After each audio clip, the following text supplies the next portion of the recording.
What's up, everyone? Hey, what's up? Good evening. It is good evening. It's Friday. Happy Friday. Yeah, cheers. Where's Jazz Bum Mike? Is it Valentine's Day and he Yeah, can't? Yes. he's shedding money. Yes. We don't know where he is. Olive Garden for all you could eat breadsticks. Those breadsticks are pretty legit, man. And the salad. Yeah. Salad's pretty good too. The rest of it's kind of crap, but you know. Man, it was fun. The only time I've been to Olive Garden was because of a party, and we had pizza, and I asked the guy olive oil for the pizza. They said he didn't have it. What the What? fuck? It's Seriously? barely. Huh? Joking. It should It's say all Olive barely- Garden. Yeah. It should Yeah. say Olive Garden and underneath barely Italian. Barely Italian. The tour of I've Italy. only been there once too. It was my mom picked me up from the airport Yeah. in LA. It's sort of and- a mom. Olive Garden is a place for your mom. That's really no, what my it is. mom didn't like it. It was just But the whole concept of it yeah. is mom. No, we were driving from. It's when she lived in San Diego. When she worked for the LA Times San Diego branch, Nice. and we Nice. drove from LA to San Diego, and we were just starving, and we just saw it, and we stopped, and it was all right. Yeah, seems like it. Thank you, Jason. Looks like it's worked. Yes, appreciate it. I've been to Olive Garden 100 times probably. It's a thing here Maybe in Texas. three times for me. Once, You just go to lunch like once a week and just get the bread and salad. Yeah. Admit it. But It's your favorite place. Yeah. no. It's I haven't been to the spaghetti factory at least 6 or 7 times. I've never been there, but I've always been interested in going there. But I think The, it's a West Coast chain, isn't it? There was a They're all over. what is it called? Spaghetti Yeah. factory. Never been there. I've There never used to be a good place, a good kind of chain here called Spaghetti Warehouse. That was really good. There was like 2 or 3 of them. They're all gone now. It's The- one of those restaurants that has like everything from pizza, burgers, and then Yeah. an Asian salad or something. Yeah. But of course, they have pasta too. You should see the Chinese restaurant menus in the Cuban neighborhood here in Miami. It's kind of interesting. They're just massive or just different like crossover stuff. There's Well, some. imagine like Chinese food in like spring rolls stuff like Yeah, that. dude. I mean, not Chinese, like Cuban food. Cuban food in a spring roll. Stuff like Yeah, that. it's Okay. pretty good. When I was sort of dabbling and considering maybe coming up with a stand-up routine, one of my ideas was, can someone tell me the year where all the Chinese people got together and said, no more egg rolls, spring Yeah. rolls? Like, Yeah. when did that How happen? have we derailed the show 4 minutes in into shitty Italian food restaurant talk already? I don't know, but I want to know when it was decided, because I miss the egg rolls that were that big. You could Yeah. beat someone to death with them. Yeah. Where did they go? Where I are don't know. they? Does anyone agree know with where they're at? No. They're spring rolls now. Yeah, I Did know. did y'all ever have macaroni grills out there in California? Yeah, we have Macaroni what? Grill. Macaroni grill? It's Yeah. It's actually owned by the there's that high end Maggiano's. I think they're the same people. Maybe so. They all shut down here in Texas. Yeah, They used yeah. to be really good. They were really good, and then they kind of went to shit, and then they shut down. Mhm. Yeah. You know what? I was at a Seinfeld show a couple weeks ago here, and Fuck that! Hang on. yeah. Fuck him, Roberto. Well, Don't no, listen to him. no, hold on. I think this is just he's run out of money. He's not. Stop blaming me. He's a rich Well, doctor. Doesn't run out of money. I mean, yeah. I mean, I don't. I can't go to Olive Garden because after you go to New York and start hanging out with Notes and Tones and Roberto and go to the kind of place they go, Yeah, dude. first off, you have to take a bank loan to go there, Yeah. right? Exactly. But then I said, man, I can go to other, low end places. But you any new shit, Felipe? You want to talk about? I got one from Joe Marino last week. I mean, yesterday actually. Klaus talked about it last week, and I got the Bud Powell in France. Mhm. Chef Yeah. Francis, Nice. Paris, 1962-64. What the hell's that mean? So for 62-64. Oh, So it's amazing. Sam Records, standard, nice picture profile of Bud here. Comes with the poster and everything. Great pressing. It's beautiful. And as Klaus was saying, of course, it's a home recording, so don't expect to be a tone poet, right? But Yeah. it's beautiful music. Bud was inspired playing at Francis Pauldraw's home when he was probably at the best of his health when I was in Europe, kind of recovering. He was rescued from this woman that was abusing him and taking his money. So he got out of medication. He was in really good place mentally. He was playing really well, and Francis, had a piano at home, not the greatest or most tuned piano, but he registered those really nice candid moments is to record those sessions, those very cool chill days at his apartment. And I think his capture is a great document that we barely see these days. So I think it's beautiful. Again, don't expect tone poet sound quality sound or impacts or anything like this, but it's beautiful music. A music genius late in his life. He died not so long after that. Yeah, he came back to America. Yeah, they started living with his sister, and just things derail again. Yeah, just back on the sauce. I got it too. I like it. The music's good. The quality's pretty bad. It's just like him playing for some dude in his house, but it's pretty cool to hear. That him playing and improvising and all that. Some of it sounds like real bad though, like the piano's horribly out of tune and it's kind of wobbly sounding, like the tape was kind of shitty. So if you're a big Bud Powell fan and you want to hear what he was doing at that time, I would buy it. But otherwise, it's good. Yeah, and I was just talking to. Sorry, go ahead. No, I was just chatting with Chris before we started, and it's interesting. I was reading this book about Jackie McLean. And he took lessons with Bud Powell, right? He met Richie Powell at the record store, and then Richie told, I'm Bud Powell's brother. He didn't believe it, so he took him to his home. He met Bud, and he started taking lessons from Bud, right? Who did? Jackie McLean. Oh yeah. And talking about them, and Jackie actually says, as a player, Bud was the greatest. However, Monk was the best composer. He was a much better composer than player, and vice versa. But Bud was a much better player than composer. Which, if you put side to side, that makes sense. Yeah, I could see that. Yeah. But I mean, the thing with Monk was it wasn't just about his piano playing; it was about the whole composition, what everyone was doing. Exactly. Hell, half the time he just got up and spun around and danced. Yeah. When the band was doing what he really wanted. Yeah.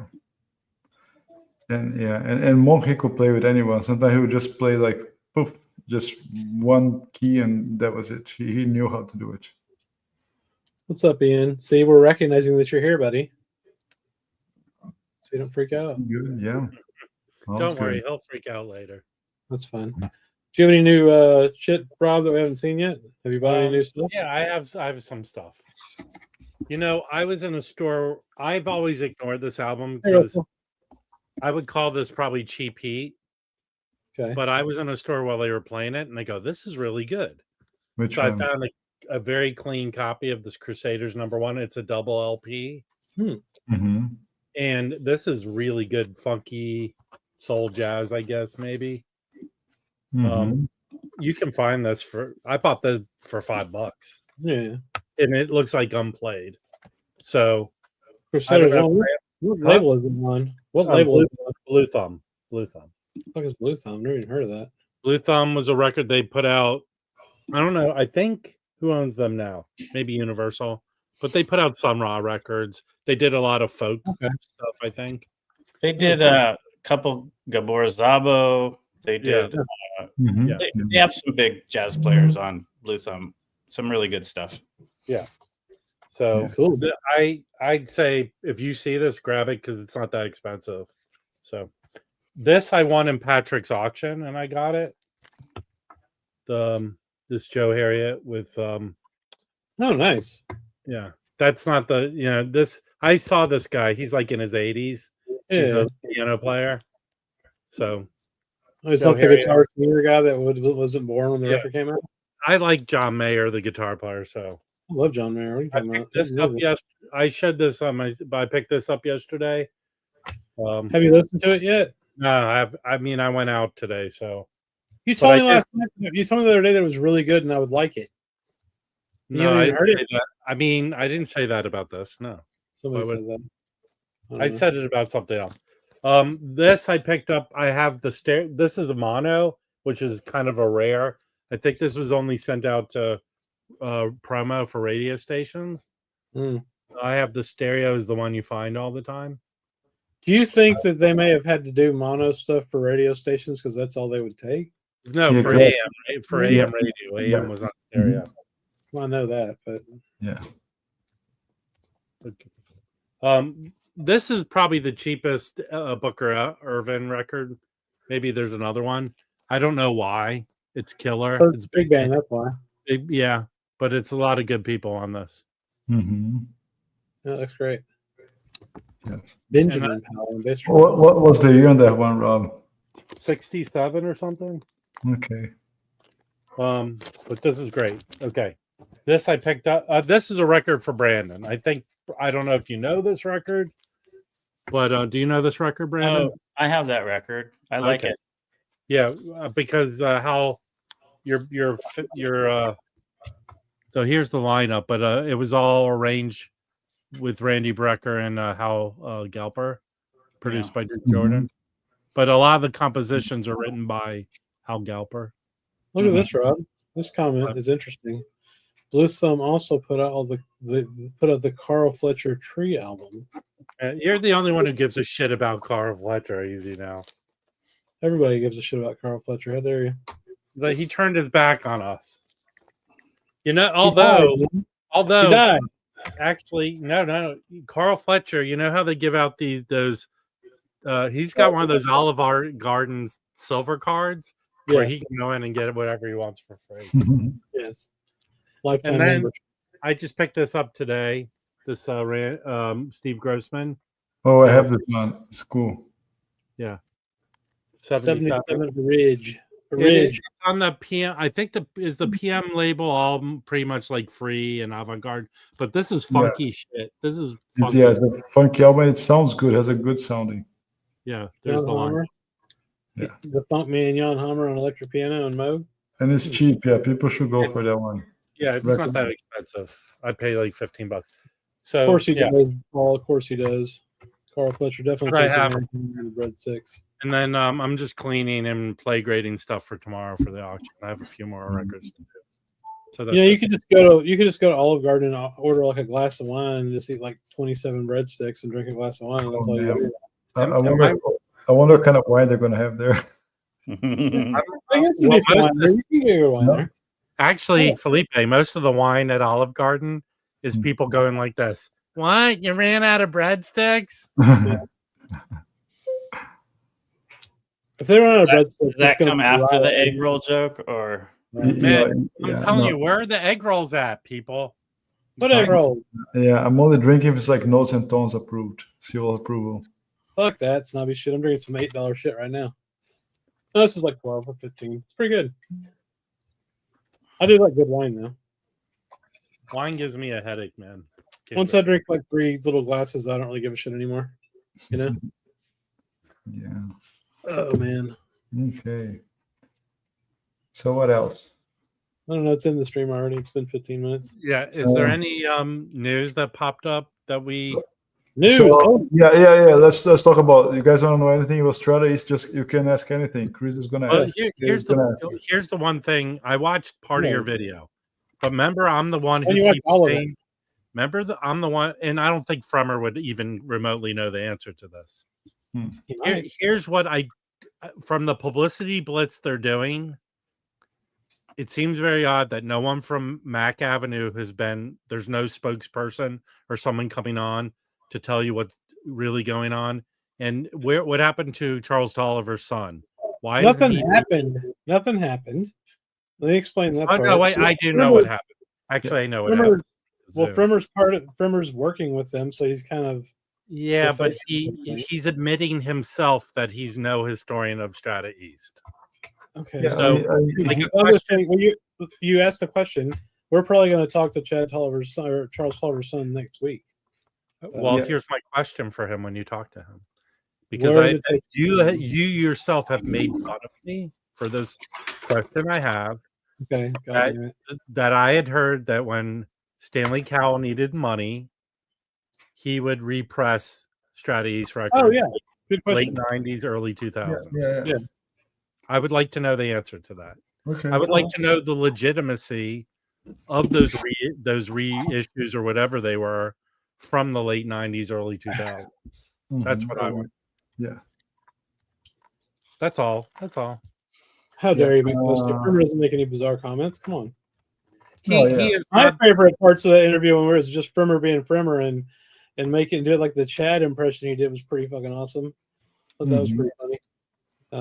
Yeah. No, that was cool. I mean, we saw the records firsthand, which was pretty cool, right?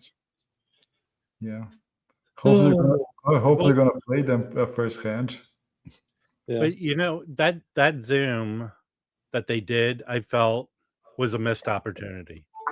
Yeah. It really was. I mean, those guys are writers, and not record collectors. They're talking about writer stuff. But that's what happens here, right? We all kind of just talk about what we know and what we learn and stuff. Yeah. But it wasn't like they were all on the same page. It wasn't. I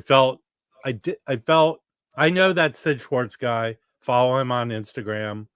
I don't know the guy who was moderating. It felt like Nate Chinen, he's a huge writer. Most of the Blue Note big release from last year, he wrote the liner notes. If you open a booklet from all these boxes that you bought, he wrote those. No, but the thing about it is, he didn't do a good job of introducing everyone, and even kind of he said a little bit about himself, and I kind of felt the lady Harmony Harmony. I kind of felt she was saying some good stuff, but it felt like it was not about. You're doing very well right now yourself, sir. Yeah, I know, but I'm not an expert. I've never been brought on as an expert. No, it just didn't. All those guys they have a really great columns on Substack. So I subscribe to all of them. Well, that's the thing too. Maybe you know, I didn't even watch it, but a lot of times people are awkward with this kind of shit because they don't do it all the time like we do. Exactly. I mean, again, they're writers. So Harmony Holiday, for example, she's the daughter of the soul singer Johnny Holiday. Oh, cool. Okay. Isn't she writing a book right now? Sorry. Isn't she writing a book right now? Yeah, she's writing Abbey Lincoln's biography. Yeah. And she has many poetry books. She has a poetry book about black music and stuff, but in poetry, not in romance style, which is pretty good. I think she's a great writer. I like it. But again, yes, Rob, they're talking about their thoughts when they're writing those liner notes. That was pretty much what they did. I'm not bashing any one of them, but the whole point of the Zoom, and even on Fremmer's end, he said more in your interview with him. Yeah, that maybe because from that Zoom, I didn't know they asked him to do anything. I didn't know they asked him to document the manufacturing and all that stuff. I found that out from your interview. Yeah, I think good. Go ahead. No, go ahead, Chris. I'm just guessing. Kevin invited him. Well, what I was thinking too, though, is that most of the people, I don't know, they don't know the audience like we do about of the actual record buyers and what they care about as much as we do. Mm-hmm. And especially on YouTube, like all us nerds wanting to know what Frimmer's up to and why he's in this and all that kind of shit. You know what I mean? So I don't know. Like I said, I didn't watch that thing, but here's what would have been wonderful. Just watch the Jazz Bros video because it's better. That's the moral of the story. But here's what would have been wonderful. Obviously. If they supplied all those other people with the records and they had some time to listen to them, and they could all speak on all those the first 4 releases that they're doing, that would have been a good thing to do, I think. I got to meet him at WFMU He was awful nice. Frummer, he's a more he traded he had no, the 2 times I interacted with him, he had no time to talk to me. No, he shook my hand and talked to me for a minute, and he was just digging for records like anybody else in the early thing. The early open. He's cool, man. Last year I was at the Florida audio show with him, and we're just having breakfast. But every 3 minutes, someone stops by to take a picture. So fun. Oh yeah, because he's recognizable. That's for sure. Oh, for sure, yeah. But he is really short. That threw me for a loop. I didn't. It took me back a little bit. Yeah, and Ken is super tall. Right, which you would think it'd be the opposite. Yeah. When you watch it, because it doesn't come out that way in the video. Like okay, Rob, you don't look like you're 7 foot tall either. Ken is very tall. It's funny. Yeah. I was scared of Rob when I saw him because he was like a large ogre. That's very nice of you. Yeah. But I think overall, I mean, this release is going to be great. For the tape police out there, the tape is great, guys. Not even baking was required, right? So if you're cool about it, you're going to be able to tell, for those that can tell exactly that's digital or analog, they're going to find out perfectly. And don't worry. You can tell. I have another it's question. A digital cut if it's a 192 or 96 or whatever. Yeah, you can tell. Felipe, when you talk to him, here's my other question. Mm-hmm. There's at least 3. There's got to be more than 3 titles I know of that were Strata-East titles that were never really released. Okay. And my question, there's the one that Clifford Jordan last year, Clifford Jordan's family released it on CD. Mm-hmm. You don't have that. Do you have that one, Chris? What is it? So there's a Strata-East record that was never released, but last year Clifford Jordan's family put it out on CD. No, I don't have that. Something drinking. I'll pull it up, and it's a lot of his daughters on it singing. There's a lot of mostly singing. It's really good. And then, like in that box, I have those 2 records. The Ed Blackwell. Is it in there too? Is that in the Mosaic box? Not in the Mosaic box. There's 2. There's a Ed Blackwell and a Wilbur. What's his bass player? Wilbur Ware. But also that other one. So I got to assume there's other Strata-East records that just were not released. Probably for financial reasons, I'm guessing. I don't know. Yeah, that'll be cool to ask Rob. I honestly don't know. The one thing I know is that Chad Tolliver, he does not have the rights to the whole catalog. The catalog is kind of split in terms of rights. I honestly don't know who has the rights to the rest of the catalog. We don't know who has what though. Obviously, No, so it's things that we're going to try to clarify and ask him. Well, hopefully, I just hope selfishly that they have access to the Clifford Jordan tapes because I would love to have. Yeah. Well, really refresh of Glassbeat games. Glassbeat games, yeah. The pure pleasure I have sounds great though. So, I mean, it's not like the worst. It's pretty damn good. So they're great. Yes. Can I go back to just the live stream about the Strata? I thought it was really good, and I thought it was much better than the usual fare of talking about just the technical aspects of the record. You got a sense of the whole cultural aspect of it. Exactly. And I like even little bits of things that Harmony Holiday said. Like she talked about the Pharaoh record, and she said, basically, how many people? There are going to be a lot of people that buy this don't even listen to it. Yeah. They're buying it because it's Strata-East. I'm glad she said that because that's a fact of this whole collecting business. Well, but nonsense. We say that stuff, Mike. Here, we say stuff like that all the time. No, you don't. You say it sounds. We say it sounds good. Oh, but we call it's a chip-on. I call people out all the time. You don't talk, and you definitely don't talk about the cultural aspects of the music. Well, I don't have that. I don't have that. That's not part of my life story. I don't. It's not part of their life story. All those guys are younger than they were kids when that stuff was recorded. It's called research. It's called looking into the history. Yeah, it's getting spicy. She's an African American woman, so in that regard, I didn't grow up with this music. I've only started listening to it for 4 years. That has nothing to do with research. An African American doesn't have the monopoly of researching. The time and place of the music and when it happened. But if you listen to what I said, I don't disagree with anything those people said. The whole construct of that live stream is to educate people what they're doing. There was no one there from Strata-East or Mack Avenue to say, look, guys, this is what we're doing. And then bring the other people in to give it cultural relevance. I get it. I'm not bashing any one of those people. What I'm saying is they just put those people up on screen to do talking. And that's for someone that's good. And most people are gonna like that. I just it's you got people out there, the whole same old is so boring. Mm-hmm. I am so glad that they got some people that actually write about the music to get up on screen and talk about it. Yeah, I'm just tired of the same old people coming up and going, this sounds good. It's got the tip-on jacket. Mike hates all of us now. Oh my God. You're the one. Hold on, Mike. You're the one putting that out there as a thing. I never said. It is a I thing. never bashed that aspect of it. I didn't. He's not wrong. I was going to do it. Sounds good. But you have to frame. It's a whole I'm coming from an aspect of marketing.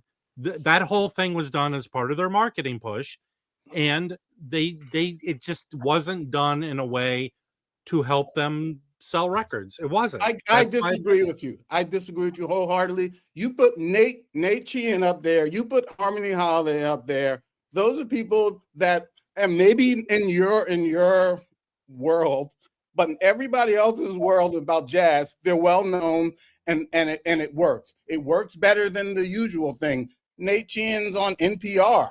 He worked for the New York Times. He was the New York Times jazz columnist. Actually, okay. But Mike, you want me to? Okay, I'll speak to what you just said. Mike. You know who did really good on that? Any of that? You know who did really good on that panel? Sid Schwartz. I really liked what he had to say. That Nate Sheehan did not say any of his credits until halfway through the stream. He didn't say any of that. He didn't introduce himself. This is my deal and why I know what I'm talking about. That's all. That's what I'm saying. It was not well put out there. You can be angry about it. You can disagree. I'm not angry about it.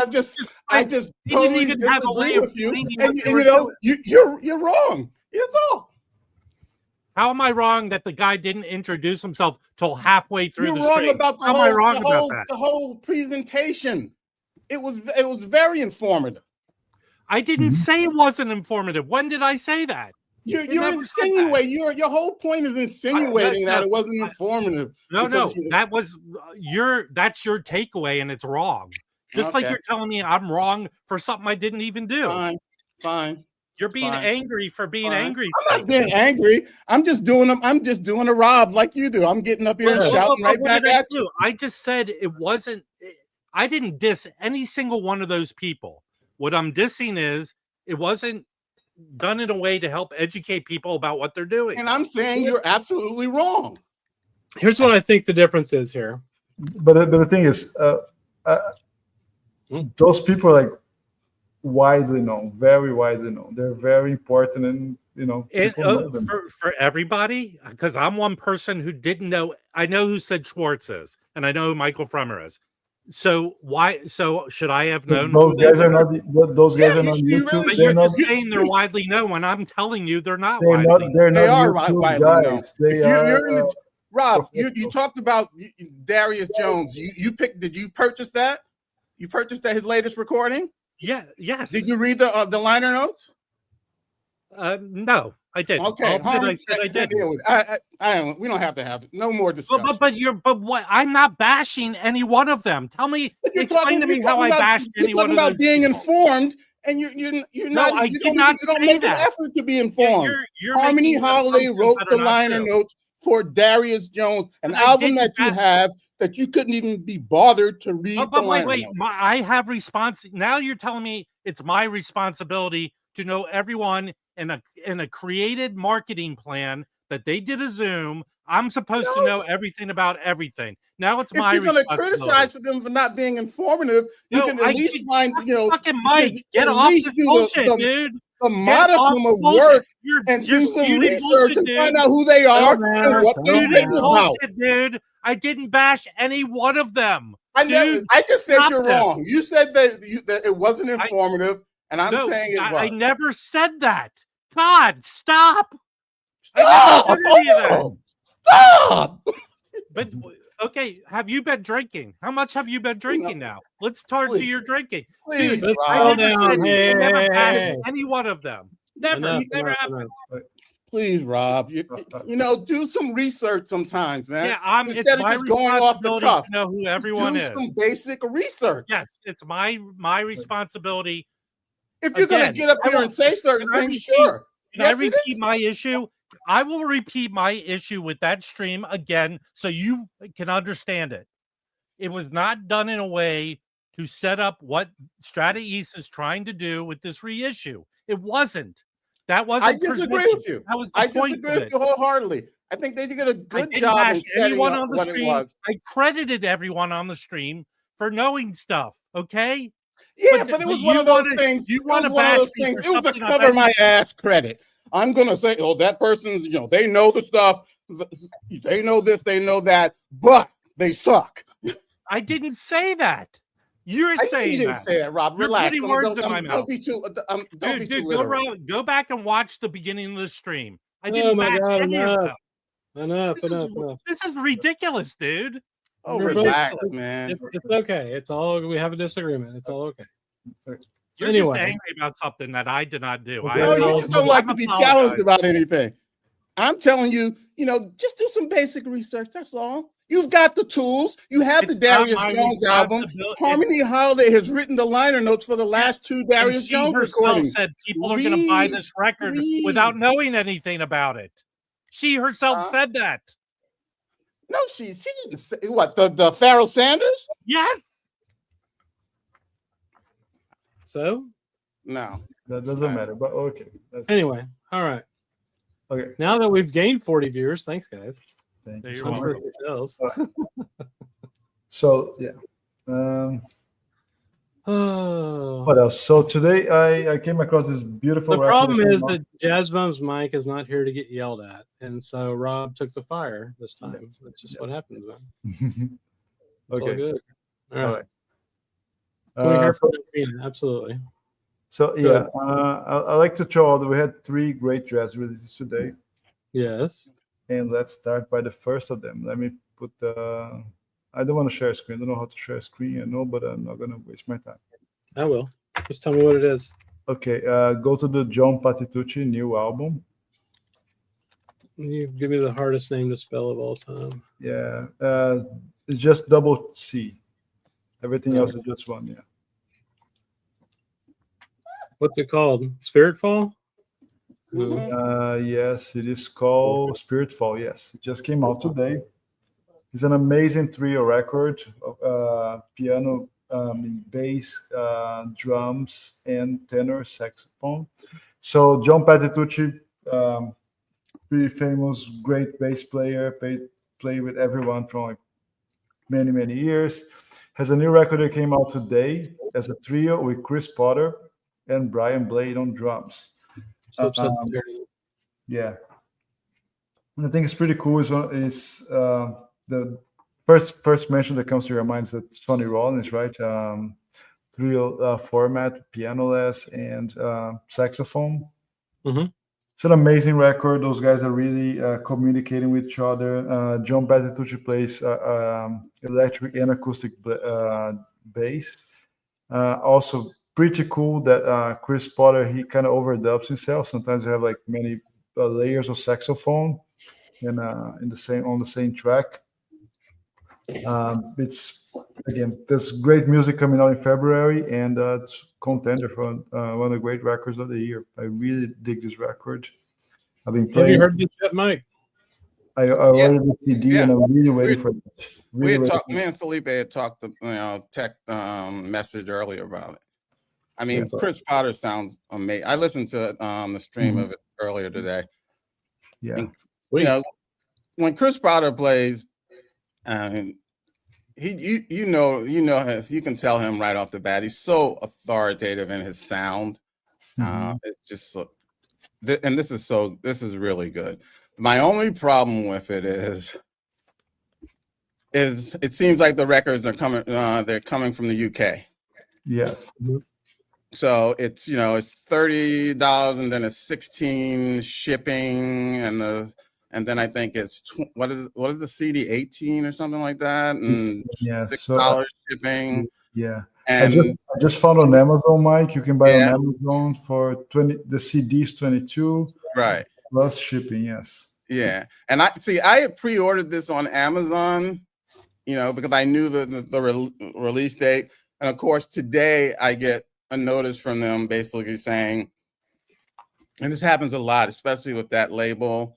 They send you a notice saying they need more. I have to get on the Amazon website and say that I still want it. Which means that it never gets to you on the release date. So that's a pain in the ass with that label. Yeah, and I wish they would get some U.S. distribution. Are they an affiliate on Amazon, or is Amazon fulfilling the thing? No, it's through what's that UK? I order a lot of stuff through them because they only charge for the LP. One of the companies on there, they only charge like $3.99 shipping from the UK. Yeah, there's a free one from Avatar Music and $3.99 from Oxfordshire. Yeah, that's at Oxford, because I've ordered a lot of stuff from them, and cool. they ship it out pretty quickly, and I've never had any problems with them. I've even ordered like box sets from them, and not an issue with the shipping and everything. It's just you never can get anything on with that label on the release date if you pre-order it. It just never happens. Oh yeah, makes sense. Yeah, I don't think we're using a blanket lefties. Sorry. Yeah, the record is pretty cool. There's a green, there's a black version, there's a CD. You can buy a CD bundle with a live concert. There's a CD only. That's kind of cool. You can buy many formats. Yes. Are those CDs with like extra shit, like a whole concert? That sounds pretty cool. Yeah, and right now he's touring Europe. There's a Daisy on his website. He's touring with Danilo Perez, Ravi Coltrane, Brian Blade. So you toured of Dallas. Yeah. It's pretty good, man. I really love this record. Last year, so it's the same label that was last year released his record with Chris Potter again, Brad Mehldau, and Brian Blade, which is one of the absolutely killer record. So people should definitely check that out.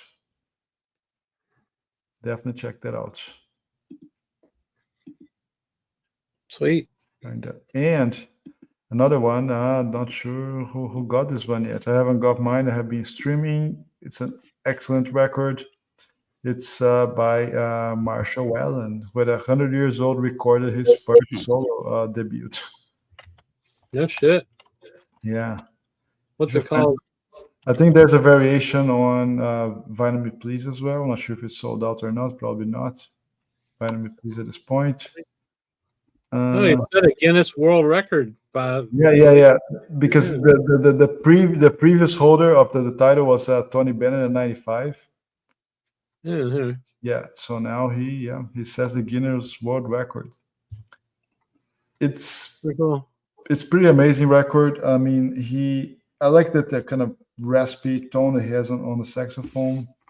He's been with the orchestra since when? 93, I think, 92, something like this. And it's a beautiful record. There's some hints of the orchestra. Some members of the orchestra play with him, but there's a lot of like small band type of playing with someone that's been playing with the Sun Ra Orchestra for some time. it's quite interesting to hear a different approach from him. Yeah. So it's a great record. I think if you go for this one, you put it out, Felipe. Oh, the label. I need to check, Rob. I don't know. Can you see that, Chris? Do they show the label there? I know that. Yeah, as I said, Venom Please has a. Yeah. Yeah. Hang on. Mexican Summer, is that the name of the label? Maybe. Yeah, it's called New Dawn is the name of the record. Yeah, New Dawn is the name of the record, yes. Let me see here. Man, even Target has it. Yeah. You can stream it on freaking YouTube already too. It's everywhere, yeah. Let me see if I find Mexican Summer is the name of, you can hear, I'll put a link to it if you want to buy it from Bandcamp, I guess. Or no, just for Mexican Summer directly. Yeah. Mexican Summer, February 14, just came out. It's a long URL. I'm sorry, people. Yeah, it's pretty good. Recommend. Cool. Yeah. Trevor got it. That's cool. That's cool. What's up, Steve? 7. You missed Rob and you missed Dad and Mom fighting. It was horrible. I'm shaking. I'm shaking too. I was so scared. Yeah. I think one more. I listened to a record today. It's really good. I was showing it before, but I can talk about it again. Who cares? Who knows this record? Oh yeah. So that's Artist House. Did it come with the booklet inside? No, I don't have the booklet, so I need to buy a new copy. I almost threw it away today when I figured out the booklet was missing. Yeah. But no, it's great. But the Artist House booklets are mostly like pictures of art and stuff like that. I mean, that'd be cool. I don't have words, but that's great. I mean, he does. They open it up with really two really nice original compositions that Hampton had brought to the session called Irene and Rainforest, and then there's a couple on here that are, I think the rest of them maybe. No, 2 other ones. Hello, Goodbye, and This Is Called Love. Were just like free improvisations they did, together, recorded. So pretty cool. I mean, but it's really beautiful record, and it's not like it's like crazy out there or anything at all in any way. Was Hayden on most of the Artist House releases? No. I mean, I think it was. I could be corrected. Kind of short. It wasn't a long-lived label, but if you get there's Art Pepper. That box my friend's company put out. The Art Pepper box, Artist House box. Yeah. Oh yeah. Okay. He did 4. There's an Andrew Hill one you can get. There's a like 3 Ornette Coleman records on. Yeah, I got the Ornette last week. One of them. Yeah. Soap Suds. Yeah. But I think the intention, again, I can be corrected, was the guy who had the label that everything retained to the artist and stuff like that. Okay. That's cool. Oh. Because that's why Lori Pepper, I think, has the rights to all those, and they put them out. Yeah. This box, right? Yeah, they did release all those albums separately last year, I think. So you can buy them separately. Well, these are great. I don't like this as much as the Galaxy stuff, but I still think it's pretty damn good. Oh, I thought it was a CD box. It's a LP box. There is a CD box. You can probably get this for like $35 on Discogs now. They did 40%. Yeah. They did 40% off, I think, last weekend. Yeah, they're good. Yeah. Really cool artwork on the covers too. Yeah, I think you can get this mint for $35 as it was. Wow. Because someone bought a bunch of them. Yeah. Thinking they were gonna. I don't think it's sold very rocket, I guess. They don't. I mean, I have a lot of criticisms I give my friend about what they do. Yeah. But marketing, I mean, they don't have a marketing budget. So. Well, that's why you do RSD. I mean, it was an RSD release, and there's always a ton of those left over sometimes. I mean, it just is what it is.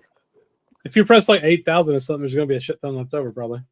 Plus, they're usually all booked. That's why people do RSD. They get bought by the stores, Yeah, exactly. So you can control the, but you can get the CD. They have the CD box. I'll go grab the CD box. It's really nice. Of the same thing, or is it something else? The other one, because I don't want that other one. It's the same thing. There's also, I thought they had a bunch of live shows or something. It has. Felipe, what's your favorite Art Pepper? Not the record, just the time frame. Oh man, there's just too much. It's hard to say. Yeah. It's hard to say. I don't think so.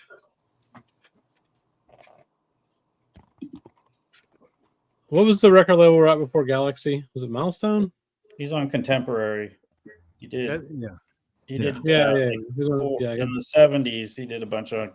I mean, he was on Contemporary forever, but when he came back out, he did three or four really well. Then there was the live ones too, on Contemporary. But but they were at the same time. They were the same company. Yeah. Well, Fantasy had bought them by then, right? Yeah. His first album, the first bunch of stuff he did wasn't with them, I think. I have CDs, but like the first one, the picture you love, Chris. His early stuff is on Score.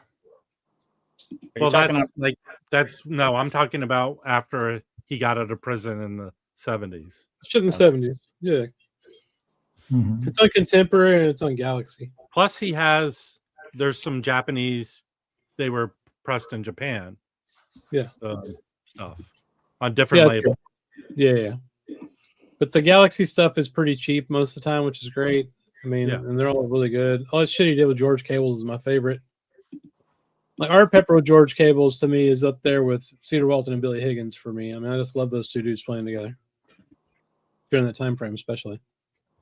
Cables is I mean, we all know who he is, but man, that dude's just a wonderful piano player.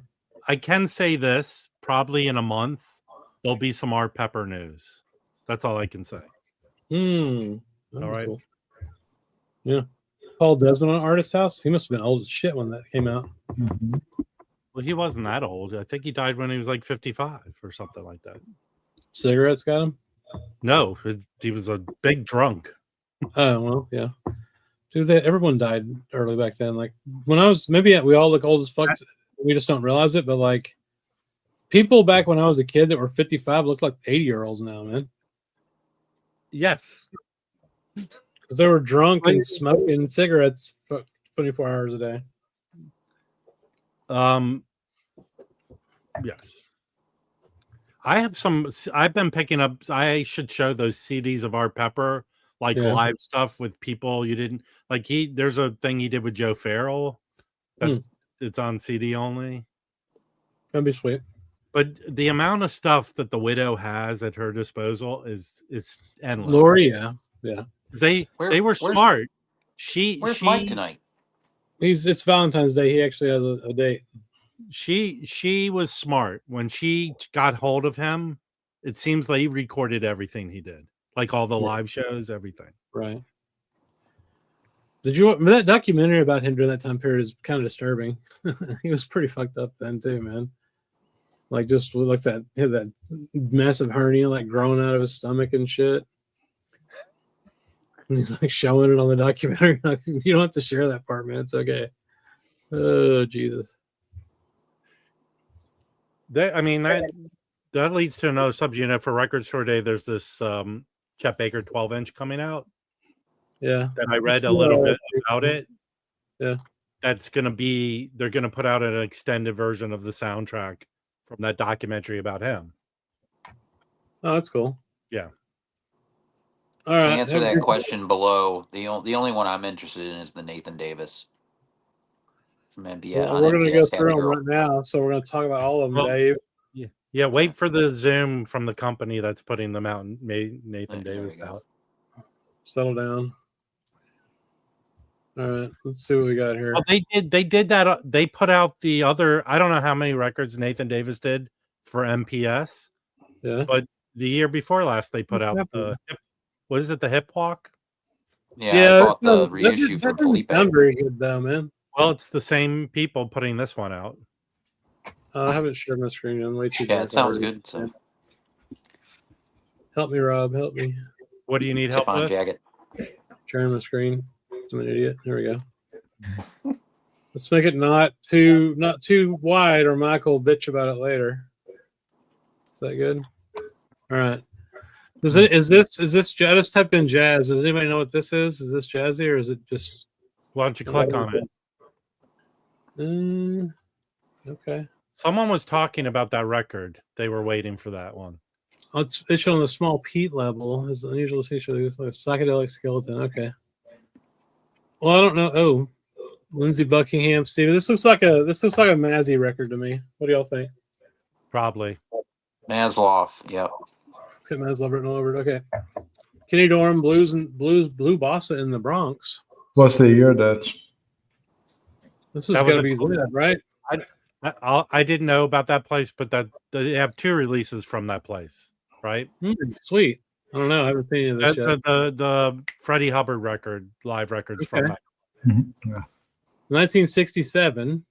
Sonny Red, Cedar Walton, Paul Chambers, and Dennis Charles. That sounds pretty kick-ass, man. Transfer tapes, whatever. Matt Luthen's mastered it. Yep. Okay. Yeah. Looks pretty cool. That's in the running for my first draft pick if we get free records from Zev again already. What do you think, Felipe? Yeah, oh, for sure. You're going to get those. Then we got another Bill Evans, Further Ahead, live in Finland, 64-69. 2 LPs, 4,700. You'll be able to get this forever, basically, if they're making that many of them, I think. That's a cool one because, I mean, different concerts there.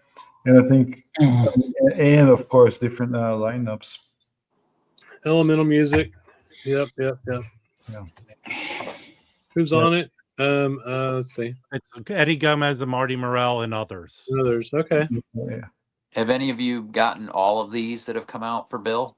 I don't have all of them, but I got a good 10 of them, I bet. Yeah, I'm missing 2 of them. Like the In England one I don't have. Yeah. I don't have that one. I don't have the Ronnie Scotts, but I heard it sounded like shit anyway. So my locals get a lot of these. The Bill Evans ones. Yeah. Both 2 of my locals get a lot of copies. Yeah. What do you think, Felipe? Looks good.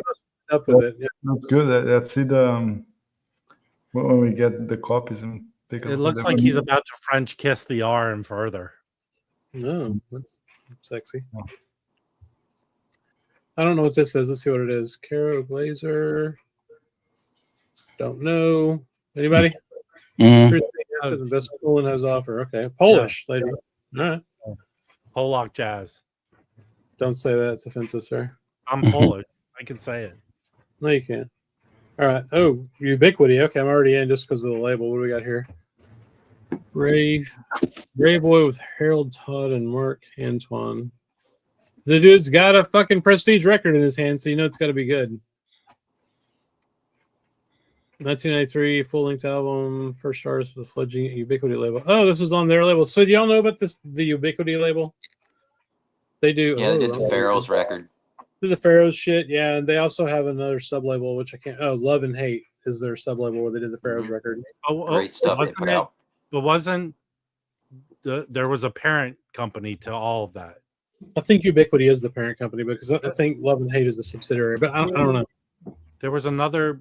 When someone was talking about the Pharaoh record, there was another label name. Here's the last one they did for the Pharaohs in the basement. Yeah, that's one of the best records I owned. I love that record. Pharaohs, not Pharaoh Sanders. Yeah, the Pharaohs. Yeah, and then the other one. Yeah, this is I like original. the live one. I like the live one even better. Oh, an original. Yeah, I gave my reissue to Carlson because he found this for me, and then he dug it. So I sent him the reissue. You should sell that to me for a reasonable price. Oh no. Yeah, that's fair. So anyway, they put out really cool shit at Record Store Day, and they usually do a really good job. I love the music, Mike. It was the Pharaoh stuff is some of my favorite shit. Very culturally significant. I mean, it was recorded in a basement at a club. You know, so I'm serious. But they do have nice fucking tip-on jackets and shit, and they're cheap for RSD. So I have talked about this label like 100 times because I love everything they put out. They put out that really cool record. Oh my god, who was it by? A dude that used to play like organ for the Grateful Dead. I cannot remember his name, but he did some jazz shit too back in the day. I know what you're talking about. Yeah, I can't remember his name, but they put out a record of his. It's really good. Yeah. But anyway, so this one for RSD is a record they put out as their original release label. So If I see this for like 20-25 bucks, I'll probably buy it just because of that, because I love those guys. What do we got? Live in Finland there, Grey Boy. Vince Guaraldi, okay, so it's the Easter Beagle Charlie. What the fuck? Yeah, this doesn't look like it's related to Kraft at all. I guess Lee Mendelson, who produced all the specials and animated stuff. Yeah, I guess he owns the rights to this music. Well, it's the Easter Beagle, and this is hitting pretty deep in the fucking canon, man. Fucking Easter Beagle, you know. I like that they have egg-shaped records in them, though. That's kind of cool. Yeah. Until you try to play one. I got that pumpkin one they did. Box set or something? I don't think so. Let's see. It's just which color will you get? So you get a 10-inch record. There's only 5,000 worldwide copies. Oh. My problem is if I see this, I might just buy it because it looks cool, but it's digital. Don't buy it. Who gives a shit? I don't care. All right. Here we go. We got another one. This one's actually from Kraft, so just buy this one. Jazz Impressions of a Boy Named Charlie Brown. That sounds interesting. Alternate takes. Is this anybody ever heard this? It's from that is The Boy Named Charlie Brown's the movie, the feature-length film. Well, that's Lucy on there that plays for the Buffalo Bills. Yeah. That was the first ever. Was it the first ever animated thing? I have no idea. What do you mean? Animated what? The movie became before the specials. I'm not 100% on that. I have no idea. I don't know. I wasn't alive. That's kind of cool. Yeah, I don't know. I'll probably skip that. I got the Christmas record. That's kind of all the Charlie Brown I need, man. Because I got that. Okay, look, I got the Halloween one, right? Great Pumpkin. That's shaped like a pumpkin. It's shaped like a pumpkin. I'm at like that better than the Christmas special as far as the specials go. Like they're both amazing. But that pumpkin shaped fucker is like almost impossible to play because you're just like super freaked out that you're gonna drop the needle like where the pumpkin's missing a piece and just like wreck your shit. All right. Like especially if you're like drunk and high or something, you know. Which you are most of the time, right? No, not most of the time. Only on Friday nights with you idiots. I dare you. Anyway, yeah. Okay, here we go. Here's a Freddie Hubbard. Click, damn you. Freddie Hubbard on fire. Holy shit. Okay. Hey, Mike, that you live there, do you know about this club, the Blue Morocco? Morocco? You're muted, buddy. You're muted. No, I mean that's got to be long gone. Before. Yeah. This was recorded. You weren't going to see Jazz in 1967. You weren't born yet. Yeah, in my knee pants, my diapers. Yeah, exactly. So what we got here. Okay, look at this and this. So you got Freddie Hubbard, Benny Maupin, Kenny Barron, Herbie Lewis, and Freddie Waits. Holy shit, dude! What part of town was that club in? We don't know. It was in the Bronx. It's in the Bronx. It's right here. Yeah, the Bronx. Okay. Yeah, I can't. The Bronx. I can barely see it. 3 LPs. Cool. Wow, these are both 3 LPs. That's kind of kick-ass. No, it's kind of expensive. Yeah, well, don't cry about how expensive it is. Okay, listen. Okay, now you've set me off. I got to go through my locals list. They let me go through their ordering list and pick out what I need. Yeah. So that they make sure they order it. And I was surprised because all the pricing's on there. I was surprised to see actually how cheap some of these releases are this year. Like the 6 LP Sun Ra box is only $147. I'd figure it'd be a lot more than that. That's not bad for 6 LPs. Man, that's I was really shocked. Even a lot of the other stuff was like $28. How many are they making? They're only making 800, right? Something like that. But for my local it says $147.99. I was shocked. I thought it'd be like $250 or something for 6 LP. I think it's gonna. Do you think it's gonna not be available? What you paying for a record, man? You can sell the box and buy a dozen eggs. No shit. Oh yeah. I have those 2 albums. Somebody went to Kroger tonight for an egg instead of a ring. I have the 2 albums, so I think I have enough of that show. The 2 albums that came out before. Yeah. Are you going back to the list? I'm drunk, man. Give me a break. Okay, so anyway, I was gonna bitch. I was gonna complain. I have a response. It's not a complaint or bitching. Okay. So Ken McAuliffe did his RSD video. A couple of things early on kind of pissed me off. I just want to respond to them. So the first one is him bitching about the band that played with Emily Remler on that 3LP release from last year. I'm not a musician, but dude, give me a fucking break. Like, I just think that's so ridiculous to say the musicians sucked on a records that Emily Remler only had like 3 or 4 releases that we even have to begin with. So the fact that Zev and them dug out 3 LPs worth of nice sounding recordings that she played on, like, give me a fucking break. I don't give a shit. That's bullshit. So there's that. And then he complained that the price for 3 LPs was like $75, but I'm like, that's not bad. Like a 2 LP set's usually like $60 if you buy it from Chad. So like, I don't know. Those two 25 things a record, that's normal going rate. Get back in Mike's good graces. I just did. That's how I got back in Mike's good graces. What I just he said. wasn't yelling at you. To bash 10. Yeah. 10 gets all these records for free. So for him complaining about the price, that's true. Seems odd to me. And here's one thing Ken is not.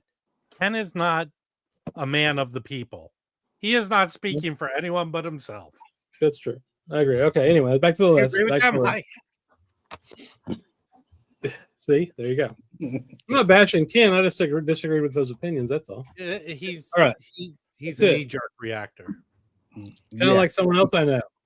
Anyway, we got Mingus. You skipped Mingus. one, you putz. You did. I don't care. I saw Mingus and I skipped one on purpose. What do we got? No, did you? Oh, I thought you skipped them other Mingus. Oh, Kalela. Oh.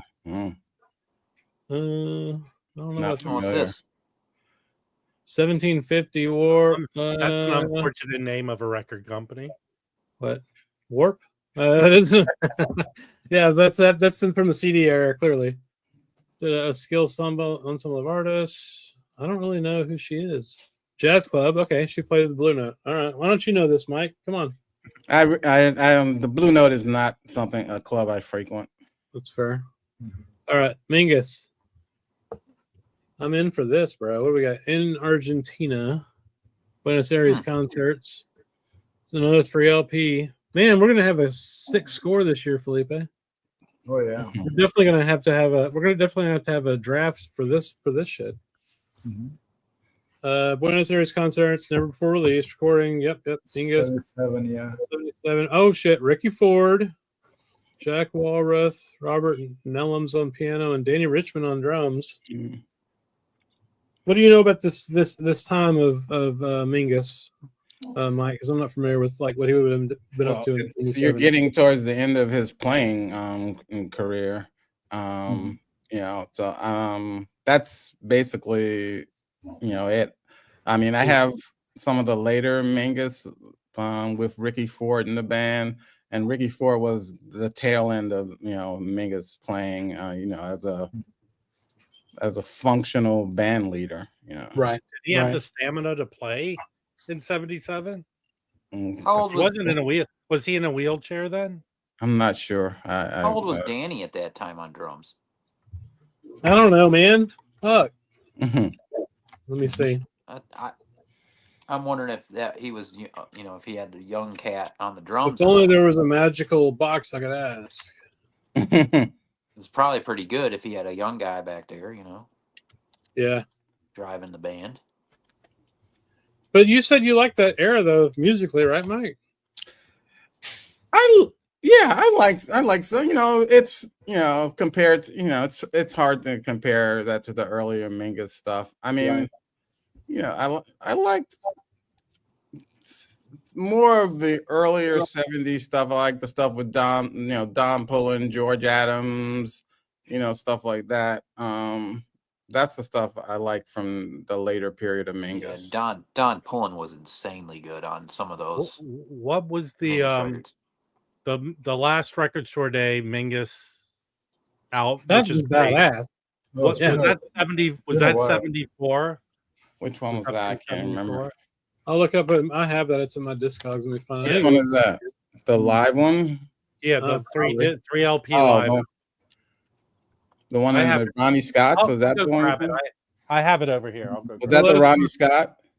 No, yeah, Ronnie Scott's. Yeah. Ronnie Scott's. Yeah. This might be my favorite Mingus right here. This one's nuts.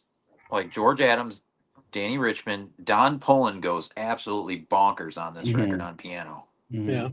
Just absolutely slays it. I mean, this is probably one of the best Don Pullen performances you're ever going to hear in your life. Love this one. Sounds chaotic and awesome. I love it. All right, what do we got? What year was this? This is from 1972. That's 5 years earlier, but so you have Mingus, John Faddis, Charles McPherson, Bobby Jones, John Foster, and Roy Brooks. Yeah. I don't know. Well, we'll see. I'm excited. That one that you just showed was awesome. Like I love that. It's really good. Yeah, but I never read. I didn't read this. Damn it, Mike, or damn it, Rob. You don't know anything. You don't read anything. I do. By the way, I do read the stuff. I just don't remember who wrote it. I don't. Okay, here we go. What do we got next? I just say it's Ashley Kahn all the time because it usually is. Candid. Oh wait, what is this? Oh yeah, that's just a reissue of that album. That's a good one. But I mean, you can find that. Yeah. But people overcharge for that record. Really? That's a $10 record. I just saw a copy. People were trying to get $30 for it. Wow. Because of the RSD, probably. And guess what? I like either way. I like the Candid reissues. I buy almost all of them because they're actually pretty good. Yeah, and that's a first, so it's not going anywhere. Yeah. No, I'll buy that. I'll probably get this cheap. But this is so. What do we got here? 100 years after. Okay. Whatever. Live performance 64 Monterey. Who's on this with him? Does it even say? I don't see anybody on it. Well, that's shitty. But wait, there's a bunch of Mingus shit on Candid, right? Because I feel like I got already. Yeah. They've already reissued. I like it. That one. I like it a lot. I have it. I like that one he did in Japan. He did so many excellent live recordings where that one's not like in my top 5 with his live recordings, but it's very good. I Well, you should tell us what the top 5 are right now. Gosh, off the top of my head. Just kidding. Oh well, Antibes is number 1 for me. Okay. Oh yeah. I don't have that one still. I mean, you said that before, and I would like to get that. Oh shit! Check this out. Okay, so we got that Sugar Minot. I don't know what this is. Soul Jazz. This one, Mike. This will be cool. Soul Jazz is awesome. I can't. Yep. Mm-hmm. Yeah. Hang on, bro. It doesn't seem like Soul Jazz really. We have production. We have production here, man. What do you got? Show us. What are you talking about? Oh, yeah. I really want. Want that. Right. Bud Powell. Ted Cruz. Ted Cruz. Yeah, Ted Kirsten and Eric Dolphy. Yeah. Keep Ted Cruz off my jazz. Book Urban. Keep fucking Grandpa Munster off my shit. Yeah, but that's a record that was recorded in the 60s and came out in the 70s, right? Yeah, it came out later. Yeah. Nicole had. Hey, Nicole, you should join us again up on the screen sometime. We miss you. Glad you're here though. Yeah. All right, back to it. So Soul Jazz doesn't really put out jazz. They put out reggae and all kinds of other interesting shit. I feel like you can probably pick these up for $10. No, like Chris, you're an expert. What's that in his mouth?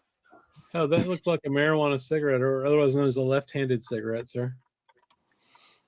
What do we got here? Okay, more of this. What is this? Is this didn't they already do this, or I guess there's more they did. stuff they didn't do. Smoking in Seattle. The other one is Smoking at the 5 spot. That's right. The 3 album. No, wait. There it is. Backed by popular demand from the artist. Yeah. From the Penthouse. No, this is from 2017. Isn't it? It's not this? Let's see. I can't see. I don't know. Maybe, but yeah, it is that. Yeah, it's a different cover. Yeah.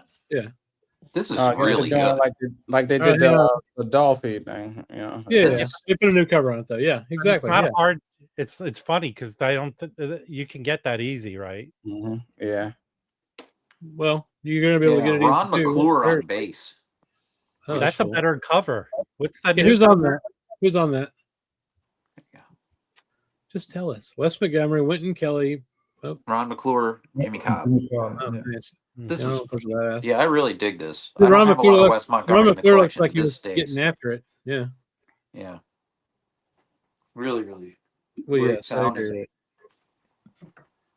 All right. And so this is what, 3 LPs? 2 LPs. Okay. Okay, look, the cover's pretty good, man. I don't like the cat. The I don't old know. cover's better. Old Yeah, cover's this is a better picture on it, though. Yeah. It's a better picture. Who's listening to YouTube and is behind? I don't know. Damn it. Klaus. Oh, this. Oh, whoa. What is this? Yeah. George Sounds like Orwell. a never-ending Oh, story. never-ending. Oh my goodness, yeah. Oh, Giorgio, bro. Fuck yes. But Wait, what on this one. I saw that on the wall of a record store the other day, and it's like $80 to $100. Yeah, dude, I'm gonna buy this for sure. This is one of my favorite looking It's things. an insanely. It's a very expensive. I think it was $100. I think people are just going to buy that without listening to that album. Who cares? I will. I remember the song. Everyone. It was in Stranger Days. That's what resurrected that song. Okay, listen. Where is this movie at for y'all though? Like the movie itself. Like how do you rank I liked this movie? it. It's Jim Henson. It, Right? It's not Jim Henson. Oh, it's not. I don't remember it. It was done by Wolfgang Peterson, who did Das Boot, and I was thinking of Dark Crystal. Sorry. Oh yeah. No. it Well, Never Ending Story was just when I saw that shit when I was like 10 or probably 12 or 13. Did you cry at the end of it? Oh, I cried when fucking the horse fucking died, bro. Come on. That was sad. That was bad. So I do have sort of a connection to that film. No, wait, hang on, stop. What did you just say? I sort of have a objection connection to that film. A connection. Okay, let's do an objection. I was going to start freaking out. The guy, that actor Deep Roy, who's in a lot of Tim Burton movies, he played the Oompa Loompas in the Tim Burton Willy Wonka. He lives down the street from me, and I always see him walking to the grocery store. That's the connection. In our grocery store, and he's in Never Ending Story. All right, that's a connection. So how old is he now? Probably in his 60s, maybe might be 70 years old. But he ruined Willy Wonka, by the way.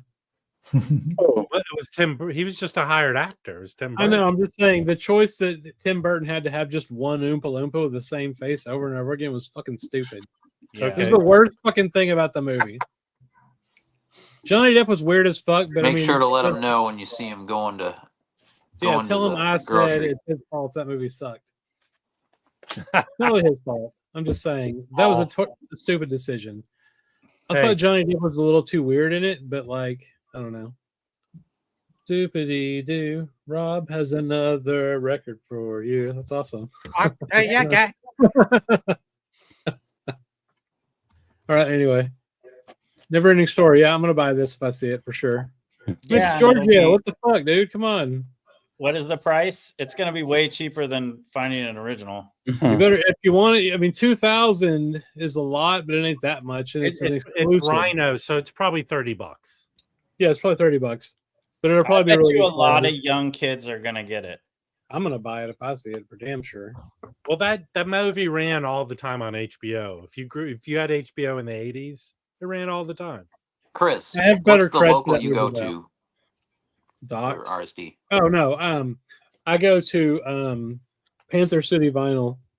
It's this little record shop. It's on Magnolia in Fort Worth. Louis was supposed to join me tonight, but he's been a bitch and didn't show up. I want him to go to RSD with me though. And I love that story. Yeah, it's great. And then I usually will go over to Docs afterwards. Docs pissed me off because y'all remember when they did the remember the Foo Fighters record that came out at RSD that was like the biggest shit that ever happened? It was like you talking about the 10-inch? The Bee Gees ones. Was a Bee Gees one, right? Yeah, the Bee Gees record. Yeah. So I was all hyped up to get a copy, and I got it to Docs like 4 hours before they opened, waited in line. I was like second in line, and I get in there, and the guy that owns the place, I'm going through all the shows, like, where's the fucking Foo Fighters? He's like, oh, I forgot to order it. I'm like, you motherfucker, I'm gonna kill you and spread your fucking body across 4 counties. What the fuck you forgot to order? Yeah, but you were gonna just flip it. Son of a bitch. You son of a bitch. But That you was were like just one of gonna the flip it biggest like releases everyone that else day, did. if not No, the biggest. no, I love the Foo Weren't they Fighters. like the ambassadors of that day because of that record? Yeah. Yeah, they They're were like the the, ambassadors. Yes. yeah, they're ambassadors of the thing. Yes. I And was he like, didn't even dude, have you're the killing me. ambassadors record. How much did that record go for at the highest? Probably price? $200. Like some dumbass bought it for $200. No. I No? think it's less now, Chris. I think right after the record started, it was really expensive, but now I think Yeah. it's fine. Yeah. Do y'all remember the 10-inch that was an RSD way back that they Foo Fighters did? It was tough to get. I ended up getting one because one of my local guys put one aside for me. All right. This is a controversial opinion, but I It's might not even. It's strictly in Paul's head. They're not. No, it's even, not, dude. No, this is a conversation. Do y'all know the movie Six Pack? Yeah, with Kenny Rogers, where he was the race car driver that like helped the two orphans escape or whatever. No, it wasn't two orphans. It was like 7 of them. Yeah, it's basically Escape from Witch Mountain with Kenny Rogers is what the fucking movie is. It was not. The only thing that came out of Six Pack's not greater than Never Ending Story, but Six Pack is pretty badass. It's not, but they're not even in the same conversation. I agree, but like I was 6 when that movie came out, so I was like right in the fucking. It had a hot older teen, Diane Lane. Yes. And Anthony Michael Hall. Yes. Yes. Have you ever seen that movie, Felipe? You know Six Pack? I don't think so, Chris. I'd be shocked if you've seen that movie. Maybe if it's an old movie, perhaps I saw a different title. It's in the 80s. It's from the 80s. It was called something in Portuguese. I remember the commercial for it, but because they translated titles. Maybe they just changed. Yeah. Let me check it out. We got David Fathead Newman, Texas man, Ellis Marcellus, and Cornell Dupree. What the fuck? Do you know this record, Mike? I think Mike's frozen or something. Or he's muted. He's muted. Yeah. I do not. People I don't know. So it's Fathead Newman, Ellis Marcellus, Cornell Dupree. Yeah, but also James Clay. I know. I don't know Dennis Dotson. What does the blurb say? Yeah, let's see. Chuck Rainey is one of the best fucking bass players of all time, man. Well, if it's 950. David Newman and Cornell Dupree, it's probably 70s funk. 1991. 1990. Wow. Oh, wow. Jazz and R&B indigenous to Texas. Jazz and R&B music rates. Yeah. Anyway, I would probably pick this up if I saw it. I just love Cornell. How many copies is it? 950. Yeah, I didn't even see that one. That looks kind of interesting. I mean, I wonder if it's like a regional. I might pick it up the day later, 2 days later. Yeah, I don't know. If I find that, I'll probably pick it up. I don't know. It just looks cool. Texas connection. Even though I hate this fucking state. This don't look like no jazz, but I love the OJs. I didn't see that one on the list. It's a weird label, Little Star. Did they do the one before too? No. Nope. Anyway. What do we got next? The Residents. Who are the Residents? I don't know the Residents. They're a San Francisco kind of art band. Yeah. Man's Law. That is not jazz. That's gross. Yeah, it's not jazz. This one is. All right, here we go. Here's the Strata-East. So there was some confusion. Some folks didn't realize that this was going to be an RSD release first. So they only sell the CD. They only have the CD for pre-order. But this is part. Is it first? Is it exclusive or first? It's first. I already know. So they're going to press it again for regular. It says exclusive. You thought you knew, you wine drinking bastard. Well, fucking, that's what Fremer told me. I'm going to have to yell at Fremer now. Well, wait. Fremer did say that I think there was a misprint on the RSD, but they fixed it. Oh, no, there is a misprint. Okay, that's a good point. Right. On the See, I watched your stupid ass video. Hey, my video was awesome. You're just jealous because Fremer told you to hold his gum and he came on and talked to us for an hour. And then he didn't remember meeting me before when I gave him a pack of gum. That's right. He just wanted you to hold the gum he had been chewing since you gave it to him. So anyway, RSD exclusive. 1,500 copies. This is probably, I mean, for our population of humans, this is probably the biggest one I would think for this RSD. Yeah, I mean, I'm interested in it. I listened to some of it, and it sounded good. Yeah, and, I have. I mean, it I sounded have one of great. those mystery. It's a. Now, It's I'm like a usually- $300 record too. So, Yeah. picking If up I a was- $35 RSD sounds pretty good. I wanted Mike to hear my response to this, but whatever. I'm not a Leon Thomas guy. Go ahead. I'm not a Leon Thomas guy, man. I'm here. So Is the yodeling thing? Yeah. I'm not a big fan of, right? Just me. But on this, I actually liked. I was actually yeah, fine with on this is it's not bad. Sometimes it's hit or miss with me, but on this I thought it was it was cool. Yeah, Well, it's one on of the his records title- was the in title track, Lunchbox which is the other like- day. The one on with the black cover on oh shit. What's that label? I don't know. About this record though. The tracks I heard didn't have any Leon Thomas, so Well, the title track, right? Isifo Zam, which I'm probably saying that wrong because I'm an idiot, but does he sing Isifo Zam? Well, that means my gifts. That's what that means, right? That's the translation. So yeah, Leon Thomas like does some chanting English yodeling shit, which is not bad. It's fine. It's actually pretty cool. And then it turns into like this crazy drum break like thing, like 15 minutes in. So I mean, it's like a whole 24-minute journey. It's pretty cool. It's pretty cool. So yeah, I'm trying to get a free copy of this. Felipe is working his magic to see if we can get some review copies so we can listen to it and tell y'all what it sounds like. But this is one of those mystery 90s. What did you say, Felipe? Let's make it happen. Let's see. Make it happen, bro. Make it happen. So people aren't talking about that this is part of this Dolphy series. Well, we said it on our video, but yes. But are they going to put out, like they said, they don't have the rights? So there's, in my understanding, there's these 3 other records that are part of, or 2 other that were all produced by Clifford Jordan. There's 6. There's 6 in the Eric Dolphy series. There's 6 total. Now they may not have the Clifford Jordan tapes, so if we get to talk to Chad Tolliver, which we're going to try to, we'll definitely ask him if he can tell us if they have access. I would to really like Jordan. that Clifford Jordan a decent reissue because so the last original's games? tough to find in good shape. Yeah, he produced all of them. So who's the? Let's go over the band on this one. It's a big band. Yeah, tell us who's on this, Rob. You have it in your hand. So you got Nat Bettis, percussion, Chief Bay, African drums, Sonny Fortune, Billy Hart, Howard Johnson on tuba with fried clams, seasoned beef, Sanders, Majid Shabazz, and then Sonny Chirac, Cerrone, Lonnie Liston Smith, Leon Thomas, and Tony Wiley on percussion.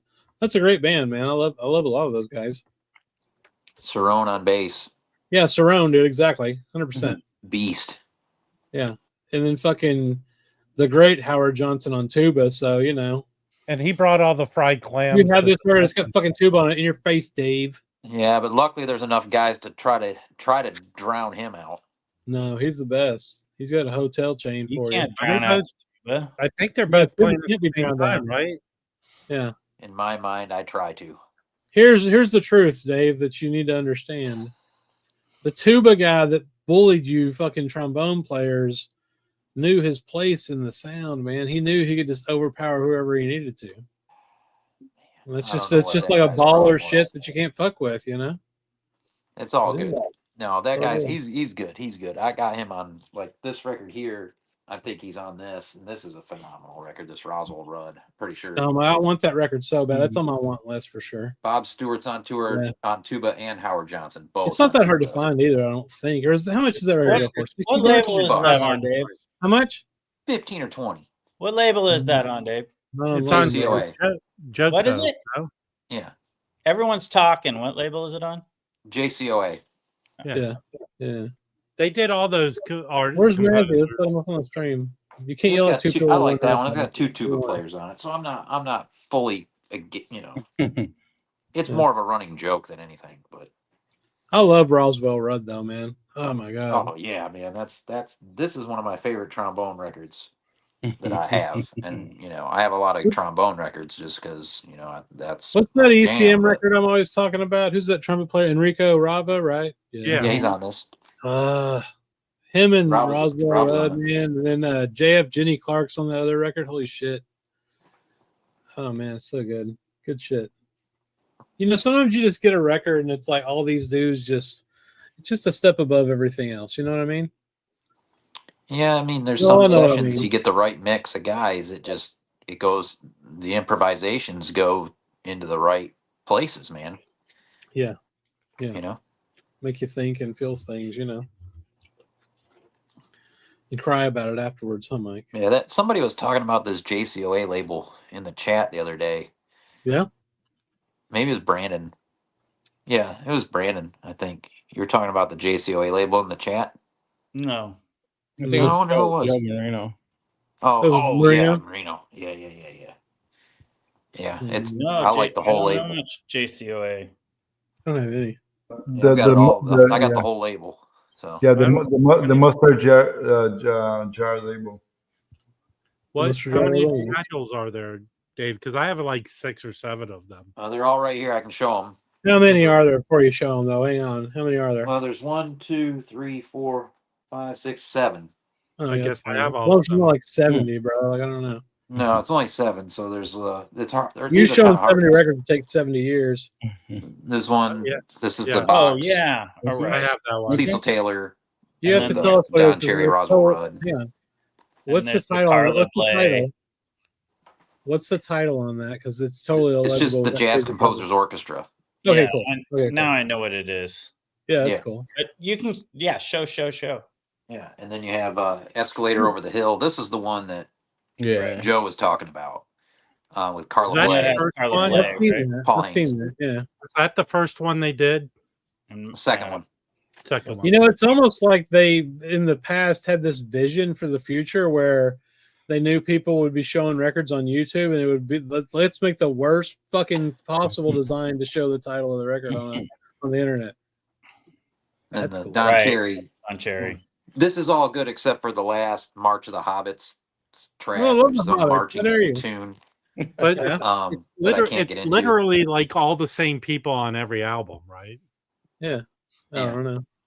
Yeah, Looks they all cool. got together and played live. They're live What's it recordings. Well, called? this has got Frank. Relativity. This has got Frank Lowe. This Relativity is Suite. really That's good. a Relativity sick Suite. title. Yeah. And then the next one was the Roswell Rudd. This is probably my favorite. Fair, Dom. Thank you, sir. That's fair. I agree with this assessment. This is one that I actually found for $15 the other day at Noble and put it in John's hands, and he bought it and dug it. The Gardens of Harlem from Clifford Thornton. That's the one I don't have. I need to Yeah. get that one. This is it. You can, like I said, you can. I just found one for $15. You can find it cheap. Okay. I love the balloons. There's actually a copy for sale at Torn Light.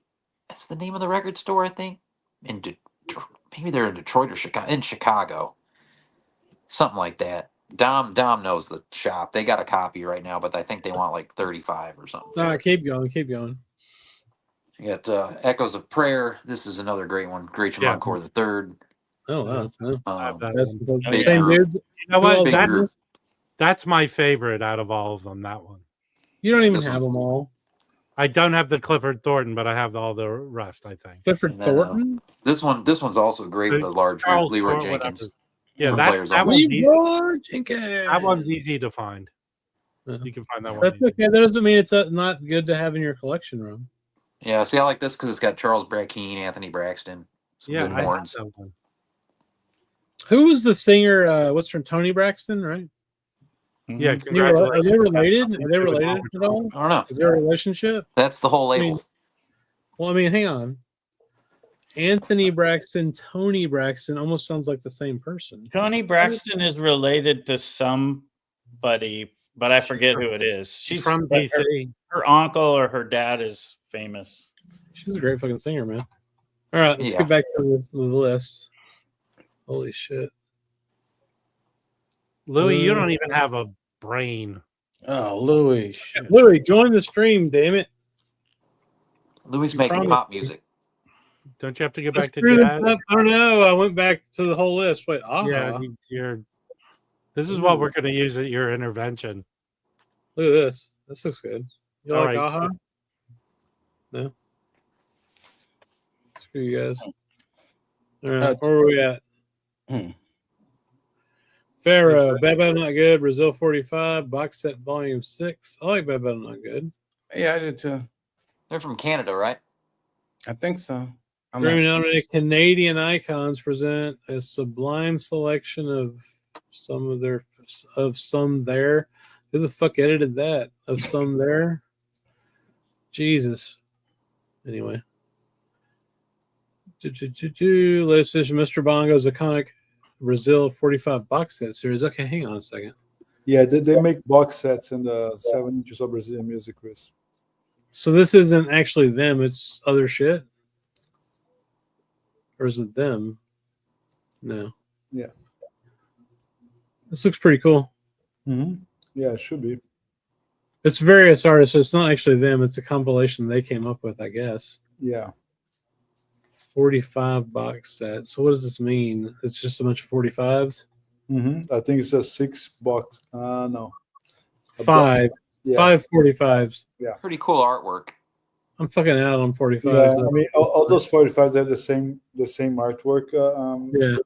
They just changed the colors. Okay, that's cool. All right. I missed oh shit! I love that cover.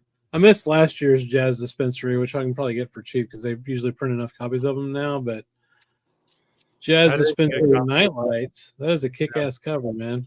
It is. 4,000 craft, yeah. If Saturday night is the loneliest night of the week, Moodsville is your Moodsville, okay. Escape the noise of the city and take in night lights. Compilation, jazz, mellow, forlorn, and hauntingly beautiful tunes from Yusef Lateef, Coleman Hawkins, Burrell, Gene Ammons, and more. Huh. It's actually kind of cool, sells man. Really well here. It sells out every time. One of the first things to sell out. I mean, you got Lockjaw on here. You got Red Garland Trio. I bet I have half this shit on various records already. I think I have a lot of it. Did Yusef Lateef do a Moodsville record, or is that the Yeah, that's Eastern. Yeah, he did. Eastern? Okay, so that's Moodsville. Eastern Sounds. Eastern Sounds was on Moodsville originally, and then Kraft owns Prestige, right? I'm drunk as shit, so I can't remember right now. They own Prestige. Moodsville is Prestige, just like Soulsville. No, I'm saying Kraft owns all the Prestige shit, right? Yeah. Mm-hmm. Yeah. That looks pretty cool, man. And what's great about those to me is I think people might buy those that aren't necessarily just jazz people. They must, because they sell out quick here. You know what? Quick, I have a lot of Moodsville records. They're chill. Yeah. It's like put it on, smoke a doobie, drink some wine, kind of chill. That's what I've been doing tonight. Yeah. I mean, it's, Moodsville. Yeah, I like Moodsville enough. But what I was going to say is the cool thing about these is they're turning people onto a bunch of different shit. It's a comp. I'm just saying, like, I think to your point, Dave, they definitely sell really well. I mean, they've been selling out since they've had them. They fly out off the shelves here. Yeah. I've got one called the Dank Funky Blend Volume 2. That's like one of my favorite they've put out, but the first one is like $200 or $150 still, because they only did like 1,500 of them and they never repress them. So it's like, fuck, man, that'd be cool to have that. But they also, the very first things they did that started Jazz Dispensary, they did 4 records, and they're all comps, right, just like these, but they just had pot leaves on them. Like the cover was a pot leaf, and they were all different colors, and they were all named like they're all named like different weed strains, right? Which is super cool coming from a giant label like Kraft. It's like, that's always been Jazz Dispensary's thing. So they put those 4 out at these record store days back in the day, and then they did a box of all 4 of them for another RSD, but they haven't really repressed them since then. So I dig it, though, man. They do cool shit. Louis is waiting in the background. He looks angry. Let's see. I think he's smiling. Huh? What's up? What's up, Louis? How are you? Let's make you big just to put the pressure on you as soon as you join the stream. Somebody, Wicked Exile said, Louis, I think Unbreak My Heart is Lucinda Williams, and he is wrong. That is not true. Tony Braxton. Yeah. 100%. Unbreak My Heart was great, man. Tony had some pipes, dude. She could sing. I mean, you know. Oh my god, dude. Tony had some pipes. Oh, Yeah. Unbreak My Heart No? is a masterclass in songwriting for sure. It just is. What do you hate Tony Braxton, Mike? Come on. no, nope. Don't hate her. Didn't she have several breast surgeries? I mean, she's not Whitney or anything, okay? Like, I'm not getting crazy here. No informed opinion about Tony Braxton. Okay, well, who's the put her in best? Who's the Supremes, best but she's 90s? good. Who's the best 90s, 80s, 90s pop singer? Oh, hold on. Can you yell at Whitney Houston? I feel left out. I'm asking a question to Mike. The best 80s, 90s pop singer female. It's not Whitney. It's Whitney, bro. It's always Whitney. Okay. For me, what do you think, Mike? I don't know. I don't. I really, it's not my genre forte.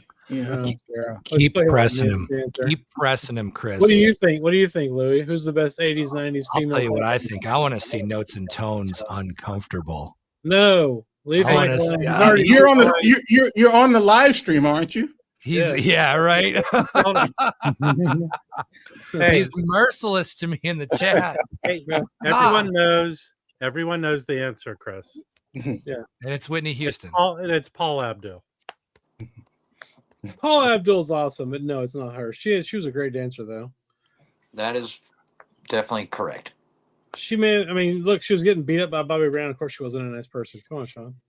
I've heard things. Paula Abdul was? No, that was Whitney Houston. Whitney Houston. Yeah, witness it, but don't forget Mariah, okay? Thank you, Ian. Thank you. Mariah was great too. Oh my god. Yeah, but she's horrible. When Selena passed away in Texas, I'm in Texas, right? Didn't Mariah go to St. Francis Prep in Queens? Do you mean when you don't mean passed away? You mean when Selena was murdered? She used to hang out there. I can tell you that much.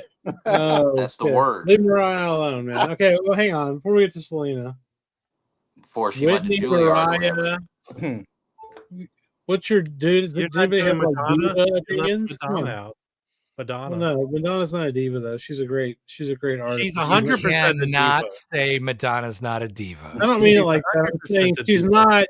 Listen, fuckers. She's not up there like singing wise with Mariah.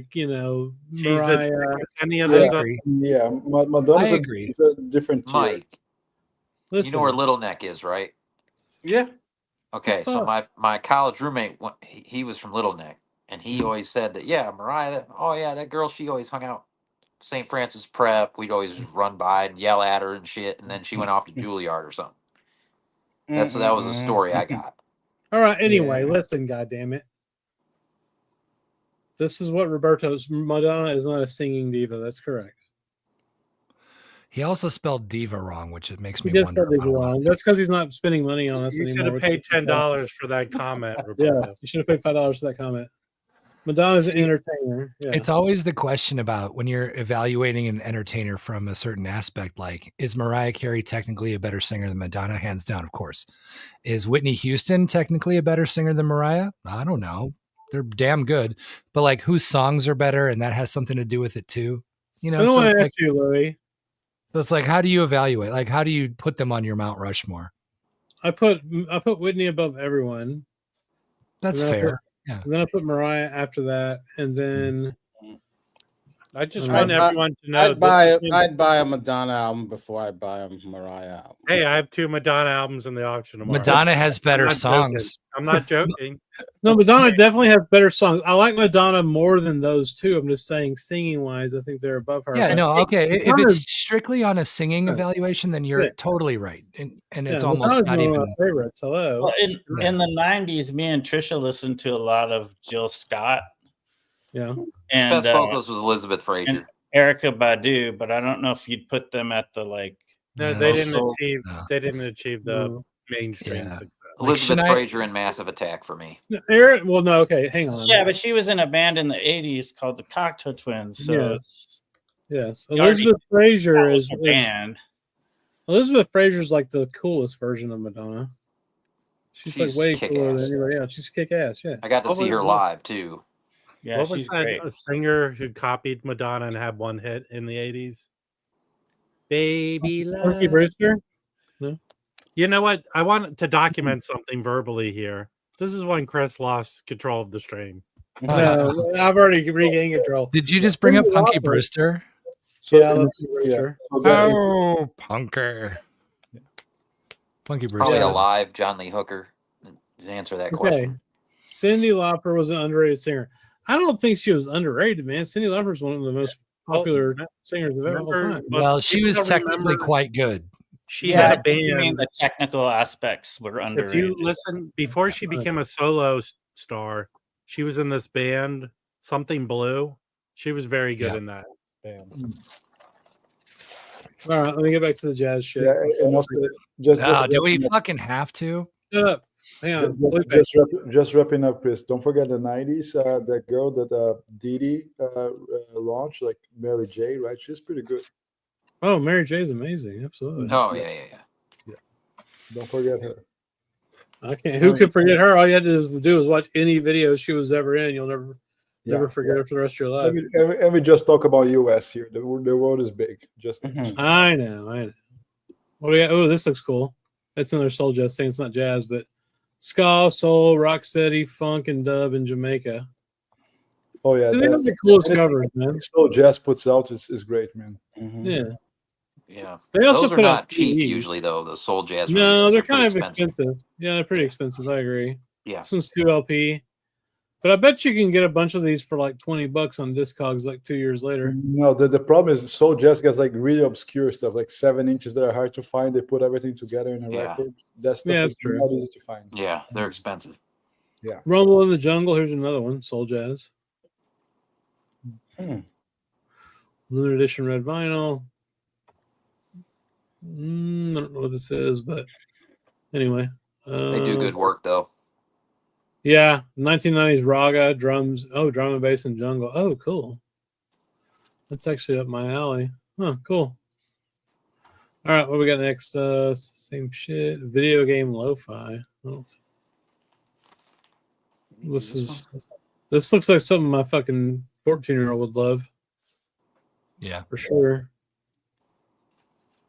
Yeah. Metroid, Zelda. That's kind of cool. That's not jazz. That's pretty neat. God, Metroid's such a good franchise. The Verve. That's not jazz. But the Verve's awesome, man. I think that's it. Some pretty good shit there, man. I mean, Zeb doesn't have like 10 releases, but you know. I will address something that Mike mentioned this morning, Jazz Bum Mike. Yes. That the general consensus is it's the best record store day list ever, which I don't Well, I didn't know. look at anything but jazz, so I don't know. I mean, I looked through it, but it just seems it's standard record store day stuff. I don't. Yeah, but you hate there's everything. things You shit on everything. That's why everyone yells at you. Hey, by the way, Chris, there was not the Nathan Davis was not. You should go back through the list again. Let me see. Nathan Davis. Is it When you type in jazz, That's only the only time one I I'm do going for jazz-wise. All right, I got it. Settle down. Settle down. Just 'cause originals are insanely priced. right? But they are that MPS put out that Nathan Davis last year. Yeah, that was like 2 years ago. It doesn't sound that great. Yeah, but so listen, this won't be the same. No, it won't be the same. Listen, why won't it be the same? MPS, they've had a reissue series since like 2020. It's called Reforest, or I forget what they call it now, but anyway, most of them are all AAA. Their jackets are pretty cheap. They're kind of like the classic series for Blue Note, right? Right. They put out a shit ton of stuff, and most of it's really good. The Hip Walk didn't sound great. That's the only one that I didn't like. Are they still doing that, Chris? Yeah, I mean, this is related to that probably. I mean, 1800. Yeah, I mean, I got a Hip Walk second press. Yeah, that sounds slightly better, but not like the best thing in the world. I got that reissue from you. Make it be the recording, right? Not bad. And it's the first release, so it's not. It'll be available after this. That's fine. Who cares? Nathan Davis. That's good. That's good. There's only 1,800 of them, so that's good news. But if you want one soon, then hasn't been available. The originals are so expensive. It's a collector's item, sure. Recorded. Who's on it? Let's see. So I don't know how many records Larry Young just played piano on. I don't know. Yeah. He's mainly organ. That's cool. I'm waiting for the Crip Walk to come out. No one cares what you're waiting for. I care. Anyway, yeah, it's cool. Nathan Davis. I don't know anything about this record, but it's on MPS, so Check out the Mad short Lib run. video in France where he tours the archives of the French national radio station, and he plays that record. He pulls that record from the archives and spins it. That's where I learned about that record. It's dope as hell. Yeah. He pulled It's the like a best. rare Sunrise. He pulled some killer stuff while he was just walking around looking in the racks. Yeah. Well, And Mazzy, why don't played you it. come join us? Sorry, Mazzy, why don't you come join us and tell us what the non-jazz stuff that everybody's excited about? Because I don't know. Right. Do you know, Rob? I'm excited about one title for sure, and that's Belly King. I have to have that record. Uh, And, I love and that. before Has Mazzy, that already been reissued before? Huh? It's already been reissued before once. I can't find it anywhere, so I'm just gonna snatch it then. Yeah. before Mazzy's cooking, and I don't know if that means it's Valentine's Day or he's having sex with someone. Louis, what was the big song off that record, that Belly record? I don't know that record that well. It's just something There I was a need for my huge collection. song off that record. I just No, can't think it of was the name off of the it. previous record. Oh, was it? Okay. Yeah, Mazzy, I want you to come up for one reason, so everyone can get a drink.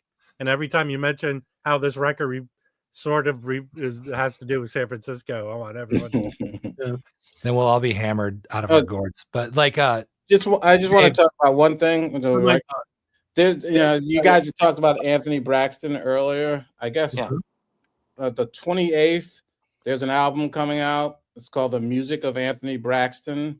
It's it says the Steve Lehman trio, but it's actually 4 people.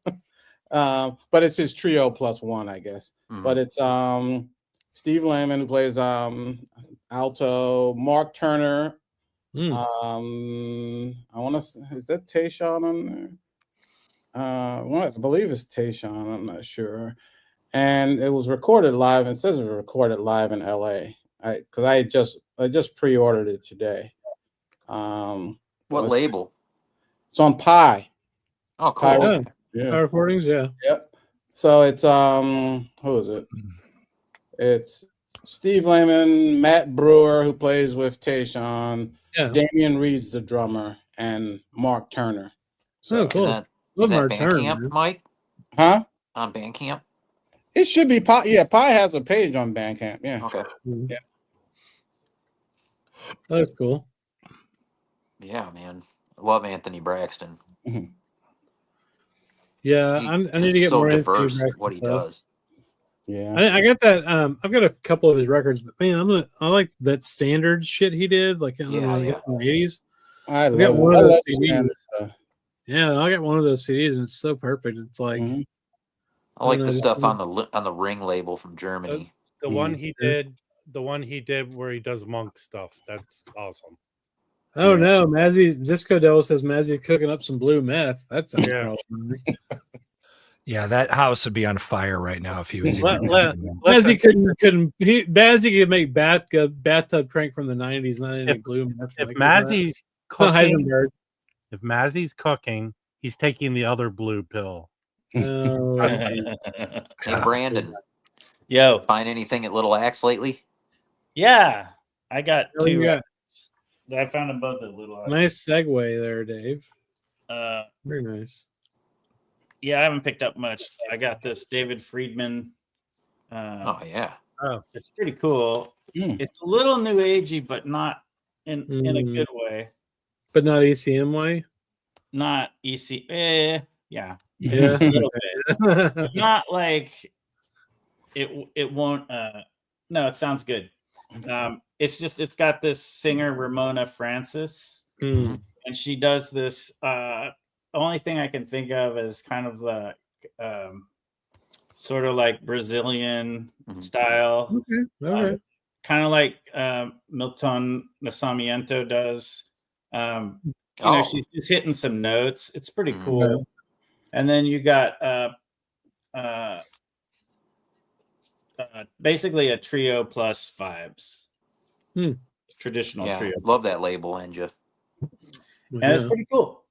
It's got a nice back too. Like I love when they do the music. Yeah. Oh, Fat Ribble is on there. Okay.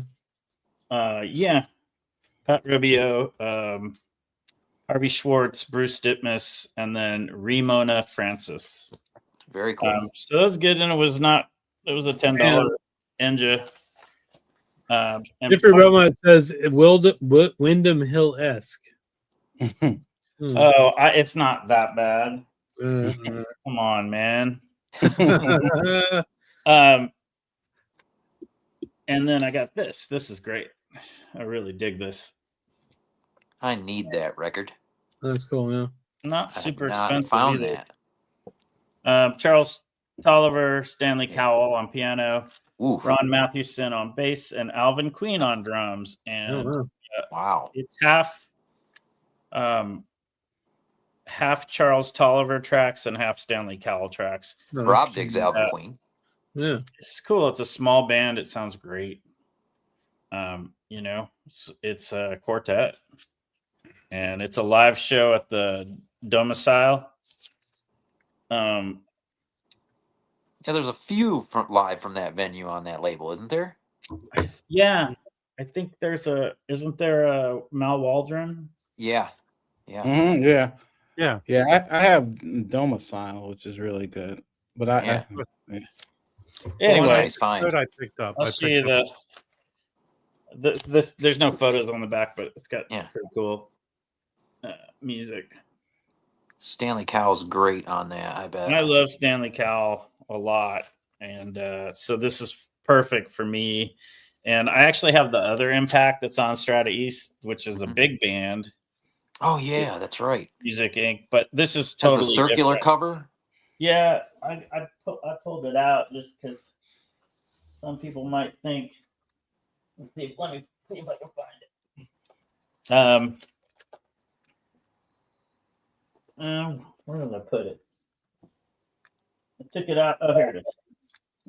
I took it out so I could find it. This is the one on Strata-East. Yeah. Impact. Yeah. Same title, but this is a huge group. I bought you this record, Brandon. Didn't you sell me this? No, I bought it at a store here for you. Oh, okay. Yeah. Oh. So they're very different despite having the same cover. And I like them both for different reasons. It's nice. This is just stripped down quartet. Mm-hmm. You know? So very cool. Impact is the only song on these two records that are the same songs, but done totally different. So it's really good. That was it. I got one Cat Power record, but other than that was just the jazz. I got this Sun, which is pretty damn good. Brandon, she's the reason I got into jazz. Oh, really? It's a long story, but she's the reason. There was a video she did. She did. It was an Amoeba. What's in my bag? Oh, cool. How many years ago that was? It was a long time ago, and she only showed two records. She only showed two records. She picked up a Miles Davis, the French movie themed one. Yeah. Less And censored. she picked up Crescent from John Coltrane, and cool. she told this whole story about she was in Johannesburg or somewhere in South Africa, and she asked someone local. She's like, "Is there a jazz club around here? Where can we go see some good jazz?" So someone pointed her and her girlfriend to this jazz club, and they walked in, and there was probably a trio playing or something like that. And the bass player, I think, was European, and he came and sat down with them and totally hooked up with her or whatever and played her that record. And that was the story. I was like, oh, so that's how you get the ladies. That's how you. I was like, I need to get into this jazz business. That's actually what's showing through Mazzy right now. Yeah. So Cat Power is the whole reason I got 5,000 damn jazz records over here. It's her fault. You have 5,000 jazz records? At least. That's more than I have. Are you fucking kidding me? Where are they? Hey, They're I here. forgot We need a room show tour, dude. But I'm gonna leave. No room tour. Room tour. I picked this record up on Amazon. Records everywhere you look. Yeah. This record is.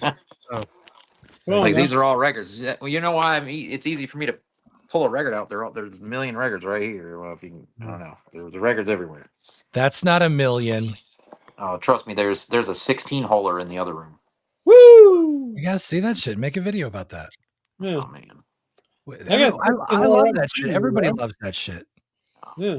All right, show your record, Rob. Dude, he's dying. I recommend this Cadillac label. It's a British label. I picked up 2 of the recent reissues, and they do a very good job. This record is fantastic. Yeah. Billy Bang, Frank Yeah. Lowe, Dennis Charles, and Raphael Garrett. This is really good. Oh yeah. It's not full on free. It's just it's excellent. When did you find that one, Rob? I mean, it came out maybe 2 years ago, 3 years. Yeah. The reissue of it. Yeah. Okay. So it's on Amazon. I picked it up. For like it was $15, but it's creased corner. But just go to Amazon. I think or even Discogs. You can find it for $20. Yeah, This that's is good. fantastic. Yeah. It really is very good if you want to. I'm Get pretty into sure I Billy sampled Bang. that. Yeah, because Billy Bang's on there. Frank Lowe. Yeah. It's just so good. This is very good. It's not crazy. It's more kind of avant-garde. Yeah. But it Nice is one. excellent. And this Cadillac label, I'd like to find more from them. I think everyone bought that other record they put out from this British trumpet player. That's more kind of a funk record. But this is excellent. They're $15. Hell yeah, Mhm. It's I think everyone should grab this. Everybody wants to see like us walking through our hordes of records. Yeah, that's cool shit. Everybody loves that. We've got a bunch of records in this room. I've probably got 2,500 in here. You should do nice, like doing a well-filmed, like slow and steady, like well put together video about room. All right, Scorsese. Send the Cribs crew over here, man. Send the MTV Cribs crew over here, and we'll do it. Oh yeah, this is another one you missed. Well, someone brought it up in the chat. So alts and outs, Blue Note, various artists, other side of Blue Note. We got Cannonball, Grant Green, Wayne Shorter, Art Blake, and Jimmy Smith. Okay. I mean, has Blue Note ever put out a record store day title? I don't know of. It's a comp of alternate takes and outtakes from Blue Note recording sessions. I don't know. Cannonball. Altos for alternates. I thought it was altos. I thought it was blue vinyl. I don't know, man. Okay, so we got something from something else. Okay. Idle Moments, Speak No Evil, Moaning. Huh. It's actually kind of cool. But I don't know. I don't think I'll be buying that. Comps are shit. How dare you, Roberto? Except for Jazz Dispensary, I agree. Mm-hmm. Roberto's mad because he's upset because he didn't get that Negroni compilation from Jazz Dispensary. Was that a thing? Yeah. Oh. I didn't get to the last one. I missed it. Look, hey, Chris, look what Safari's dropping. Record Safari's dropping this tomorrow.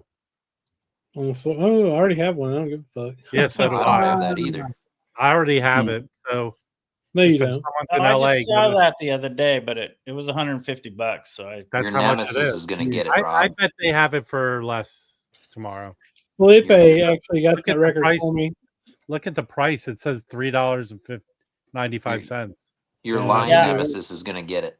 I looked at it. I already have it, so they can have it. Played it. Okay. Sounded good, but I wasn't going to shell out $150. And then while I was there or right after I left, someone saw it and asked Jed, how much, and he said 150, and the guy was very happy. I think 100 is enough for this one. How much, Felipe? How much was it? $100? I think 100 is enough for this one. Yeah, that's what I think I paid for it. I paid 120, I think. I need to sell. I've got a copy. I need to do a comparison. I've got that some bootleg like Japanese label did a reissue of it last year, but it's really a Spanish label. Oh, really?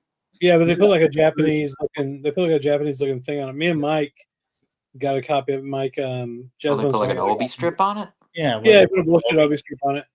It's like Japan Audio from Spain. Mhm. Okay. You know. Huh. It didn't sound bad. I need to compare it, but I have the original now because Felipe picked it up off eBay for me. Oh yeah, that's right. I remember you were looking for that. Yeah, dude, I love Yeah. the record. I think that was one of the first streams I ever joined. That record had come up. Yeah. Well, I love Clifford Jordan and Cedar Walton, man. And That was like your Grail or something. It's one of them, yeah. It was one of them. Yeah. No, that's a good record. Well, Cedar Walton plus Billy Higgins, Clifford Jordan, you know. That's up there for me. That Strata-East Clifford Jordan is. What's the Glass Bead Games? Yeah, that is incredible. That one blew my mind the first time I heard it. What's the other one called? Other Side of the World or something? I can't remember what it's called. Oh yeah, the other side. On the Dolphy series. Yeah. I've had some originals in my hand at conventions here, but they're the guy wanted like 250 and it was just mangled. I mean, I looked at it and I was like, he looked at my face and said, "Okay, 200." I didn't even say a word, and he lowered it $50. Just mangled. The expression of my face looking at how bad it was. Yeah. No, if it's fucked up, I don't want it. I want a clean copy. If it's Oh no, man! I was like, I'm not giving you 200 for this. I wouldn't give him $10 for that. Record. I don't give a shit. No. Hey, listen, my efforts cost money, Roberto. No, they don't. You about give me shit all the time. Shut up! You're not helping things. Give me $10. I think he still has it too. I don't think he's been able to sell it. I've been years ago. I've been binging this TV show. I've been binging this TV show called Have Gun Will Travel. It's from the 50s, early 60s about this guy for hire. And he always asks, "What's your price?" He goes, $1,000. Now, $1,000 in the Old West is a fuckload of money. $1,000 in the late 50s is a fuckload of money. $1,000 now is a fuckload of money, right? I know, but the guy said my price is $1,000. That's what it is for me to find that, Roberto. $1,000. I think I've probably spent $1,000 on my stupid phone game I've been playing. Which game? I've been playing this game on my phone for like 4 months now, and I've probably spent $1,000. It's really fun though. Speaking of spending money in thousands of dollars, I've made a decision on speakers. Oh, okay. Well, I'm gonna get the Wharfdale Lintons. That's a good one. Where are you getting it from? Crutchfield, probably. Yeah, I think for buying still going, huh? Oh, for sure. Very cool. So you're gonna they have updated that particular model to the Super Lintons and everything. Yeah. But that's $1,000 more for essentially what I can see is making some volumetric changes to the cabinet and upgrading the drivers just a little bit. And to me, like, this is going to be such a step up for me that I just kind of want to set it and forget it. I think these are going to be great. And if they're not, I'll send them back. But like, you know what I mean? Like, this is not something I want to. Louis, do they still send a beautiful magazine, Crutchfield, or is it all online now? I'm sure they do both. Still But send it's the all magazine. online. I received. they do? Yeah. If you own a Boomer magazine, you can get the one from not MoFi. Who's the parent company of MoFi? Music Direct. Yeah. Music Direct. I always dug that Crutchfield magazine, man. What were you gonna say, Rob? Louis, why didn't you look for used ones? Because they're already broken in. No, for gear, the worst thing to buy is speakers.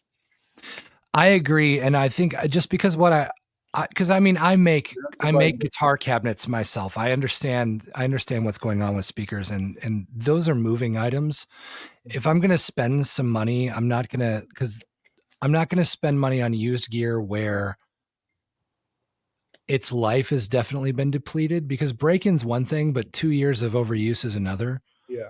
And the movement, the sealing, the condition of the paper, everything. We're talking about we're talking about 100 microns worth of tolerance on that driver. And so it's like, if I have a problem with it in the first year, dude, they're going to solve it. A good company like Wharfdale, and I don't know what the warranty is, but I don't want anybody else to. I'll pay the extra money to have no one ever else touched this since it's been manufactured. Have you listened to them? Have you gone somewhere and listened to them yet? I can't. Yeah, you can. You lying sack. I told you where to go listen to him. But you're like, I'm not that big deal enough to go listen to him. Just go listen to him. And dude, I feel like you just like yelled at me like we're at the dinner table or something, and I like called your manhood into question. No, he's giving you tough love. You know, I like. Here's the deal. I'm from what I have now to this is going to be a massive improvement, regardless. Yeah, but like I'm also in an imperfect room, and there's no amount of money that's going to change that. And so, based on what I know about speaker design and what I think I want, I think it's a good bet. Because I'm definitely going to be more happy, and it's less than $2,000 for both brand new speakers and brand new stands, and they look the way that I want them to look. I know that shouldn't matter, but I'll let you know. I'm going to be honest. Like if I get them and they suck, I'll just send them back. Yeah, they look nice. Which amp are you going to use with them? Well, it's going to be a step up process, right? So I've got a 90s era Yamaha receiver. That is what it is. And I think generally speaking, for people who don't have discerning ears, any amplifier, black face or silver face? Black. Okay. It's just you know what it is. Like that's all I have to say. Yeah. But But it's powerful enough. It's powerful enough for the sensitivity of those speakers to get a good result out of them. But the next step is going to be amplifier. So it's going to be speakers, amplifier, phono stage, turntable. Yeah, but that's the way to go, Louis. And I think for amplifier now, I mean, a receiver is good, but a receiver deals with a lot of things. Everything is shared. It's kind of, Yeah, totally. Yeah, it wouldn't be my first choice if it wasn't free. So the good thing is that Warfare has the British sound kind of very neutral in a sense. Yeah. Yes. So now you can just pick whatever style you like. I can tell you right now that I want to go for a more colored sound in terms of tubes, because I've played tube amplifiers as a guitar player my whole life. So what I'm going to look for is decor. Well, here's the thing though. To get the most out of this experience, I think I want to build my own tube amplifier, and hopefully not kill myself, or build me one first, and I'll test. I was thinking you'd kill yourself. No, thanks, Mike. Thanks. No, I don't mean I want you to kill you. No, I'm good. No, I'm good. I'm good. I'm good with electronics. I understand. Dude, I'm totally okay around high voltage. I know what I'm doing. I've built a bunch of shit, but I think that'd be great. Like get some real good, single-ended tube power, build it yourself. That's what's cooler than that. You know what I mean? Especially if I do like the warmth of tube power.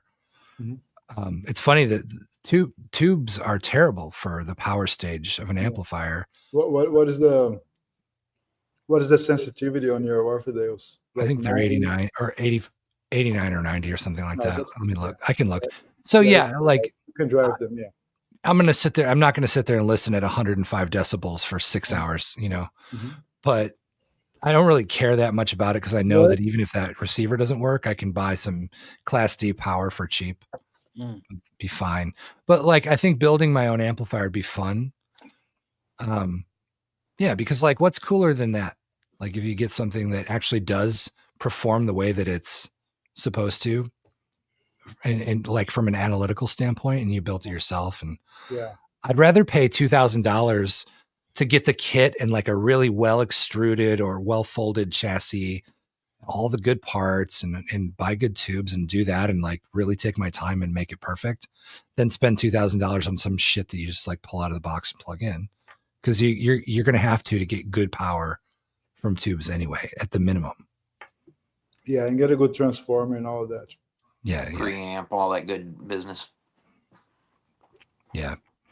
So, but like, dude, honestly, it's going to be, I'm going to plug this into my receiver and it's going to be fine. Everything's going to be fine for like a long time. It's going to be totally cool. So I can not worry about it anymore. What you should do is send them to my house for like a month first. I can touch them up for you and break them in and tell you if they're shitty or not. Yeah, so your kids can fucking push in the dust caps. I don't have two. My kids are 16 and 14, dude. They don't fuck with shit. So you can push in the dust caps, is what I meant. Push in your dust cap, fucker. For a price. For a price, $50. Louis, up, you've Aaron? been designated to go stand in line at RSD at what was those shops again, Chris? What? What were those shops again Panther you're going City. to? Panther City. Oh, I'm going to be in Tulsa recording on the 12th, but I'm talking to the musicians that I'm recording with and asking them if they want to go. And I know one guy definitely does. So it might be a long day for me, but I think in Tulsa, the record stores I went to were super cool. Oh, wow. And so I think we'll do that because why not? It's like the full Monty of fucking. I thought we were friends. You know what, Chris? Now that you fucking mention it, yeah. I thought we were friends too. How many fucking times do I ask? Tulsa?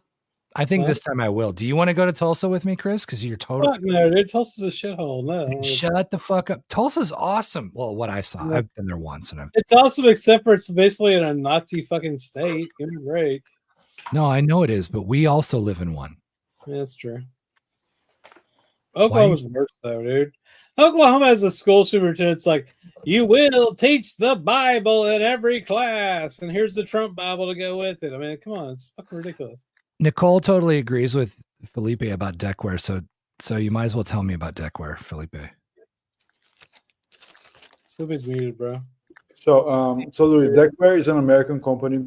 Everything they made like the Japanese way. Everything is like no circuit boards, no cheap stuff. Point to point. Everything is point to point solder, just like the best Japanese way. They have a few different amplifiers. They have amps. They have integrated. They have 300B EL84s. You name it. Mm-hmm. And but they made it by hand. So there's about a 2-year waiting line. So you have to put a 10% deposit, and then you get in line, and then you pay the rest. So you have time to save. You have time to, everything. I'm in line for the 300B. Really? You already paid your deposit and everything? Yeah, I really want 300B, man. 300B is like the best sound ever to me. And I have an amazing amp. I love it. I'm never gonna sell my amp. But deckwear, they make really good stuff at a really affordable price. So you should, if you want a tubes and the best way to be done, yeah. I was 100% in until you said 2-year waiting list. Yeah. But you're going to build one anyway. It's going to take a year at least, right? I'm going to build they're one. Building them to order, right? Yeah. Well, I would build the kits that I looked at that I think are good, like the famous ST. I forget its number designation, but the ST, the tube amps that were built in the 50s. They have kits of those that, and they've made good modifications where they didn't diverge. They didn't try to modernize shit for no reason. There's several of those kits. They're expensive. They're just as expensive as buying a good new tube kit, but the fun for me is building it. So I might go that way. I think it'd be fun to find an old Heath kit. Heath kit was a cool. If you don't know about them, there was a very cool electronics company back in the 50s. They made ham radios and shit. They also made stereos and stuff like that. You built them yourself. They came with all the parts, and you would it was a project build them. I got a bunch of their ham radio shit that my dad collected. It's pretty cool. Yeah. Although you would have to, I think all the Heath kits are mono, so you'd have to get 2. Yeah, that's fair. If you wanted to do stereo. Yeah. I mean, they're small enough. I don't know. I've got all that ham radio shit. I don't know if I want to set it up again or not. I've been thinking about it. It's fun, but it's weird. When I got all my dad's stuff, I was like, "Oh, this would be awesome." Then I was the only person I really ever talked to with him, so it's kind of weird.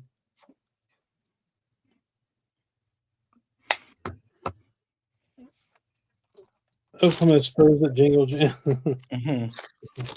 They've got a good basketball team in Oklahoma City. Yeah. Fucking Mavericks, dude. Oh my god, what the fuck? Yeah. Who trades Luka, dude? Like, let's trade Michael Jordan. It's the new owners. They're playing Fucking games. ridiculous stupidity.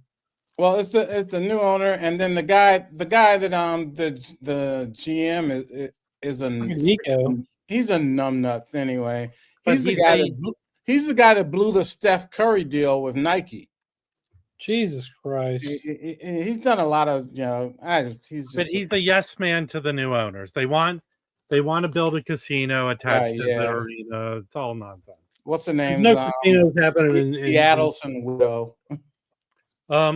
Wait, didn't the Adelson fucking widow buy it basically? That's That's the new ownership group. Cubans. He was like an evil fucking billionaire fucking Republican anyway, so fuck him. I just wish Cuban would have kept. I don't really care. I don't like Mavericks. He saw the writing on the wall. He made money. He left. Oh, he made a shitload of money. He was like, yeah. Who, Cuban? Yeah. Oh, yeah. From what he paid for that team? Yeah, dude.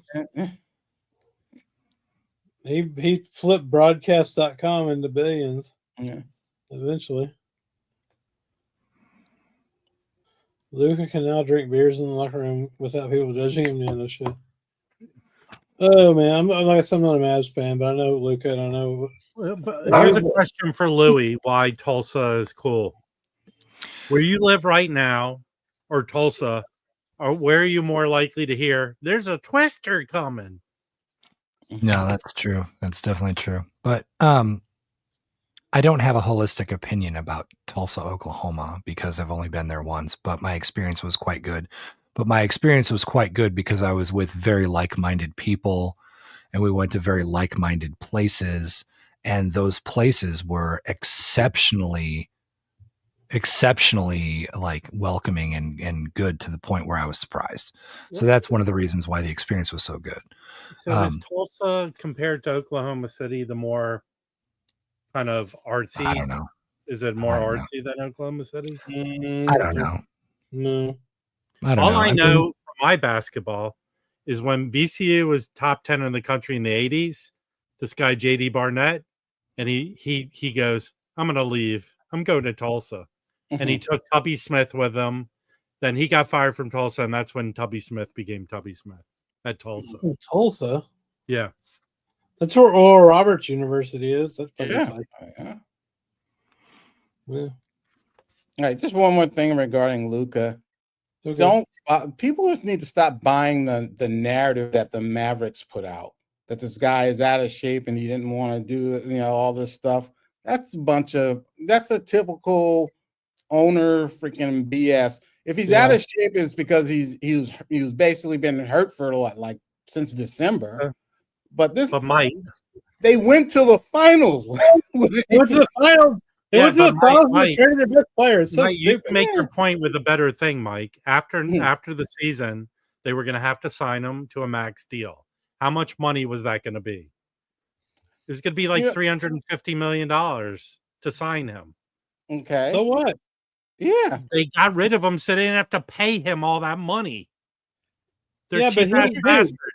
The guy took you to the finals. You're gonna gut the team. You're gonna go with a 31-year-old Anthony Davis. I mean, maybe they don't want to win. Maybe you're right. They don't want to win. I mean, no, they don't want to pay him his money, and they screwed him because he can't get the max deal. I'm not. You may be right, but I'm saying now that the Mavericks have done this trade, they're putting out this narrative about Luka, which is BS. Harry, I say it's BS.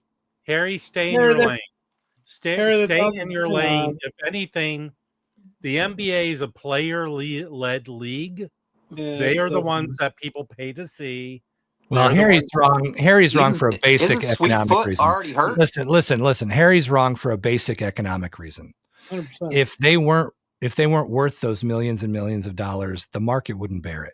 And it would collapse. So it's just like baseball. It's like, how am I paying this person $250 million to hit a fucking ball? It's because of us. It's because it's our fault. Because if the market wouldn't bear that shit. Harry, listen. Harry, you pay to see Bruce Springsteen when he plays, right? Have you paid $200 a ticket to see Bruce Springsteen? Sure. It's the same thing for these players. Yeah, of course it is. This is a business. TV more than anything else. But I mean, sure. Sure, Yeah. but at the bottom of a very complex balance sheet, there's a number that's black. After they pay all these fucking people these hundreds of millions of dollars, do not think for one fucking second that the organization as a whole is not fucking making money. That number isn't red. So, like, if you want to blame it on somebody, blame it on society as a whole. Hey, I was waiting for Roberto. I was waiting for that comment from Roberto. Hey, Harry. Sports makes all their money from TV deals, not because 15 or 16 or 17,000 people. It ain't tickets. Fill an arena. Well, tickets help. I mean, that's not nothing. It's not nothing. No, but it's don't part of get the me machine. wrong. It's just part of the machine. Don't get me wrong, but NBA is international. People they can get TV rights around the world for these games. So most people don't go see games live. They watch them on TV. Exactly. Yeah, going to the games like a special event. Like when I went to the Cubs game in Chicago when we were there, it was so fucking great, man. I loved it. It was worth every goddamn penny. But I've built that nostalgia up in my own mind, right? Well, the thing that makes me, I haven't been to I need to go to the new Rangers ballpark because I used to go to the ballpark in Arlington, the one they built back in the 90s. I went there I bet I saw 150 games there. Probably 100. You saw 150 pro baseball games? Probably saw 100 over the course of years, you putz. Yeah. Even over the course of 10 years or 20 years, that's a shitload. I've seen 5. Yeah.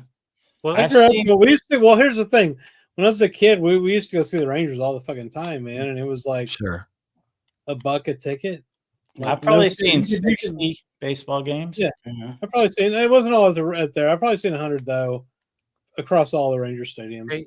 Hey, Harry, even if you pay for a season to watch games, it's cheaper than going to the game itself. I went to a Dodgers game last year. I spent $70 on top of the ticket. And that's you got off cheap, and that's cheap. Yeah. For what? You know what stadium? And I'm not like a big stadium guy, but the news or I guess refurbished stadium I'm interested in going to is the Bears thing that they're doing. Yeah. That is going to be so freaking off the hook. I mean, I'd go to Chicago just to. Is it going to be a closed stadium? Like I think yes, it is. They have the ability to open. I think they have it's convertible. Yeah, it's convertible. It's like an AI freaking stadium and all kinds of like SoFi, right? If you go, you gotta take me with you, man. Dude, let's go. Dude, I love Chicago. The only reason to go see a Marlins game in Florida is hope that they'll retract the roof during the game or close it. That's the coolest thing. The problem with the Marlins is 7 people go to see all their games. No, actually, Marlins did when I went to a Marlins game, they had all you could eat seats. So you pay one price and you could have all you could eat hot dogs, popcorn, soda. Oh, wow. That was cool. It takes 3 hours traffic to get there. In Tampa, I saw they built it in a bad place. That was great. And it's horrible traffic, right? Yeah. Didn't they win the World Series the same year that was predicted in Back to the Future 3? The Simpsons predict everything. No. I'm telling you. Yeah, McToastie's. You brought up McToastie's comment. I mean, you know, all freaking games are now like, you know, broadcast on some cable medium. Last night, USC and UCLA women, they played basketball. So I wanted to see the game. They're in the Big Ten.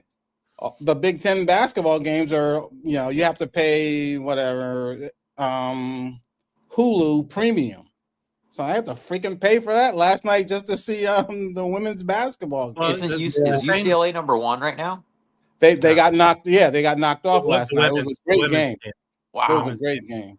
They're like the VCU, which most of their games are televised on ESPN or CBS. But the game the other night was on Peacock, and I'm a part of a group of guys, and no one knew where the game was.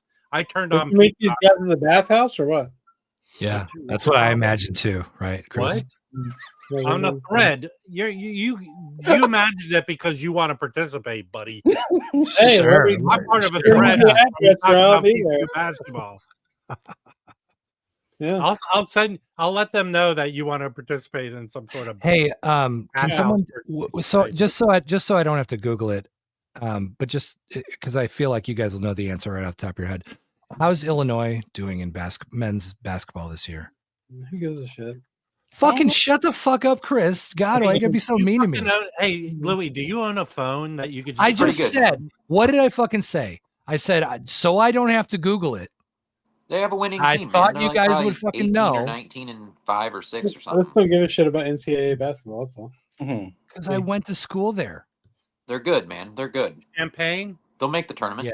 Yeah. Did you graduate or did you just go for the first year? I will fucking have a degree in economics, you piece of shit.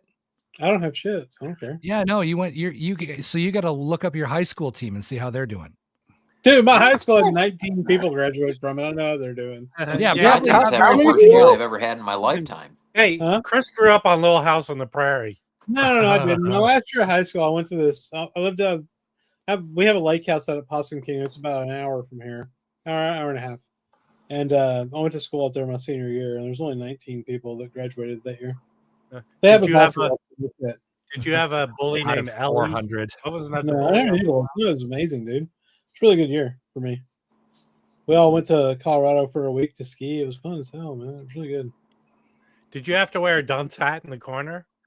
No, I had a mohawk though and a goatee that was about a half foot long. 1994. Yeah, that's not hard to Hey, imagine. Louis, when I went to my college, in the BC, school, right? we competed with Illinois because of size. They had a big art school at Illinois. Did you have like a dick measuring contest, or? Don't worry though, we measure from the balls. From the shaft. It's just the shaft. Yeah. No. That's what Mazzy's doing tonight, everyone. Cooking. Oh shit. That's great. Well, thanks for being mean to me, Chris, after inviting me up. I'm so mean to you. I was mean to you. Was I mean to you? Well, that's the goal, Louis. Yeah. Funny how? How the fuck am I funny? Hey, like a clown. Hey, everyone. Length its girth. Hold on one second, Glenn. Post the link to your video so everyone goes there and watches it. Absolutely. Okay. Yeah. Fair, Harry. He doesn't have a wrench, so he can't. Oh, can you? No. Do you want to wrench him? Glenn's a good guy. I don't know, Glenn. Glenn's fine. Rob's never told a lie. Yeah, Louis a fantastic human being. Fuck you, Rob. He is a fantastic human being. That's fair. It's true. No, it's true. Hey, dude, I know you guys don't care, but like I know Chris, you know, because you saw my Instagram or whatever. But I met one of my fucking heroes last night. Absolutely hero. Well, you don't have to call me a hero, Louis. And gave him my record, and it was fucking awesome. Oh my god. Who? Where was this at, Louis? And now he has a restraining order. Yeah, which happens. I mean, Mike knows. But so Louis, what's the count from Sesame Street really like? What's that joke about? There's a meme about the count, and it's somebody said, well, "Who's your favorite "vampire"?" And the response was, "The one from Sesame Street." And the person said, "Well, no, he doesn't count." And the response was, "Oh, I assure you, he does." Yeah, he definitely does. I love that. But so one of my favorite singers in like my top 3, like all time, really influential on me, is a guy named Roger Clyne. He was the frontman for a 90s band called The Refreshments. They had a big hit that I'm sure you've heard. I'm not going to just sing a few bars or anything, but it was the so give your ID card to the border guard. Oh yeah, okay. You know, it was it's a great song. It's called Bandino. Yeah, it's called Bandinos. But anyway, so that band broke up from drug problems from their guitar player, who was awesome. But nevertheless, he started Roger Clyne and the Peacemakers, and I've been following them ever since. He's a great songwriter. He's a great performer, and I really like the way that he sounds. I met him in Boston once because we drove down from Maine to see him. But just like, you know, I have a picture with him, and I'm sure obviously you don't remember that kind of shit. So, but I knew I would see him last night. And so I brought a record to give to him, and I said, because there was a meet and greet, and this is like small ass bar in Texas now. This isn't like, you know, stadium. So this is in Denton. This was in Plano. It was Love and War. Plano, okay. Wait, you drove to Plano? No, I Ubered there. Are you serious? I have to. I have like super bad anxiety for long drives. You're gonna shit on me for that too? Yeah, probably. Yeah. Well, anyway, so they did the sound check, meet and greet sort of thing, and you know, he's accessible. They're all accessible. They're like totally. The situation is not that they're famous, because they're not really. But anyway, did you get drunk there? Did you get drunk during the show? No, not too bad. No, but anyway, I gave him. I said, hey Roger, we've met once before. It's great to see you. I wanted to give you this because it's meaningful to me. This is my record, and you're one of my favorite singers. So, you know, if it survives the tour bus or not, or if you spin it when you get home after tour or whatever, that's not the important part. The important part is that this is something I need to do to like close this. You know, I have this opportunity. I want to do that. So I did that, and it was fucking awesome. And he changed his tone a little bit. He's like, shook my hand and talked to me about it, looked over the record and said, I said, do you think it'll survive, you know, till you get home? He's like, oh, definitely this will. I'll make sure it does. And whether that's a total lie or not, he's a really nice guy. So it's not a don't meet your hero story. Cause like I said, I met him before, but like you don't get to do that. This is like if Harry met fucking John Lennon, you know, or something. And Louis, you know, it's cool. Like, you know, Joy was on that song with you on your record. Yeah. Okay. And his band's record is going to be out on RSD. Yeah. I'm going to pick it up if I can. Yeah. I thought that was awesome to see because that was what CD only forever, right? Totally. Yeah. Yeah. That was the big deal about that whole thing. Louis doesn't know. Joey told me about it about 1 million years ago. No big deal. Okay. He told Rachel first. Yeah, I'll bet. Long drives may not make me anxious anymore, but what's a long drive for you? 5 minutes. Long drives are like long highway drives. I actually do not think that I suffer from this as much anymore, but I have like a generalized triggered anxiety situation where it's not like a cognitive thing. Like if you're afraid of spiders or you're afraid of closed spaces, I'm not afraid of driving. Like I'm not afraid of my skills. I'm not afraid of getting in an accident. It's just something that happens to me that causes like this weird vertigo and like motion tracking starts to get off. And so I'm like, fuck that. If I have well, stress causes I've had vertigo before and it sucks. What it is stress causes a piece of your inner ear to separate and it throws your equilibrium off. Yeah. That's And like what I said, vertigo is. I don't think that I don't test it very often just because of experience, but like, I don't think that I suffer from anywhere near the anxiety that I used to. Yeah. I'm not anywhere. I'm way better at stress. I'm not that stressed out anymore. I think things are, but fine. That's what causes vertigo is stress. Yeah. Stress causes death. Like stress kills everybody. Yeah. So, but yeah. So like, so what I do is I use that as an excuse to make Chris drive to Austin every year. Yeah, shit. Next year we're gonna do it where you're gonna drive and you're gonna be blindfolded the whole way, and we'll listen to Nitzer Ebb the whole way there. Now, are you gentlemen planning to go to the next Austin Fair? No. Well, see, the thing about planning is it's very hard to plan anything with Chris. What? It sounds like Chris is busy with major meetings all the time. No, it's Chris is busy being flaky as shit is what it is. Flaky? How dare you? I have mental there. So do I, and you're the one calling me out on mine, you fucker. I didn't call you out. Roberto did. Blame him. Roberto, you make a donation.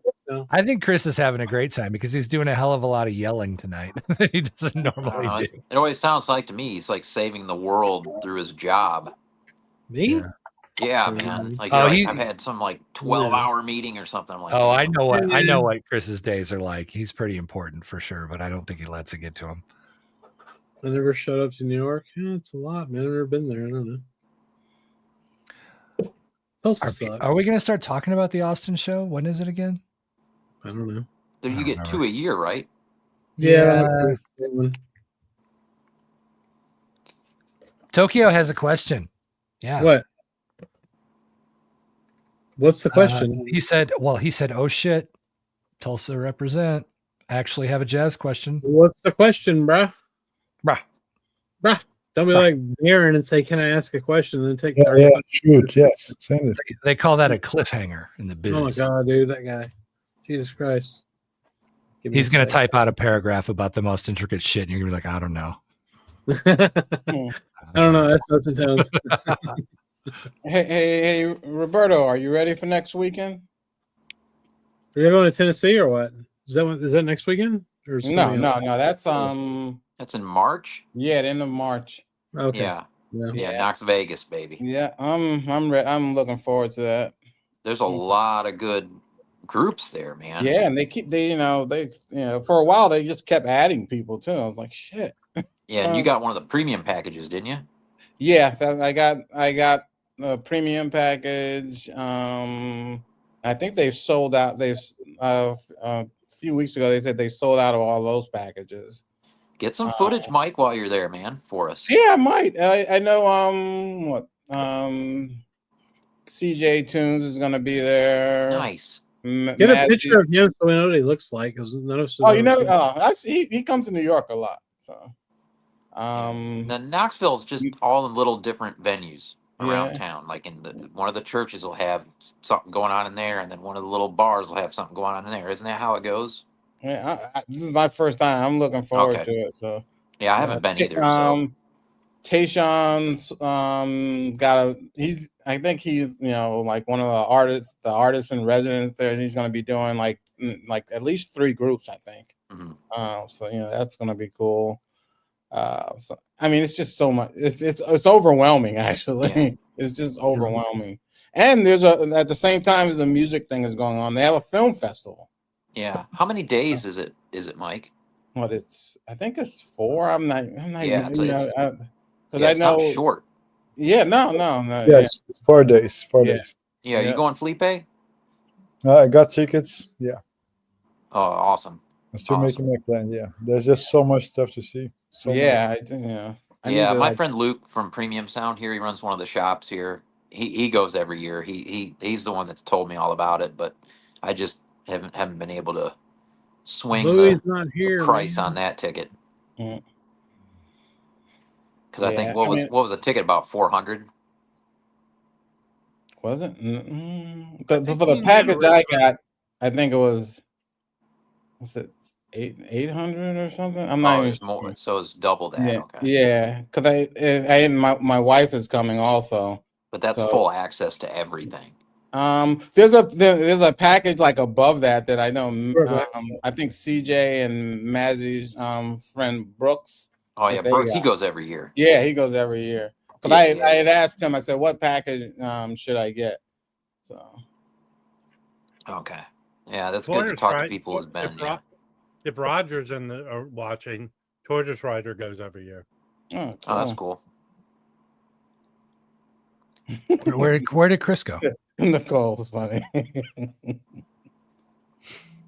Who's that? What time do the shows start? Like at noon or something? That's a good question. I have no clue. Yeah, I used to go to Sundance all the time, and it's like a job. It's you just are dead at the end of the day. Yeah, when I went to Primavera Sound, that's basically a 5-day thing. Thursday, Friday, Saturday, Sunday, and then Monday night is the kind of the closing showcase thing at the Apollo. But at the big venue, the bands every day for 4 days, they start, I wanted to say, was it noon? I think because when we went at 11, I think the band started at noon and didn't end till 5 a.m. the next day, every day for 4 days. Because that's when the train would be getting, like the trains in Barcelona would be getting cleaned from like 11 p.m. to 5 a.m. and then open back up at 6. So they just ran the concert all night because no one could leave anyway because everybody uses the transit. So like it was nuts, man. We started watching bands at noon and they didn't get done till 5 the morning the next day. It was crazy, dude. I would go Stages to Sundance everywhere. for the whole 10 days. Jeez. And the movies would start at 8 a.m. and then obviously they would have midnight screenings. Yeah. And you have to get in line and it's crazy. Where is that held, Rob? Park City in Utah. In Utah? Oh, Yeah. that's a cool place for it to be, though. Well, no. What? No, you got the mountains and shit. It's in a religiously built red state, but Park City is people have homes and stuff there. But the cool thing they do is they do something in Salt Lake where you can go see movies there. And that's probably I'm friends with Mitt Romney though, so I get to do everything there for free. Hey, we got Tokyo Record Style finally figured out their question. Oh. And it's what are the couple of essential Japanese jazz records is sort of what it came down to. Oh, Fuck, he's in Tokyo. You tell us, bro. I don't know. Brandon be a good one for this one. I can come up with some I really like. I got one right here. This one, the Yosuke Yamashita Trio. Oh yeah, I forgot about that one. Yeah, this one is incredibly intense. Takeo Moriyama on the drums and Akira Sakata on sax. I mean, it's supposed to be a piano led session, but those two together absolutely just slay fools. It's in one just of the best fools show up and their fools are immediately slayed. Yeah, that one be the one from me. But Brandon's got a lot more of the Japanese stuff than I do. Well, I think he's thinking of more maybe like the quintessential ones. So like the stuff that got reissued on BB. Yeah, like BBE. Ryu Fukui's what's the name of that one? Scenery. Yeah, Scenery's good. Right. Like with the red cover. Suzuki, Blue City plus what is it? Trio plus one. Blue City. Yeah, Blue City's great. I have that. Trying to think. Mal Waldron and what's his name's really great too. There's some other Japanese ones I have here somewhere. Oh, these are good. Like these, like this is a great one. This Togashi. Yeah, that one's great. I got that original. Yeah, the Song of Soil session in Paris with Don Cherry, Charlie Hayden. Does it count if it was recorded in Paris though? Yeah. Studio du Village, 1979. Here's a question for Notes and Tones. I'm sorry. Okay, 1 second. From the phone. I was just typing a response. Because he's a corrupt dunce. That's why. Yeah. I've never cared for that bozo. I abstained from voting for him. He's such, he's just, I cannot stand that guy. I've never cared for Eric Adams. He's just a jackass. He's a jackass. Does he have like a free hall? Does that guy have like now a free hall pass to just do as whatever long as he there's wants? transmitting, yes. Yes. I think a lot of these guys are thinking about pardons. I mean, what happened to the 80 million, dude? Is that in the Caymans now? Yeah, I mean, this is just a front for the robbery. We're buying condoms for everybody. Yeah. What you got, Brandon? Here's one I really like that's probably not very expensive in Japan. This Sadao Watanabe Open Road live session. It's a double LP. I love this record. Are you talking today's prices or 15 years ago prices? No, I think it's still like it's a double LP. I think it's still $40 or less, maybe 50. Hey, by the way, Brandon, I have a record for you I need to send to you. So cool. And then this record's great. Because that is really good. Yeah, that's what I was going to mention. So this is one of the great, this is a classic. Actually, really their Sony Japan is reissuing all the Blind Ice, and that's one they've reissued already. Yeah, I have the reissue. It's true. How are those? Yeah. It's done good. I mean, I enjoy it. That's one of I have another one of his albums, and I definitely prefer that the one that Brandon just showed. Yeah, apparently, I mean, it's cut by Bernie Grundman from the original tapes. So, you know, it's all. Yeah, if I knew, I'd prepare better if I knew that question was coming. But those are two that I really dig. Yeah. This is probably my favorite Japanese jazz record right here. This would be my number one. What does it tell us about? Teramaso Hino meets Reggie Workman, A part. Oh, cool. Oh, cool. This is a Japanese press on Overseas record, which I think was a second press. But I got this from Tom Minko. From the vinyl community. He had probably upgraded to an original, I would imagine, and then sold me this one. But it's got a different. The original got a different cover art. But this is some of the best playing I've ever heard from Reggie Workman, and that's saying a lot. I mean, this is really, really incredible. That'd be my number one. That's a top 5 jazz record that I have, I would say. Top 5 jazz record, not just Japanese. Yeah, just in like if I had to pick 5, that one comes to mind right away. All right, if that's really how you feel, I need to check this out. Yeah, this one's really good. And there's a reissue from recent times too, from a couple record stores days back. Like Dusty Groove had them. Tell me I've got what it is again. I bought the reissue. Can you just put it in? Can you put it in the chat? Hey, yeah. Hey, Brian, you should do a paid chat, a paid comment then. Yeah, do a paid comment always. Yeah. I have a coworker, and it's like this was a few years ago because this kid has graduated from college, but he was telling me that he lived in Montclair, New Jersey, and a lot of jazz musicians live there. So his son was in some group, you know, where they taught kids music and stuff like that. And his son comes home one day and says, you know, Mr. Reggie says that he played on a lot of jazz albums, and my friend goes, Mr. Reggie. And of course, it turned out to be Reggie Workman. And like teaching his son music.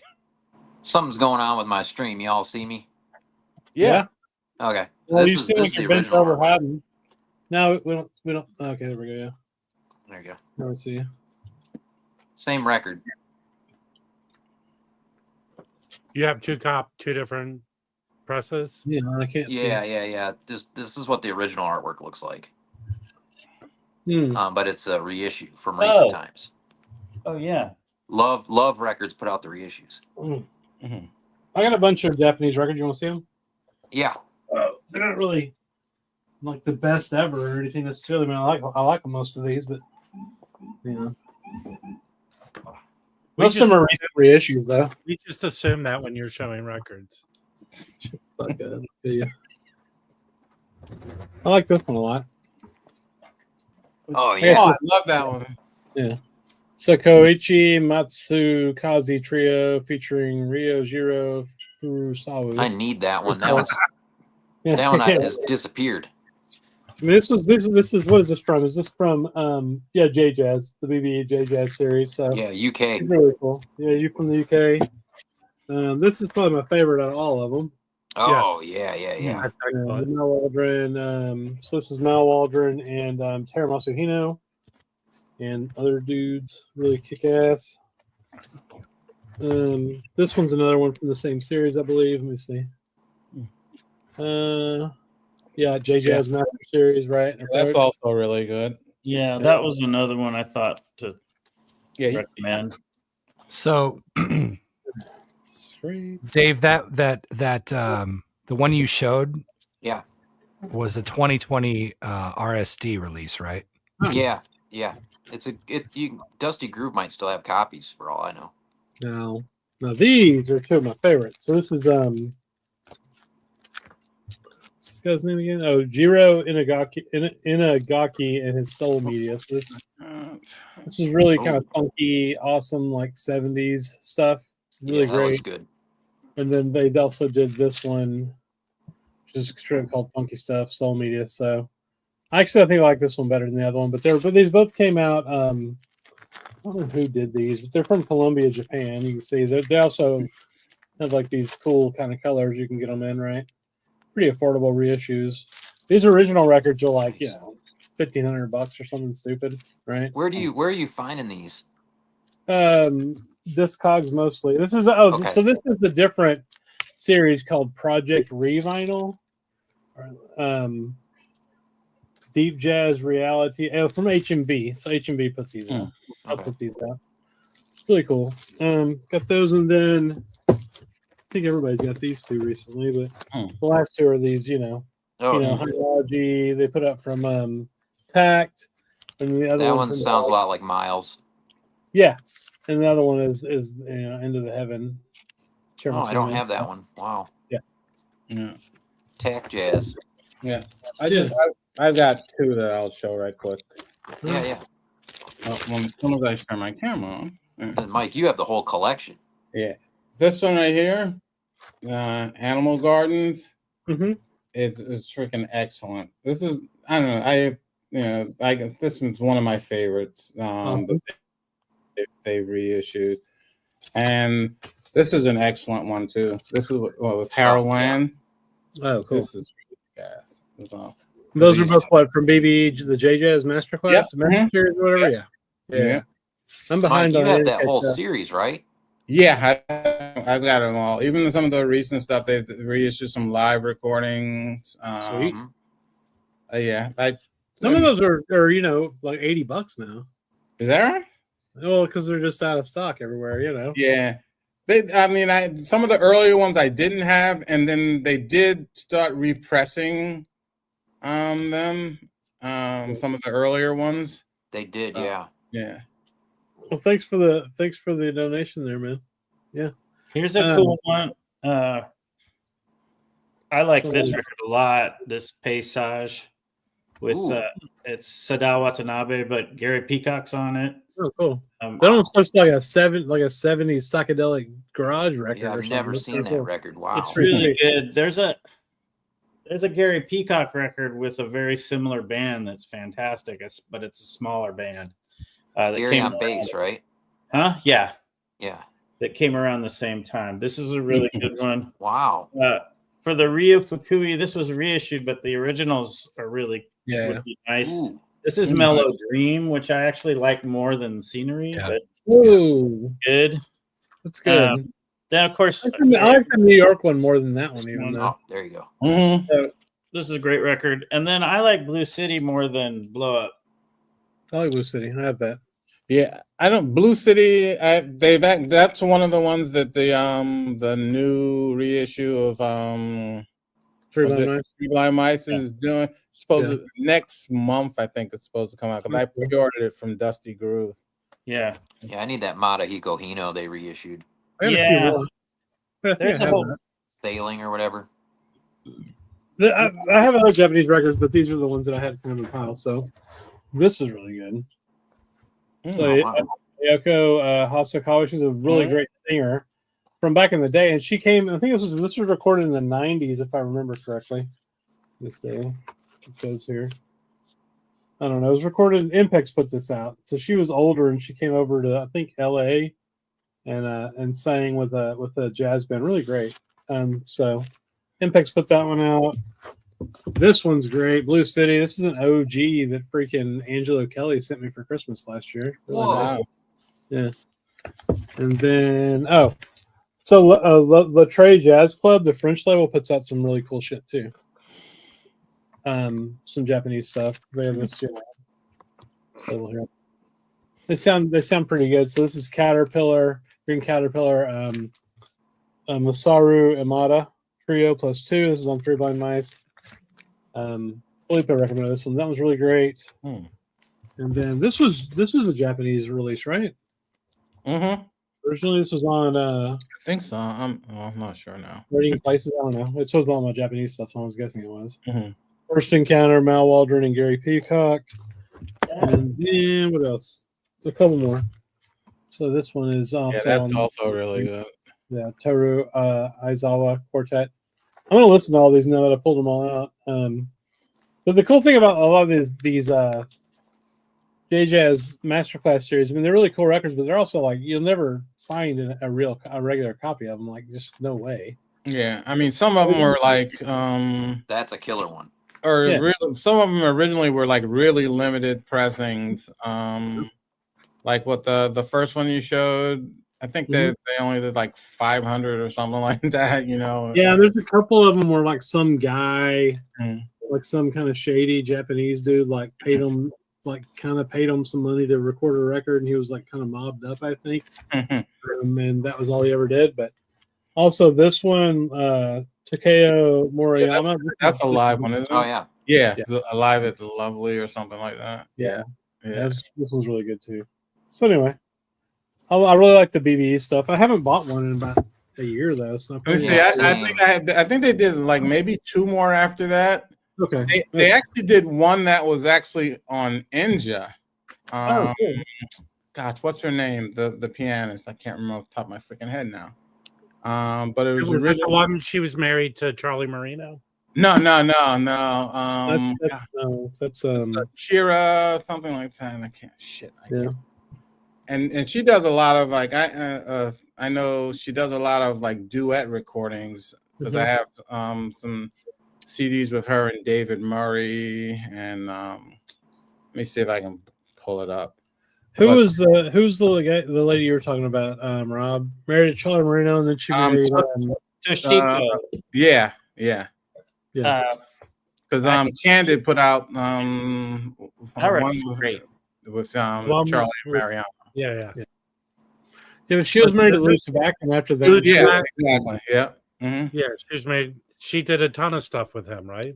Yeah. Oh man, I'll tell you, they used to have like a big band too. Yeah, really no, good. they had a big band. They did a bunch of records on RCA that are really excellent. You can get them for like $3. Now you guys know the label Black Editions. I've heard of it. Yeah, they did some good stuff. They did some box sets of Masayuki Takiyanagi, New Direction. This is some really good Japanese free jazz guitar. Yeah, and those aren't that expensive. Yeah, this is $30, right? This is my jam, man. I really dig this guy, and he did a lot of work with Kaoru Abe, free jazz saxophonist. This is very Black Editions does incredible work on their products, like everything they do. What's up, Louis? Yeah, that's. Do you have any Japanese jazz records? Yeah. Yeah, I have a couple. I have scenery. I mean, everybody who's ever started collecting jazz has scenery. You only have that because I told you to buy it, bro. Yeah, that's fine. This one's pretty fun. Hynology. So glad you did. Masahino.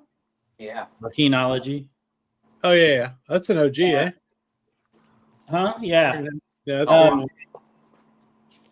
I've got a bunch of his, but they're kind of scattered around. So I would have picked a couple others probably before this, but this one's pretty good. Is that one? Well, he had some smooth jazzy shit. Yeah, around 78, it's kind of changes. So yeah, like the one with the taxi. Once he makes that taxi one, it's a kind of thing. You like the taxi? I actually dig that taxi one. Yeah. Really? Hey, I just got it at Christmas time out of the Bob Shop basement because it was like didn't cost nothing, Yeah, it's promo. Like $5. Yeah, it was like a promo for I don't know what he charged me, maybe $8 because it was a promo, but it's got some jamming to it. In my opinion, he has the early 70s stuff is the really good stuff. Yeah, I agreed. Like May Dance. Do you have May Dance? Yeah, and then it's pretty good. He's still good then. Yeah, there's the one that's really expensive that I sold. That's like 78 with the black cover. Okay. It just wasn't my thing. Yeah. But here's a question. Here's a question. Sorry, there's a question that's come up earlier. Someone else was talking about. So, yeah, Victor Japan is reissuing the Joe Henderson in Tokyo. Oh wow! Whatever the original title is, it's a different cover. Slightly different, a pretty different cover. I don't think it's the same. It's not the Milestone one. Yeah, it is. It is. It's the Milestone one. Yeah, it's the original Japanese release. Like has a different title or whatever. And it's got the same picture, but without all the Japanese writing on it, I guess.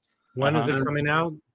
I mean, it's coming out pretty soon, and I saw it on a Japanese website. You can buy it, you can import it, but like it's not going to be widely available here. So if you want to just buy it from Japan, basically, you probably put it on Discogs after it comes out, or from any of those Japanese stores. Who's the big Japanese store that I like to buy through from eBay? Face Records. I bet they'll have it. So yeah. I also have. Oh, go ahead. Yeah. I have that too. Yeah. Oh, nice. I lucked out on that one. I got it was supposed to be like a reissue. It's a great Henderson. It's like $40 or something, and it turned out to be an OG that they sent me. Oh, cool. They listed it wrong. Speaking of Ryo Fukui, I really like this We Release Jazz label that puts out all his shit. From I have that too. Yeah. Yeah, I have like 4 Ryo Fukuis from that label. This is a Boliot Theros quintet. They cover Straight Life from Freddie Hubbard, In Your Quiet Place from Keith Jarrett and Rashawn Nolan Kirk, Sweet Fire. Anyway, this is I forget where they're coming from, like Sweden or something. This is really freaking awesome. Love I haven't seen that one. It's good. But then they also put out all the Ryo Fukui stuff like Scenery. And you got, this is maybe the best one they've put out though. This is fucking awesome, dude. That's trombone, man. Hiroshi Suzuki on trombone. Yeah, tell them to find an original of that because they're not insanely expensive, but they're probably like $300. Yeah, you can get this for $20 though. Right? They've gone up a little bit. Yeah. So this is absolutely kick-ass. This might be my favorite actually out of all of them. Yeah, that's kind of a life changer one. Yeah, for sure. And then here's my favorite tune, Ryo Fukui. That was pretty good. Yeah, I like that one. Scenery's my favorite though. Well, probably the one Brandon showed. Melodream, yeah. And then actually this one's really great too. Ryo Fukui in New York, 99. I don't know if this was where this was recorded. Let me see what's in. I didn't know you had this much of this stuff, Chris. Yeah, all kinds of shit, man. So this one's Ryo Fukui, Lyle A. Atkinson on bass, and Leroy Williams on drums. Yeah, it doesn't. I think it doesn't say where it was recorded. I thought that was a New York session. No, it is. It's in New York, but I didn't say necessarily where in New York. I guess. What else? I guess that's it. Yeah, I haven't bought anything from We Release Jazz in a while, but I used to buy every single thing they put out. Their parent company is called We Release Whatever the Fuck We Want. And I think they're Sweden or Finland or some shit. Switzerland.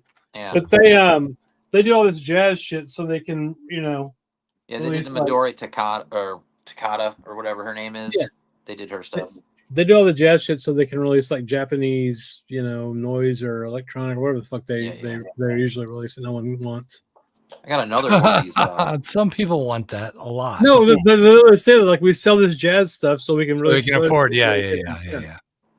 But I got another Takinagi that I found. I forgot I had this. This is another black editions they did. This is a beautiful copy.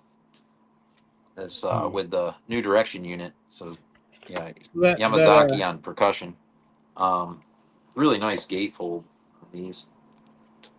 Oh, nice. Yeah, they do black editions, man. I forgot all about them until we started talking about all this Japanese stuff. No, the Venus is Japanese, right? Yeah, it's mostly American guys. No, I know. Yes, but I mean, they're recording. Do they just record here and then release it? Generally, is that what's? I think some may be recorded in Japan, but there are some that there are some are recorded here. Yeah, I just picked up that Kenny Barron one, but they recorded. It was recorded in New York. They did that in New York. Yeah, that makes sense. There's also, if I can find them here. There's a bunch of comps. Here they are. I love these. There's a bunch of comps that have come out from Japan, right? And these two, I've got more, but these are my two favorites. So these are I've shown these 100 times. The Japanese jazz spectacle. Oh yeah.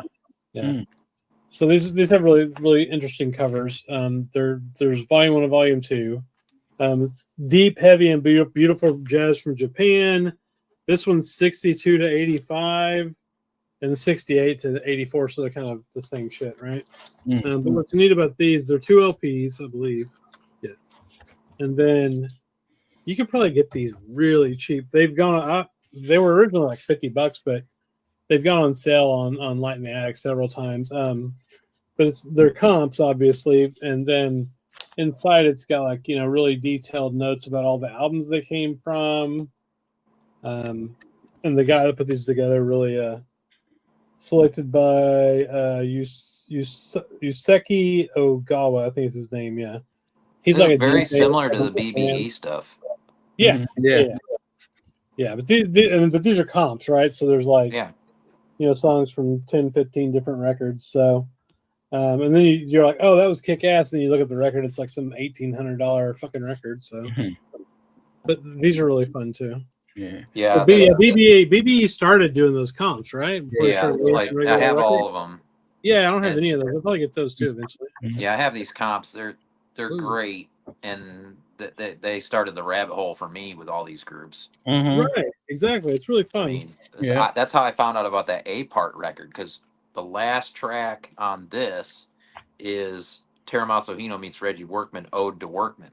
That track, and I was blown away, and I was like, okay, I got to find this. And that led me down a whole rabbit hole. Yeah, and these ones have a kind of an interesting label too, but they're really well made and they sound excellent. So it's got like a pretty cool label. Anyway, this is the most recent one that I picked up. Let's see what we got. Project that's right. Yeah, the Dusty Groove had it, and so this is Victor, and this is really good. And then I also had I think I showed this one before also. What is that? Who puts that out? This is, what is it? PCM, is it Denon? I can't even recall. Yeah, because I have my it's looks like Denon.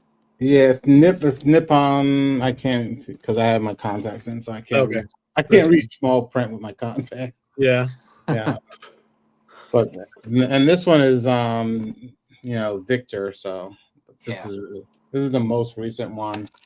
And then Dusty Groove is pretty good about when they get it. I usually that's where I get most of the stuff from.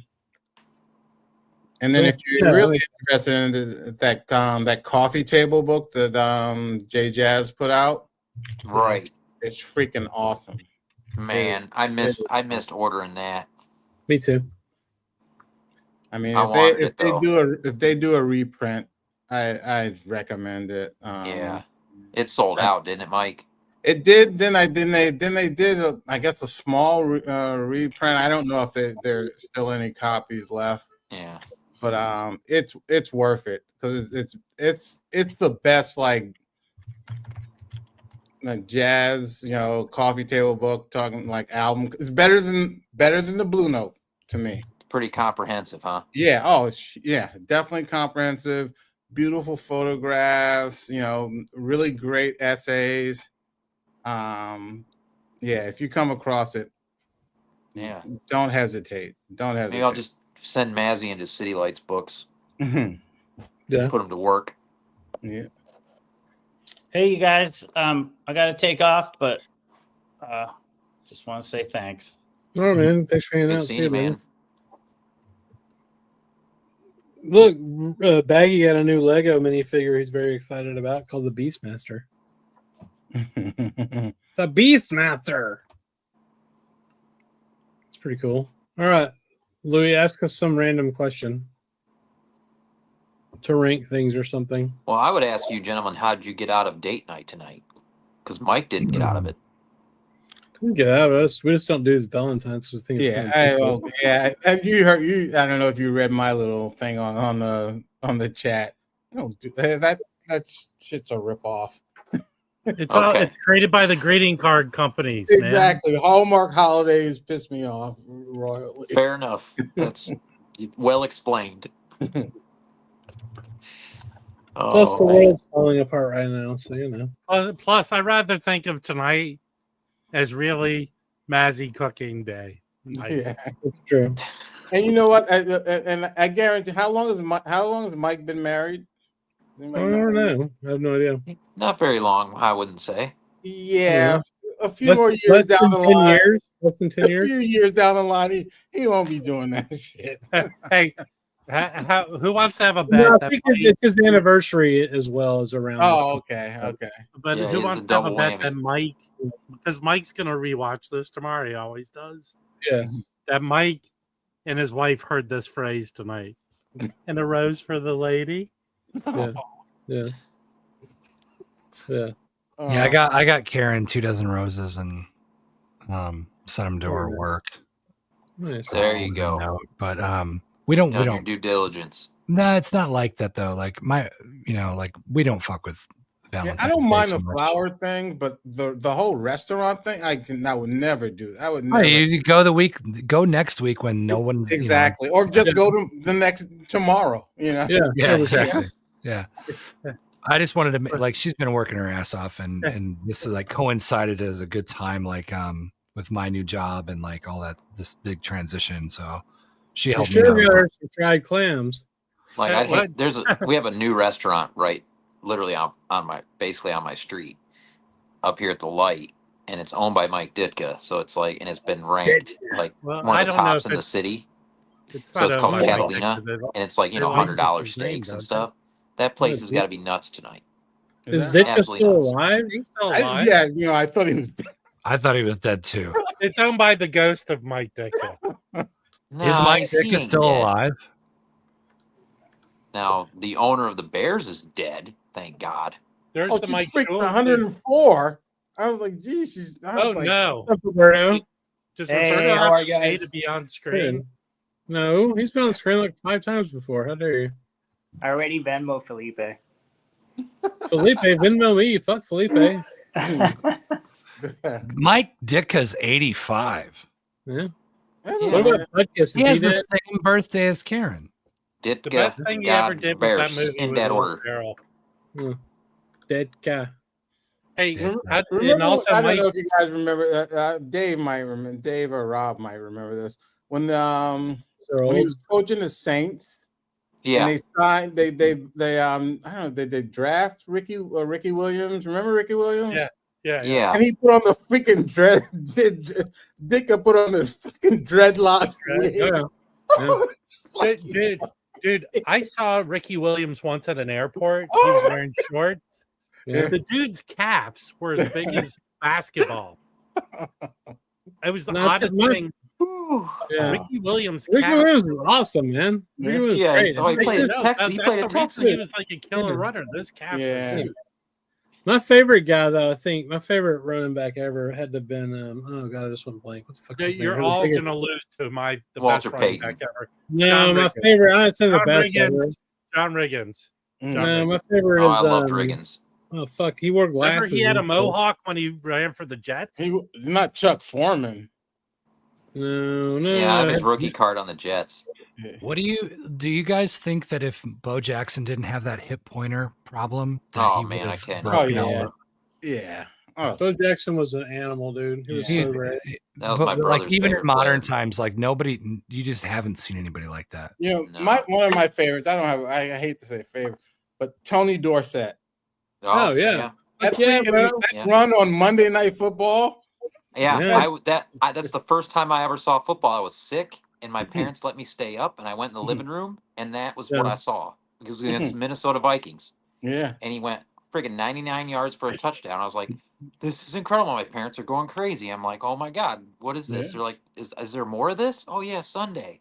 So Sunday comes, Dude, that's right. and I watched the Bears destroy the Giants, Mhm. and they interviewed Walter Payton, and they asked him, how do you avoid all these tackles? And he goes, needles. And the guy's like, what do you mean needles? He goes, I look at every defender like they're trying to give me a tetanus shot, and I hate shots. And I fell in love with Walter Payton. That You know, was Walter Bears forever. Payton's a great example of also in the conversation because, like, how do you be in the same conversation as somebody like a freak like Bo Jackson and be a little guy like Walter Payton. You know what I mean? Like there's a strange black magic skill there. Detroit. What's his name? Barry Sanders. Barry Sanders. Barry was incredible. Don't forget about Barry Sanders. He quit. He didn't. Yeah, he was smart. No, but yeah, he was smart. He's going to be able to walk for a while. And think. Like they're not good. This team's not going anywhere. I can't take this. I'm not taking any. I mean, everybody acts like Emmett was nothing, but that motherfucker. No one in the history of football acts like Emmett was nothing. Yeah. I liked Emmett. He was strong. Emmett's fucking amazing. Like those are first ballot hall. My favorite running back ever was Dickerson for sure, though. Oh yeah, he was fun to watch. He was fast. You guys are all silly. Brian Piccolo, man, come on. Give me a break. Dickerson was fun to watch. That was a great movie. I used to watch that like every year they would show. Yeah, it was the only movie that made guys cry. Yeah. I got a question. Like when we're talking about this, like what's your favorite offense of all time? Favorite what? Offense. I don't know. I'm biased. I'm biased. Well, Bears is 85 Bears. I didn't ask if you were biased or not. I just because obviously the 90s Cowboys. Fuck it, like the triple. No. I'm talking Michael Irvin and all that. If you care about if you care about the question the way that I do, the 49ers and the West Coast offense. Yeah, that's fair. That changed it.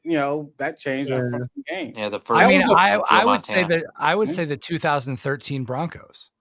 Oh, give me a break. Nah. That would be I couldn't stand Elway. Of this question, that would be a first ballot Hall of Fame by no one ever stats talks alone. about John Elway as the biggest crybaby ever. John Elway wasn't there. That was Peyton Manning. He was drafted by the Baltimore Colts, and he goes, "I ain't fucking playing for that team." Yeah. Same with Eli, right? He didn't want to be a whatever. Yeah, he was like he didn't want to be a Charger. San Diego. San Diego. I don't think Eli's a Hall of Famer though, man. I think that he's not a first ballot. He's not a first ballot Hall of Famer, but he is definitely a Hall of Famer. He won 2 Super Bowls, big deal. That's all. Andrew Luck didn't go to the Panthers. He stayed in college. Fucking all it takes, man. Like what are we arguing about here? I don't know. All right, like this year, what's the name? Sterling Sharp got elected to the Hall of Fame, right? Sterling Sharp was badass, and then he got the neck injury. Yeah. But he's been retired. I don't know how long. Eli. That's the same thing. Eli should go in. Not even next year, but his father's a Hall of Famer, Archie. Is he a Hall of Famer or no? Yeah. Their dad? I don't think so. I'm not sure. I'm not sure. No, because I would have it as I collect the rookie cards of all the Hall of Famers, and I don't have an Archie card. It would be incredible to have the entire family as a Hall of Fame. Yeah. Dave, can you tell us? Can you give us the short list of shit you don't collect? Oh, I don't know. I've always collected something. Well, yeah, no shit. 2 or 3 years old. You can barely tell. What else you got big collections of? Well, a lot of I think I'm only a couple cards short of every single Hall of Famer for football rookie card. Holy That's shit. something I collected before records. Yeah. So I Really? need a Nagurski. Every Hall of Famer? Yeah, I have Are all you the old fucking ones. kidding? They're The rookie old cards. the little tiny Bowman cards. Yeah, That goes for a lot of money. They're rookie cards. Yeah. Show me a John Elway rookie card right now. I can go get it. Yeah, would you? Let me see it. I want to see it. I want to fucking see it. All right, give me a minute. I'll be right back. Good job, Well, hold Louie. on. Way to make Dave leave the stream. He loves this shit just as much as I do. Give me a break. What are we talking about here? You guys, all we do is show each other our fucking little rocks that we collected. We're like crows. Oh, I found this shiny rock on the street. Have you seen this shiny rock? Oh my God, I need that shiny rock. Wait. Is this how you show rocks? Yeah. Or do you do this? I don't know. Where did Louis go? Depends if you're crow sized or not. Dude, yeah. If you have crows that are friends though, they bring in stuff. Yeah, buttons and bottle caps and all Yeah, kinds they of bring in shit. Roberto, are you ready for next week? Weekend? Yeah, I started listening a little bit to too, bro. And I think it's gonna be a little bit out there for me. That show. I like, in the Discord, I posted a documentary that he did. It's only on Apple TV, but it's great because it has Lee Konitz, Joe Lovano, Andrew Sorrell, Bill Frisell. They're all in it, and it's great. What's great about it is it's no like talking heads. It's those guys talking about the music, and Lee Konitz is awesome. What's the name of the documentary? It's called Music for Black Pigeons. You put it on the Discord? I put a clip on the Discord. Yeah, yeah. But it's only. What are y'all doing next weekend? We're going to see Jacob Bro at the Vanguard. The Vanguard, yeah. Yeah. I don't know if Mike is coming. Is Felipe coming? No, I think Felipe is going to an hi-fi show in Florida. So it might be 3 of us only. Yeah, and Joe, I don't know if Joe Marino's coming either. Yeah. Okay. Yeah. Hey guys, I'm gonna take off. Well, bye. If anyone's interested in watching something tomorrow, come to the auction. Yeah, go buy records from Rob tomorrow. What time is it start, Rob? 1 p.m. Pacific, 4 East. Have a good evening. Wait. Rob, yeah. Do you have any steeplechase tomorrow? I don't know off the top of my head. No. I'll check in tomorrow. That's maybe fine. some inner cities, but I don't think so. Cool. Oh, hey Rob. Yeah. Bye. And Notes and Tones is a wonderful person. That was. And you are too. The show started tonight with fireworks, and that was good. That was good. Dude, here's the deal. I take different. Mike's more passionate about the music than I am. Obviously, He's more knowledgeable. But I have issues. I would love more people to love jazz, buy jazz, and be interested in jazz. And I just feel like I'm upset when there's missed opportunities to get more people into it. And that's my take on what happened. This is this other thing, Wax, and this is to your favor, to your point. That I don't know any of those people that were there, so I just don't know their backgrounds or anything. And maybe it's a different approach. Because when I started listening, this is what I did. When I searched out, I wanted to know who Gary Giddens was because he wrote about the music. That's what I did. It was, that's how I started. That's how I knew who Stanley Crouch was, because I was like, who are the people that are writing and talking about? But not to assume I'm not going to make this huge assumption you're a lawyer, but I have to think that's what makes you good and how your mind works. Me, on the other hand, that's I do read the liner notes. To know who wrote them is not important to me. And but I have to say, look, people don't know these guys, and he even admitted, let me go around. But I mean, and maybe doing more live streams, which I think he sort of said, I don't do this. Yeah, no, they don't do it. But right. But I mean, Nate's on the radio. He's on the radio. He's on NPR. So he has the Substack. I want to get more into these people and reading like jazz criticism and stuff, because I don't really do that either. I mean, I started listening at a different time. It was, the Village Voice was, every Tuesday night or Wednesday morning, we would pick up the Village Voice because you had Gary Giddens, Stanley Crouch, Francis Davis, all these people who were writing about jazz. Greg Tate was writing about jazz and everything else. So that's, But let's really look at it. And I'm not blasting Michael Fremer, but as someone who's an experienced person on YouTube, that guy should have said, hey guys, and I've seen him do stuff like this. Hey guys, let's stop. Can each of you introduce yourself so everyone watching knows who you are? I mean, it could have been better organized. I'm not saying, but I just still, I sort of, in a way, I like the informal nature of it. I don't know. But like, I think I'm gonna guess that Tolliver's son, who had an emergency to deal with, if he was there, he probably could have set a better tone. But they don't have a. I don't even think Mac Avenue has a marketing budget, so word of mouth is their best way of selling these records. They're just distributing. That's it. I think that's the only. Well, but they're going to make money on this. They're making records. It's on their website. It brings people to their website who could see the other shit they have. Yeah. So usually what happens in my world with companies, entertainment companies that do this, they hire the cheapest person who does the job. So they don't rely on people who they get people learning on the job. And this is a big deal. Reissuing the Strata-East catalog is a big deal. One thing I want to add that I think it's true. I think Joe Harley has to be working there. He might not be officially putting his name there, but I think he's but he's backstage, not, backstage doing stuff. Well, if he was, then I would think it would be more. It would have been more like Rob was wishing for. Well, but he's not in charge of marketing. He's not. But he would have. But Joe Harley would have said, "Look, this is how and this is how he would have offered that advice." To say, "This is how you guys should roll this out."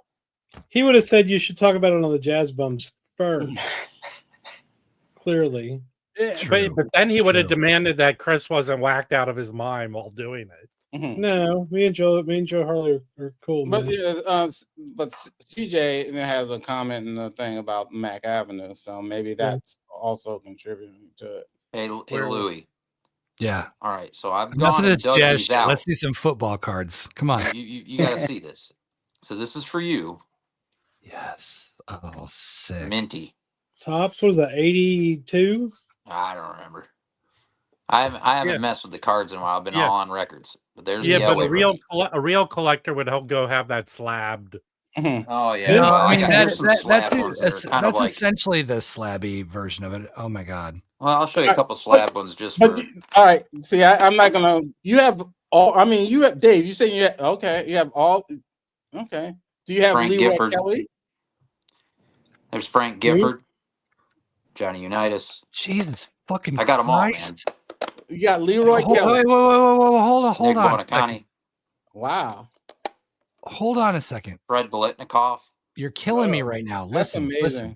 That's freaking amazing. Can you just tell? Name a guy in the hall. It's here in this box. Can you just tell me what that John Elway card's worth?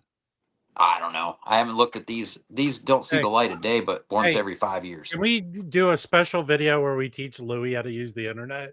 The reason I fucking ask here, Rob, which by the way, you were supposed to leave, is because I'm looking at what the value is, and it's not fucking a small number. Well, say the number then. I'm not gonna do that because I don't want to say, oh, these are worth this. I'm not an expert.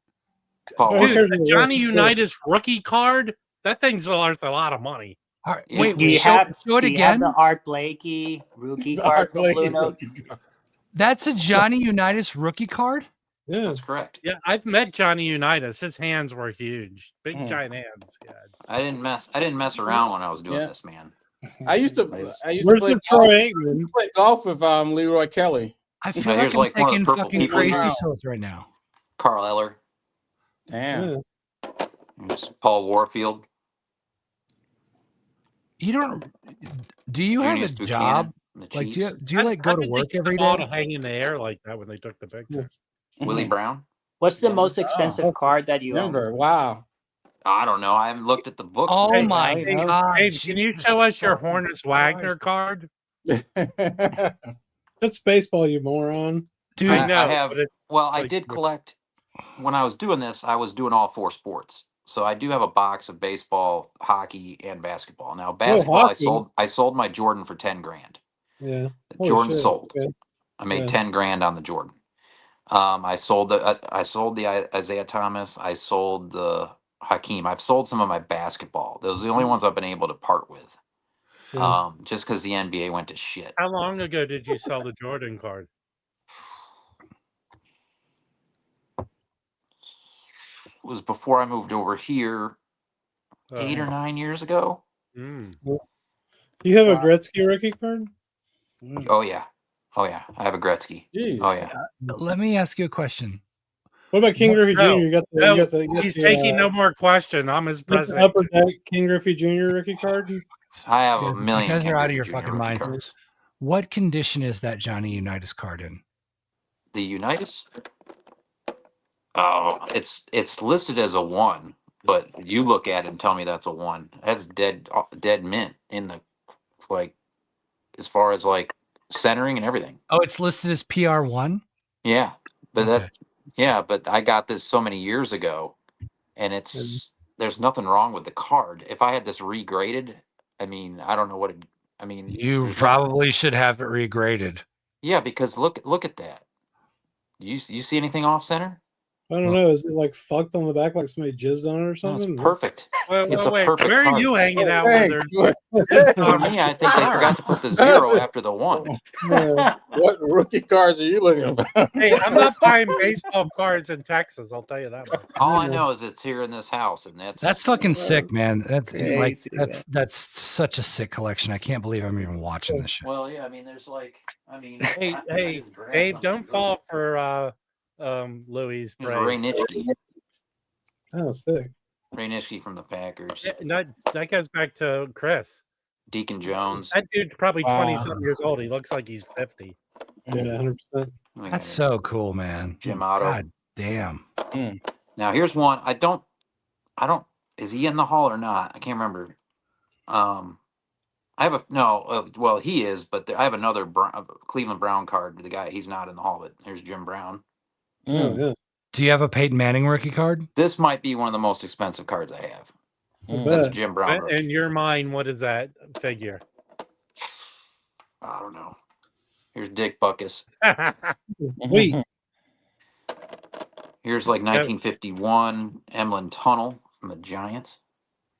Never even heard of that person. So yeah, these guys you're never going to hear of. These guys are in the hall. Here's Tom Fears, an old Ram receiver. Looks like These are he's the now. taking a dump with that catching a football. Now this is a 1950 Bowman card.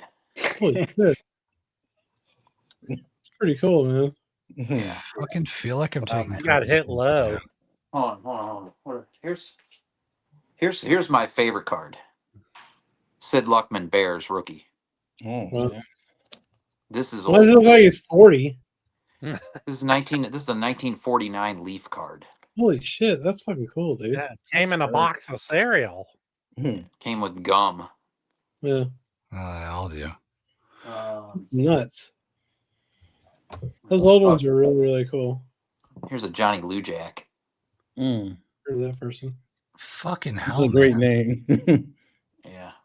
This is 1948. Hey, after you're done with this, can you break out your serial killer cards? Let me see what else is in here. Hold on. I want to see the don't have them hockey quite ones, order dude. how I used to. Hey, where's the Like hockey? Get the hockey Hall of Fame ones. That's what I want to see. Hold on. You want to see the hockey? Yeah. Do you have a Bobby? I have to really Carpenter dig those rookie out. card? No, don't worry about. Hey, but do you have a Peyton Manning rookie card? Can I see I that? don't give a shit. Shut Yeah, up. it's in here. What is this thing with you and Peyton Manning? He's my Yeah. favorite player. What the fuck? Okay. Hey, he likes people with large foreheads. Mike, be Yeah, careful. you're a Greg, Yeah, there's bro. a Peyton Manning here somewhere.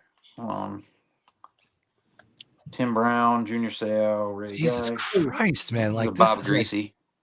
Oh, yeah, let's see. Wow. That's pretty cool. fucking A, man.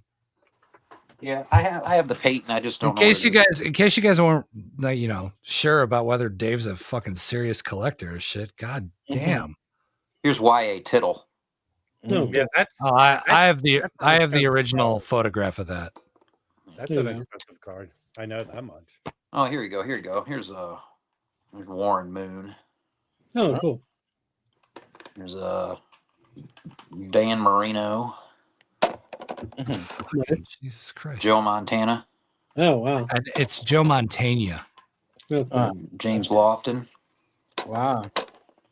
Steve Largent. Yeah. I don't know where the Peyton is. It's all right. It's all right. It's no big deal. But like, It's in this box somewhere. you've demonstrated some serious fucking commitment to this. It's like, Yeah. Do you have hockey Hall of Famers too? Yeah, a ton of hockey. I have a shit ton of hockey. Do you have Louis will never doubt you again.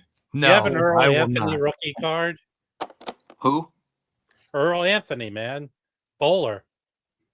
Oh, I wish. I think they made some. That's like the only famous bowler I remember. Earl Anthony. I've got a Tiger Woods rookie. They did some golf early on. I do have a Tiger Woods. I do have like some soccer. So I have like Neymar's rookie and what the few others. Like Jacob said, "Do you have the Jordan baseball card?" Oh, the Birmingham card. Yeah. Yes. Yeah, it's here somewhere in the house. Hey, Dave, do you have the fuckface card? Billy Ripken. Yes. With on the end of the bat. Yeah. Yeah. I have that. Of course he does. I got that. I got that when I was a kid. Yeah, like for just for an exercise, think of the rarest fucking sports card you can think of, and he's probably got it. Mm-hmm. And on the football, I still need a Nagurski, which is eluded me for eternities. That one's really, really hard to get. And then there's a couple I'm missing. I think Jim Thorpe. I need the Jim Thorpe, and I need it because it goes for a shit ton. And then there's only one card that I should have here that I don't, and that's a Namath because it's easy to find. If you go to eBay and you look up Joe Namath rookie, there's like 500 of them you can buy. But everybody wants too much for a shitty condition. And it's just that one's just irked me forever because I'm just like, no, I'm not giving you $150 for this card that's fucked up.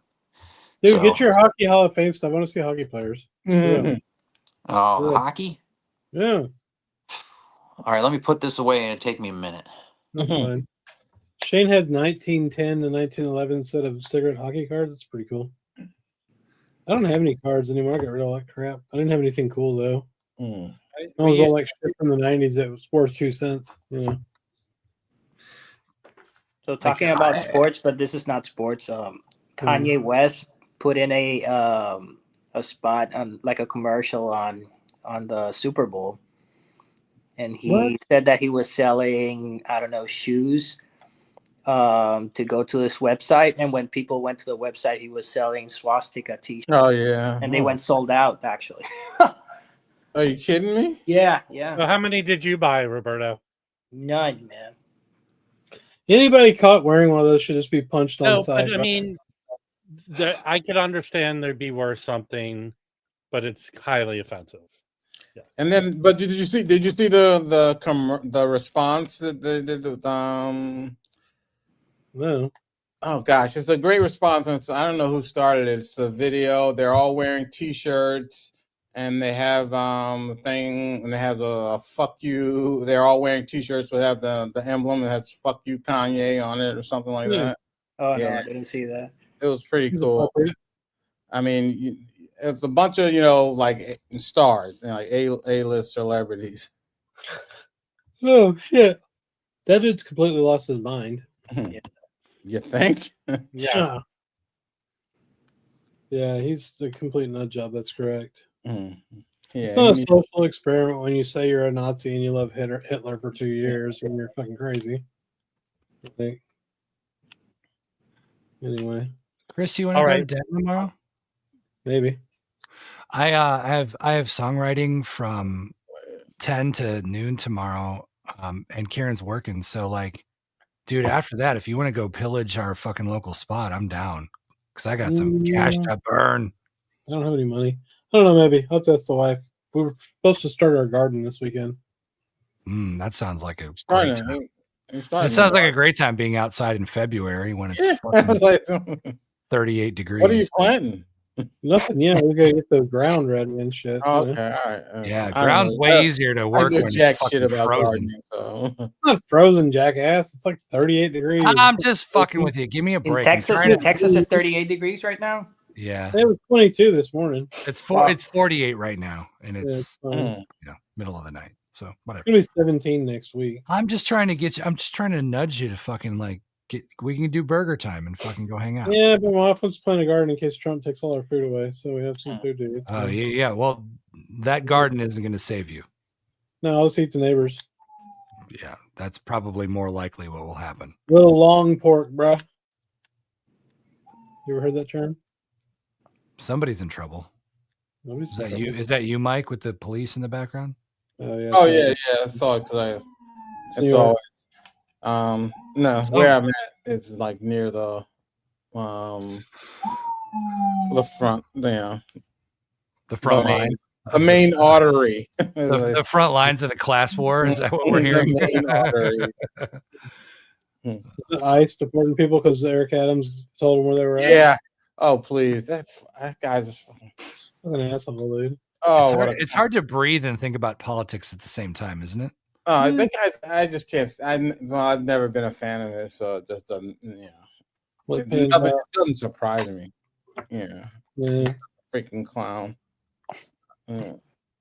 I mean, the whole administration's fucking clown, and he's just falling into the clown show. BRB. But when you've got like staunch conservatives quitting, quitting. Like the first chick who was the first woman, the woman who was interim, the interim head of the office for the Southern District, right? She clerked for Scalia. I mean, she was like close with Scalia. In her bio, talked about like Scalia taught her how to shoot guns and stuff like that. And that whole thing was a bridge too far for her, right? That tells you something. No, it's because the Justice Department's going to be completely perverted into this, fucking, and with Kash Patel at the FBI, it's going to be like this fucking weird, McCarthy-esque, fucking, who was the FBI director back then? I've gone blank. I can't. Hoover for fucking forever. What was his name? Yeah. Hoover. Yeah. Yeah. Same kind of shit. The whole thing, I was just when I saw CJ's name down there, the whole thing with the Kennedy Center. Yes. Oh, yeah. We're talking about the Kennedy Center now? The president of the Kennedy Center. It's like, come on, you fucking retarded son of a bitch. You orange fucking turd. God. Then you got JD Vance going over to Europe lecturing them about shit. Like, give me a break, dude. Yeah. Interesting times. Interesting times. Fucking nuts. We deserve this, right? No, we don't. I don't deserve shit. You do. Yeah. Yeah, you do. Maybe I don't. America wanted this. Well, that's true. That's true. And I hope for the best. I don't see it. I don't see the best happening, but like, this is a sign of the times of who we are as, and I mean we, as a fucking incredibly large, huge landmass of a nation that has 360 million people. This is the sign of the fucking times. Yeah, no shit. That's why he's president. Just buckle up. We're just starting. Put your fucking helmet on. It's gonna be fucking rough. Something, dude. Something, man. All right, boys. Oh, show us the goods. Now, Make them big. This box has basketball, baseball, and hockey. I just want to see hockey Hall of Famers. Come on. All right. Hockey. Go. Where's George Borden when I need him? Let's see. I miss George. He's been gone for a long time. Who's that? George Borden. Oh yeah, jeez. That's baseball. Yeah, sort of dropped all off right. Face. I forget where. I forget how all this is in. How I have all this in here. Oh, here we go. Okay. Oh, yeah. Goes pretty far back. Hockey. All right. So, first things last. Oh yeah, dude, that's fucking sick. That's great Wayne. Yeah, that's fucking awesome. Christ, man. Oh, here we go. That's killer, eh? Dennis Potvin, fuck yes. Awesome. Islanders, yep. Chris, you watch Shoresy? No. Oh my god. I know more about hockey than you do, though. Bernie Parent, holy shit, dude, that's fucking crazy. Mike, do you watch hockey? Serge Savard, No, not recently. This is a big one. My hockey thing goes in and out. Fucking Esposito, it's awesome, dude. Yeah. What brand of card was that? These are either what? Oh God, I forget, man. It's been so long since I've been collecting these. OPG or what channel or what kind of stream shores you, Louis? It's printed in Canada. I don't recall, Senator. Right.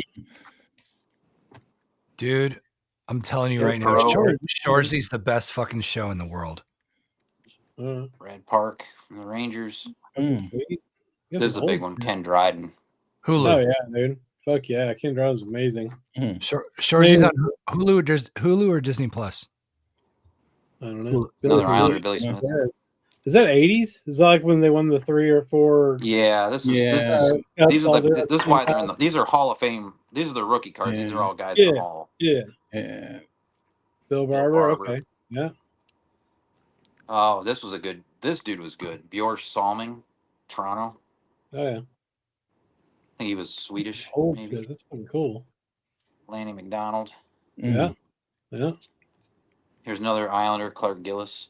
Yeah, that's when when I was a kid, I used to watch those Islanders. Yeah. They had like the most epic team for a while there. Here's the Arrows.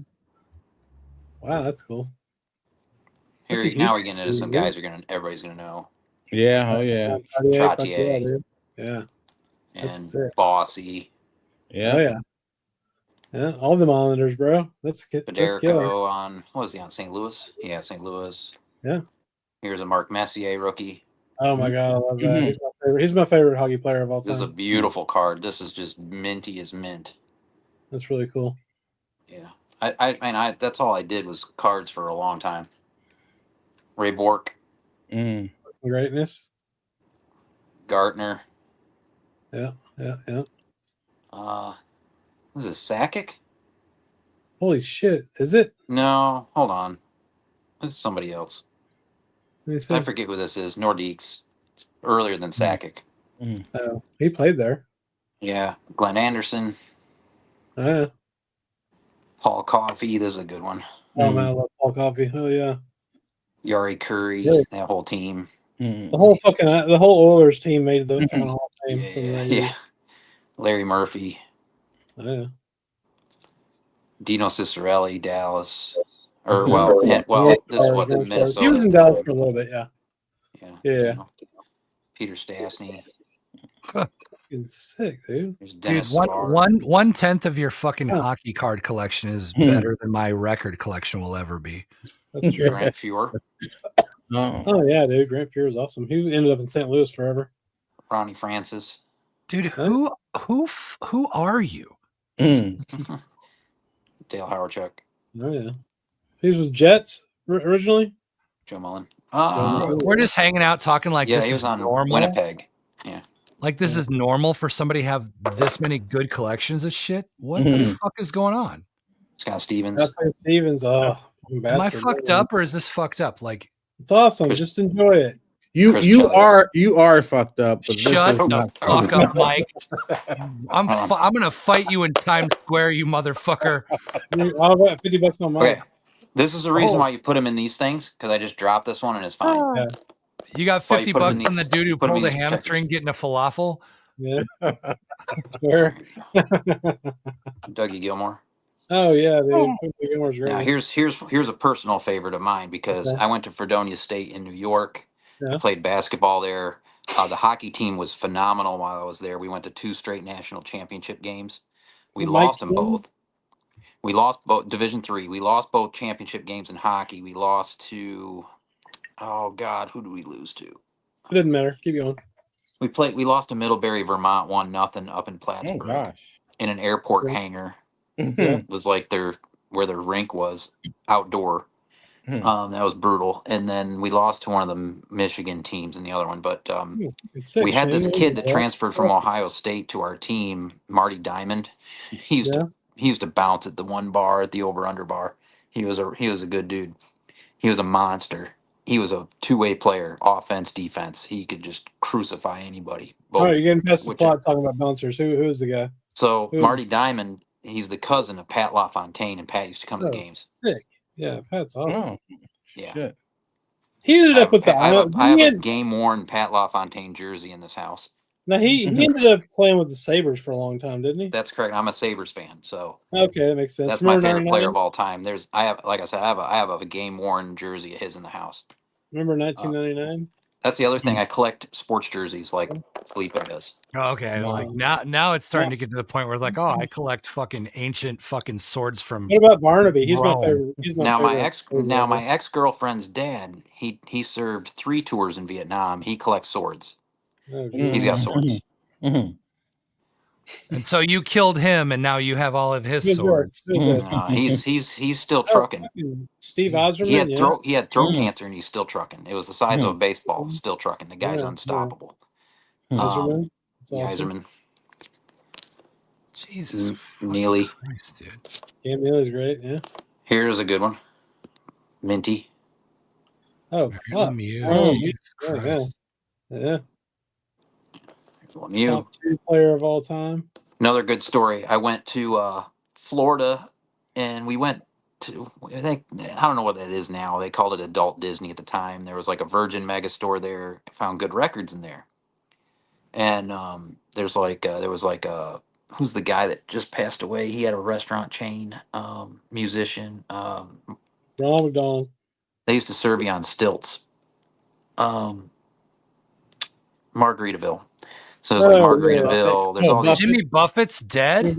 Yeah, he's been there for Yeah. a year and a half. So there's all these places, and then they had this place called NBA City. So we went to NBA City, and they had like 5,000 TVs in there. Every single game of any type of game is on. If you sat at a table, you could see 17 TVs. Yeah. Didn't matter where you sat.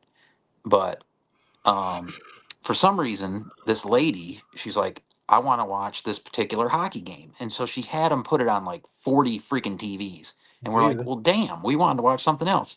And then we found out it was Al McGinnis's wife. Oh, shit. Fucking love Al McGinnis, man. He was great. He had a slap. We didn't meet Al McGinnis, but we met Al McGinnis's wife. I gave her a high five.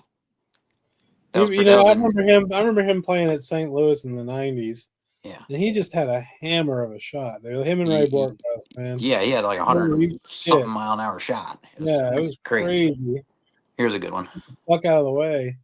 Wow. Raw.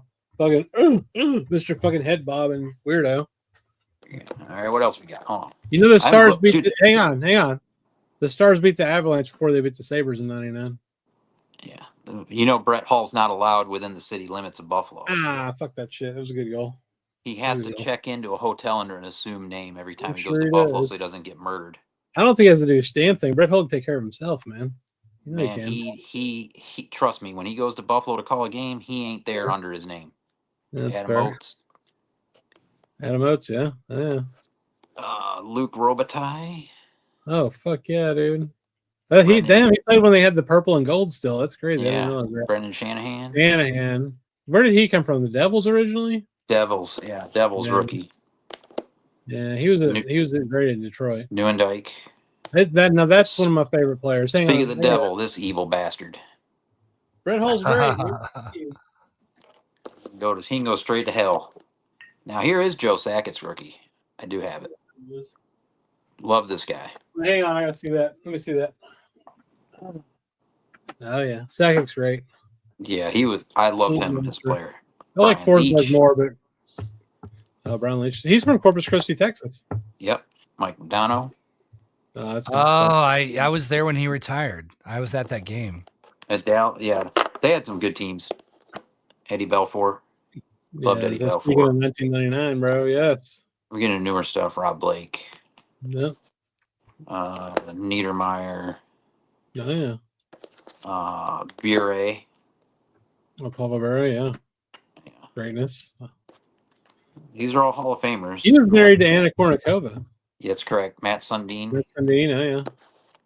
Toronto. Igor Larionov. He was a good Detroit player for a while. He was one of the 5. You remember the 5, right?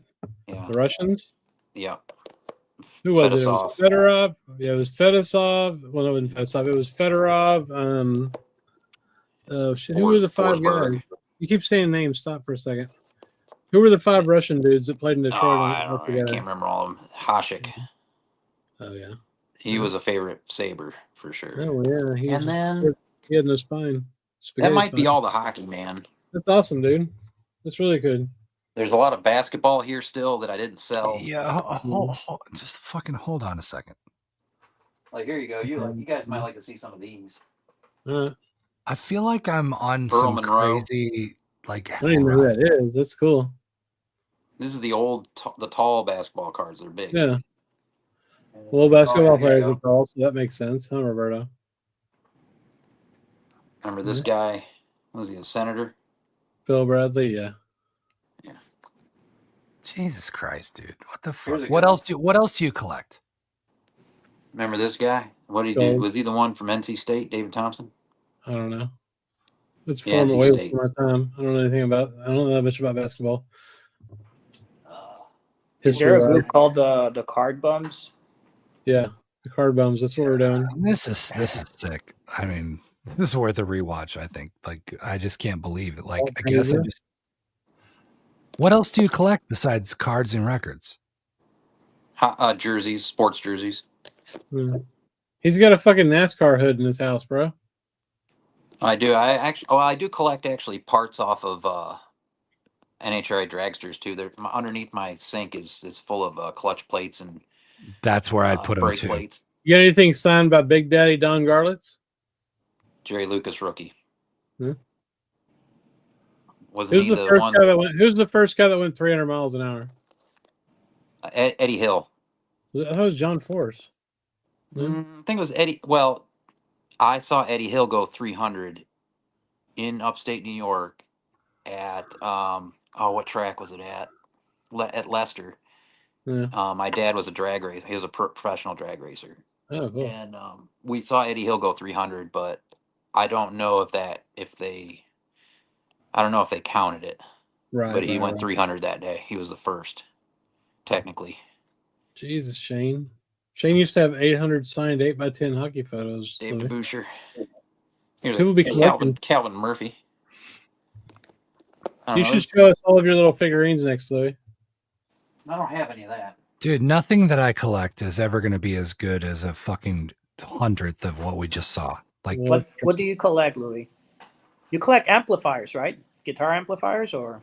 Yeah, not in like I actively use them, right? Cool. So I collect guitar amplifiers, but that's just because that's what I do, not because of like the intrinsic value of them. Although I do have a nice 90s Here you go. rectifier. Ripken Jr. Oh shit! Fuck, man. Tony Gwynn. Oh, Tony Gwynn's great. Obviously. Sandberg. You got a Nolan Ryan rookie?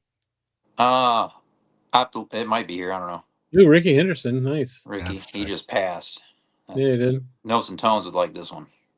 Yeah, Ricky's great, man. Yeah, this one's for you, man. Yeah, I love Ricky. He flipped me off one time. It was amazing. Wade Boggs. Kirby. Oh yeah. Barry Larkin. Oh. Roberto Alomar. Yeah, Puerto Rican. Craig Maddox. Greg Maddox, rookie. That's sick. Here's another Maddox. Wow. Oh. Glavin. You got a Ryan Sandberg rookie? Frank Thomas. Yeah, come Oh, on. here's another basketball. I forgot I had this. Here's Moses Malone's rookie. Oh, wow. Oh, Utah Stars. Utah Stars, baby. Yeah. Here's one of my favorite cards. Reggie Jackson rookie. Oh man. That's great. That's fucking very cool. Good stuff. Do you have a Jesse Jackson rookie? That's a fail, Louis. Fail. Shut up. I That thought didn't it make was sense. Mike, do you collect wine or you just drink it? Fuck you, Mike, you motherfucker. Here's some good old ones. Yeah. Bill Mazeroski. Oh, Bill Mazeroski. Yeah. Yeah. Wow, that's real old shit. Yeah, here's a good one. William McCovey rookie. Fucking twigs Wow. for bats. Real shit. Yeah. Billy Williams. Oh shit. Lou Brock, rookie. Jesus Christ, man. Who's this? Steve Carlton. Yeah. I don't have many baseball. Baseball was too expensive to collect. Yeah, it looks. Yeah, it fucking looks like it. It pulls out all the best cards that have ever existed. Jesus Don Christ! Sutton. Hey, man, when were you gonna fucking tell us all this shit? Just now. Well, we had to pry it I out like of him. this one, Ferguson Jenkins. He was. Man, Fergie was that was a character. Crazy. Birdie Blyleven. Yeah. Here's who's this? Oh, Carlton Fisk. Carlton Fisk. Jesus. Goose Gossage, Rich Gossage. He was a Ranger for a while. Oh, here's a good one. Dave Winfield on the Padres. Oh yeah. Yeah. Who's this? He used to have a bar in New York that we used to hang out at. Yeah, Jim Rice. Now Jim Rice was one of my favorite guys. Yeah. I'll never forget the once this is back when they used to do the Saturday like baseball on NBC. Yeah. And he got into it with Marv Albert. Yes. Yeah. That was classic. Jim Rice didn't take any shit. Gary Carter. Robin Yount. Oh wow. Here's a good one. My brother's favorite player. One of his favorite players was George Brett. The Pine Tar. Do you have Clemente's car? Roberto Clemente? Yeah. I don't think I have that one. No. It was too expensive. Yeah. Eckersley. Yeah. Bruce Sutter. Do you have Pete Rose? No, too expensive. Yeah, a lot of the baseball was way out of my league. Yeah, way out of my league. When I was doing this, it was just right. There's a lot of baseball. Baseball was the toughest just because I like to get condition as good as I can. Yeah. And I was just too picky, and the stuff I'm looking at was way over my head on base. All this other stuff was not too difficult to get at the time. Now all this stuff is because of the pandemic. Cards went berserker, and I didn't collect during the pandemic. Okay, I have a very relevant question. Listen. Yeah. Do you have this shit insured? Oh yeah. Okay. Jeez. Oh yeah. Oh yeah. Believe me, I pay. It's $17 a month for my insurance. Sure. So that insures like $250,000 worth of shit. 80 grand. I think it's low. Yeah, I think it's low too. Yeah, but it's something. Paul Molitor. Oh yeah. Here's a good one, Ozzie Smith. Oh man, Padres. The Oz. What else we got? Wizard. What's You up? get a Pudge rookie card? Who? Pudge. Yeah, Kirby. Yeah. Oh, Pudge, bro. No, didn't you? I thought you showed that. He did. The Carlton Fisk. Yeah, he did. Let's bust out these ones. Mike, do you collect wine or you just drink it? I collect what I like. You know, I don't chase. Stuff. Just what do you think? Do you tend to open it, or you just keep it there and you just stare at it? I open it after a while. Here's some good ones, Mike. You might dig this. Here's an old Syracuse Nationals card. Oh yeah, Hal Greer, yeah. Yeah, rookie. Okay. I'm trying to think who else. Here's some good ones. Keith Wilkes. Oh, man. I really like this one. Rick Barry's rookie. That's a good one. Dan Issel. I don't even know who these people Glory are. days of the ABA. Bob Lanier. Hmm. That's a good one. Dave Cowens. He coached here in Charlotte, I think. At one point. Artis Gilmore. Yeah. Yeah. This is a good one. I've never seen anything like what I'm seeing. The old Buffalo Braves. I mean, that's one thing I hate that they lost that franchise. Yeah. When they had Mac, I don't know what it was. It was just like it was great that they had a team in Buffalo. Where'd they go? Remember the Rochester Royals? Yeah, they went to what is it? Sandy? What did they go to? Did they come to Clippers? I think so. Yeah. Okay. Gervin. Oh, that's great, dude. I love that. Spurs Now, my I favorite think team. Bill passed away, but this is a good one. Bill Walton. Yeah. He just passed away. Yeah. Here's Dantley. I love Adrian Dantley. Yeah, he was also Buffalo Braves. Yeah. Robert Parrish was on the Warriors before he was on the Celtics. Mm-hmm. A lot of people forget that. Good story about him. When I used to be in charge of security at Best Buy years ago. He lives at Lake Norman here, just north of Charlotte. And he came in with his wife to buy a washer and dryer. And he's way over in the corner. And I went and he autographed. It was New Year's too, and he autographed Happy New Year's from Robert Parrish to me on like a piece of paper or something. And his wife was with him, and she's this little tiny Japanese thing. Like, don't come up to his knee. Like, he's 7 foot, and she's like 2.5 foot. You know what I mean? Like, it's interesting. I think he for the end of his career he played with the Bulls too. Yeah. Well, this is my uncle's favorite player, Bernard King. Yeah. He was a great player. Gosh, I remember when he was in college, with Ernie Grunfeld at Tennessee, the Bernie and Ernie show. Yeah, man. And King played for the Knicks. Yeah. Dennis Johnson. Man, Dennis Johnson, the ugliest black guy on the left. Yeah, Alex English. Kevin McHale's rookie. No. Now we get into these. Is he a black guy or was he? He's like got some mixed. I know, but everybody wants these for some reason. These Fleers because this is the Jordan card. Yeah. You know, and I sold the Jordan, like I said, for $10,000. But Chris Mullin, I still have some of these. I don't have them all. I sold the Elijah one, and I sold the Isaiah and a couple others. But I do still have some Dumars, James Worthy. Oh, wow. Best this is a big one, Dominique. These are all beautiful. Then we got Reggie Miller's rookie. Oh, wow. Rodman. I still have the Pippen. There's the Pippen. That's cool. Fucking God. So Pippen was supposed to play with was it Seattle who drafted Pippen or? I don't know. I'm not sure.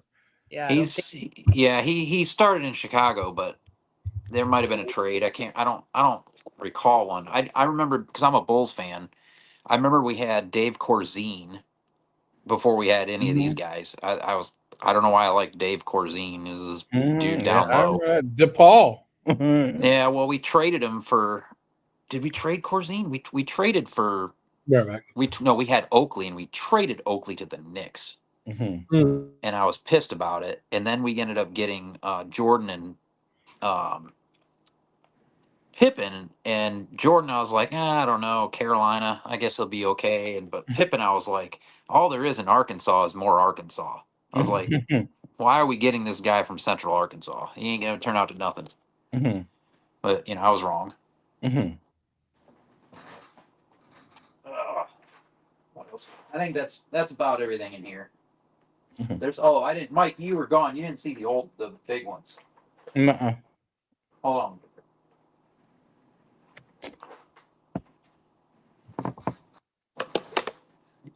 Here you go, Mike. Calvin Murphy. Man. Calvin Murphy. Yeah, some of these. Remember the big cards? Yeah. Tom Sanders, Walt Frazier. Clyde. Chet Walker. I went to Andrew Jackson High School, and the legendary New York City basketball coach Chuck Granby was friends with Chet Walker. Oh, no kidding. Best friends, yeah. Elvin Hayes. I love this card. This is a really cool looking card. San Diego. I didn't even remember that. I don't even remember that team. That's a Jazz Cat name, Elvin Hayes, right? Yeah. Billy Cunningham. Like a drummer name or a bass player. Willis Reed. Yeah. This one, I love this one too. Jerry Lucas. San Francisco Dons. I think they were, were they the Dons or were they something else? I don't know. Can't remember. This was one Syracuse guy, Dave Bing. Yeah, Dave Bing. Cuse. Yeah, he's up in the Ring of Honor up there. Yeah. Nate Thurmond. Yeah. San Francisco Warriors. Don Nelson. Oh, I like this card too. Baltimore. Oh, bring Don Nelson back. That he Don Nelson, the coach, right? Yeah. He was a coach afterwards. Yeah. He was the GM of the Mavericks forever. Yeah. He's the one that drafted Nowitzki, and everybody said he was a fucking idiot. Gus Johnson. Yeah. Dave DeBuscher. A lot of the Knicks. Bill Bradley. Yeah. Senator Bill. Earl Monroe. He was Earl. Oh man. Yeah. Those Baltimore teams, I mean, they had like some great guys. Him, Phil Chenier. This is like That's David Thompson, NC State guy. Yeah. Don Nelson passed away, right? Yeah. Connie Hawkins. Yeah. Phoenix. I don't remember that team either. Yeah, I don't remember that team. No, I don't remember that either. And more Baltimore. I like this card too, Wes Unseld. Yeah. That's everything in that box, I think. That's awesome, man. Baltimore cool teams. I know we should be talking about Jazz, but that was fun. I ain't that box. You know how much dust was on the top of that box? Yeah. About an inch. Like I just had to take paper towels to it before I could even open it. Well, somebody you got Larry Bird. You have Larry Bird. Larry Bird. No, do not have a Larry Bird. But That card. But that card is not. You know why I don't have that card? The Larry Bird rookie is also a Magic Johnson rookie. They're on the same card. Oh, gee. Bird Magic is one card, and it's a fuck ton of money. I bet. Because they did those split cards back then for rookies, and they're both pictured on the same card. Wow. Yeah, because that's why they were rivals. They came in the same year. Indiana State played in the championship game. Yeah. Indiana State and Michigan State, and then they came into the league and they put them both on one fucking card. Blasphemy! Cool. Those are not for a collector.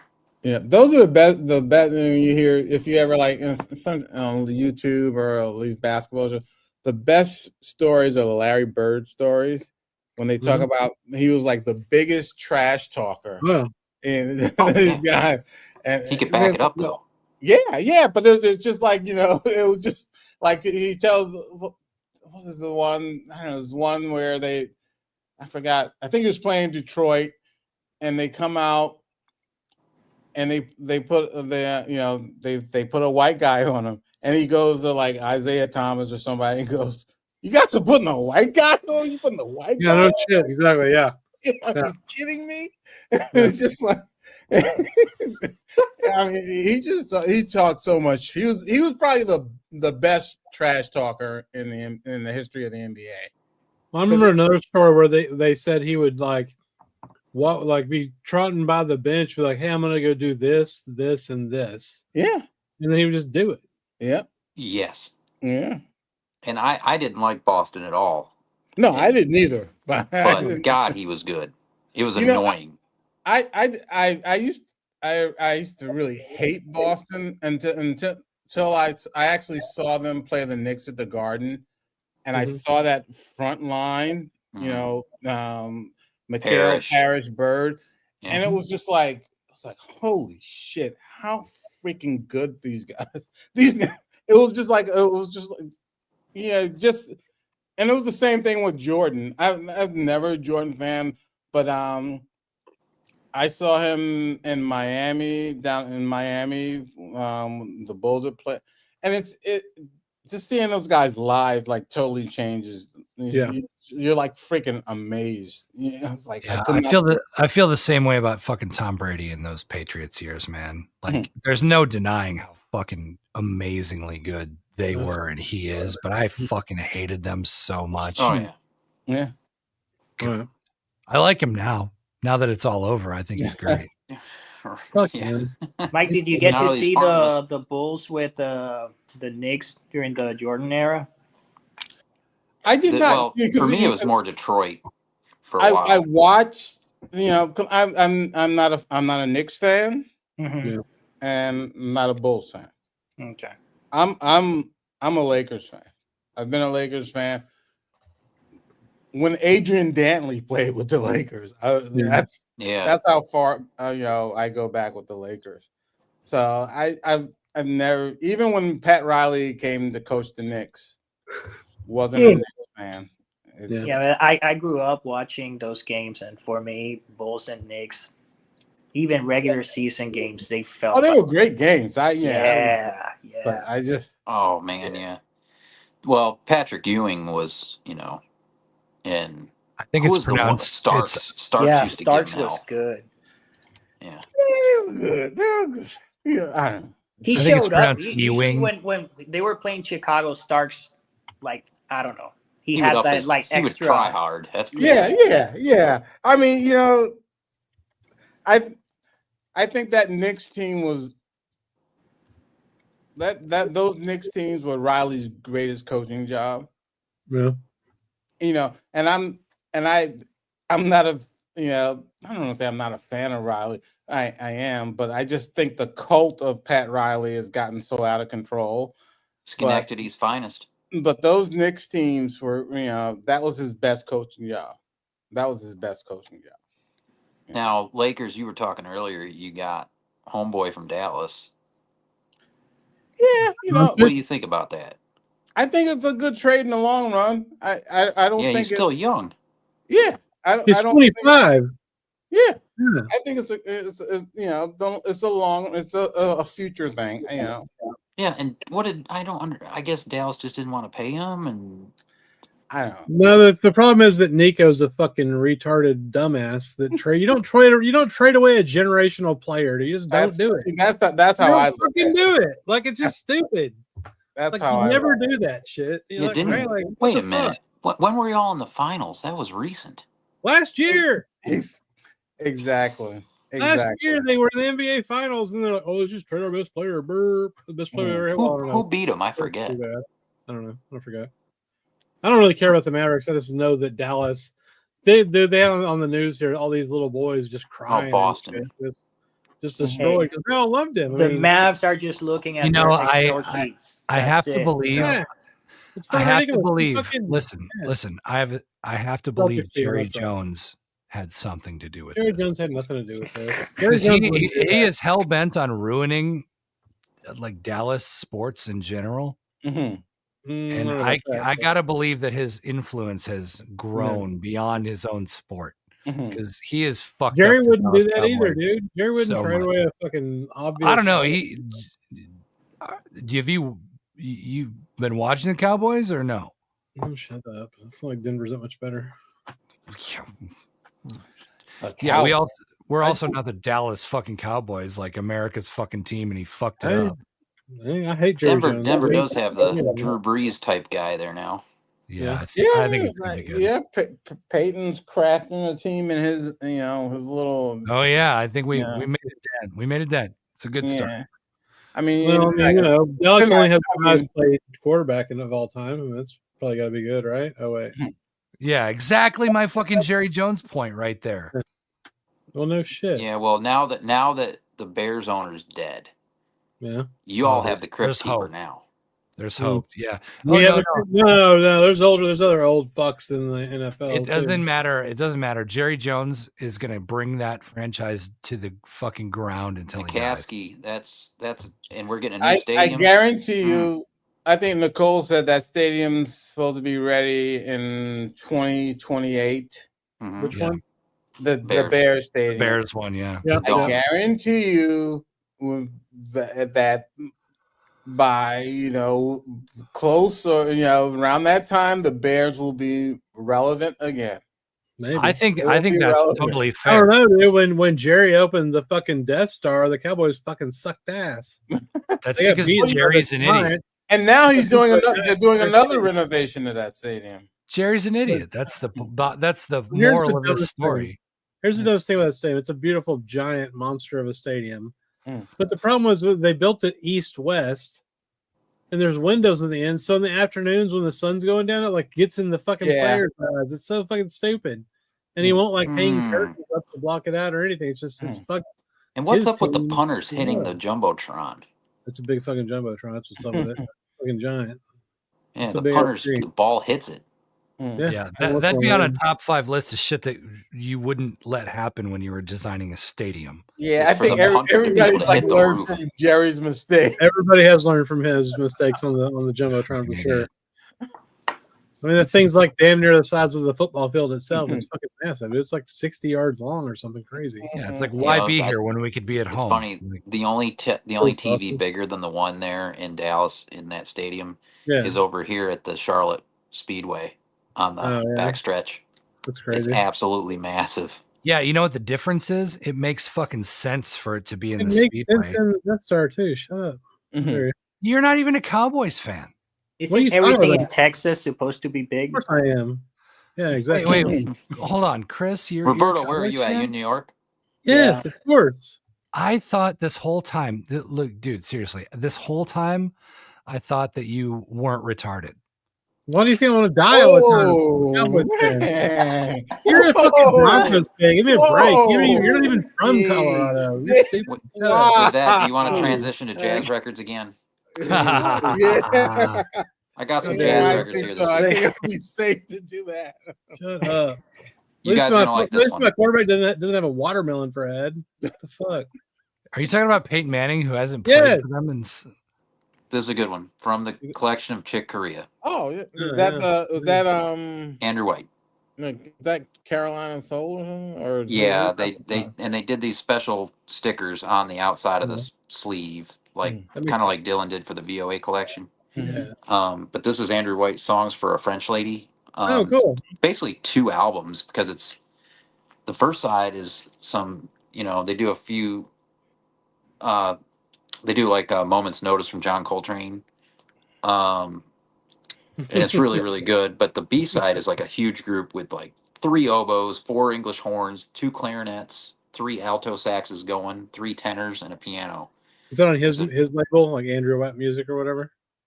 Yeah, it's on his own label. This is the 6th in his number 6. I have number 2 and this. The only 2 I've ever found. Yeah. But yeah, this I was happy to get that. That's the only thing I got from the collection. There was a record that was autographed. Well, it was inscribed to Chick from Miles Davis. It said Chick, you're a motherfucker. That record went for $2,176, and it was one of those cheap twofers. Oh no! But it was autographed with that from Miles to Chick. I mean, damn. It's pretty cool. It's not worth $2,000 to me though. I found this in Premium Sound. This is a first UK mono of Eric Dolphy in Europe Volume 1 on Stateside EMI. Okay. What was it on here? Or we don't know? Prestige. Oh, Prestige. Okay, yeah. And here's the Stateside label. This is a nice copy. I only paid $25 for this. Looks like you need to clean it, bro. Yeah, so this is boy. Not bad. I already have the original US, but I wasn't gonna leave this behind. I don't ever see these. That's pretty cool. That's a cool label pressings. Too. And then I think I showed this last week, but I'll show it again just because I was trying to figure out what the deal is. So I got a copy of Albert Ayler Bells, but this is not a 65 original. It's a 66 press. So technically a repress. Now they did not do the silk screen back. They did a plain back on this one and used a stereo label, just a stereo label there, but it's not stereo. In the matrix, it's a mono and it plays as a mono. So it's a very rare pressing. When you play that, does your when you play that, does your furniture start floating? Yes. Mine too. I just wanted to make sure. There you go. So there's that, and then the plain back, no colored with the design. So that's, since I collect the label, that was kind of a big one to find. And then I think my other copy's stereo, so kind of cool to have a mono and a stereo. But that's it. That's all I got for records this week. as far as jazz. I gotta go think. You got what? I gotta go think. Like I gotta go sit quietly in the dark and think after seeing his fucking baseball and hockey card collection. This is all your fault, You'll be Louis. busy for weeks. This is way better than the cereal episode. Yes. Although the fucking cereal episode was pretty good. That was actually pretty damn epic. Yeah, I gotta say. What was the top cereal? Yeah. We were ranking cereals, and then Cinnamon Toast was it, right? Cinnamon Toast I Crunch. think you're #1, right. bro. Oh, that was up there, yeah. But, yeah, you nailed it. Yeah, 100%. Pretty sure that's what the deal there was. there were other heavy hitters there that we finally landed on. That we agreed. Honeycomb. Yeah, there's like Felipe's got a hell of a collection of No, we have to have this again. jerseys, but I don't have anywhere near like what he has. Yeah, but you have shit that you probably have like American sports that people actually know. Yeah, I do. I have a lot of Bears jerseys. I have Syracuse jerseys. Like I have one. Like what was the? I have a Syracuse jersey from the bowl game that they tied Auburn in. Oh, you're fucking cut off, right? Yeah. Like Jesus Christ.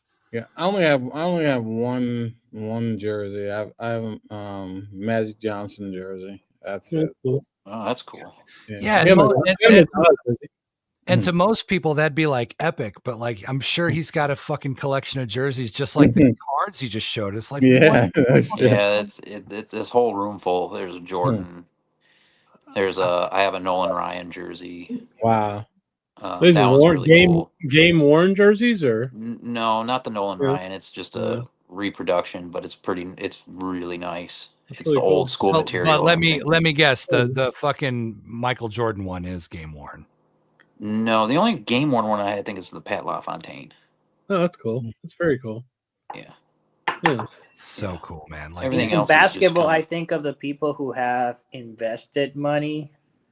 I don't know if Magic Johnson is up there with Michael Jordan. I think Magic Johnson might have had even more success investing his money in different ways. No doubt. Well, I think he was one of the first investors in Starbucks, right? Well, the thing with Jordan though is the theaters, the Nike thing. Yeah, Air Jordan all day. He's still getting paid out. He's still getting a shitload of money from that. Didn't he end up with Beats or something? I don't know. Oh, Dr. Dre's Beats headphones. Yeah, I thought Jordan stole it from him somehow, or no, they stole it from Dre. That's what it was. And then whatever he got a shitload of money from selling the Hornets. Well, he had to. He got caught with the hookers in town. That's true. Him and the mayor at the time, and everybody was corrupt downtown here, man. In Charlotte, they were all getting the Russian hookers. Well, everybody's going to get Russian now. Making America corrupt again. Yeah, Magic Russians hookers okay again. The thing with Magic has a lot of smaller deals, whereas Jordan has the fucking huge fucking Nike thing. Yeah.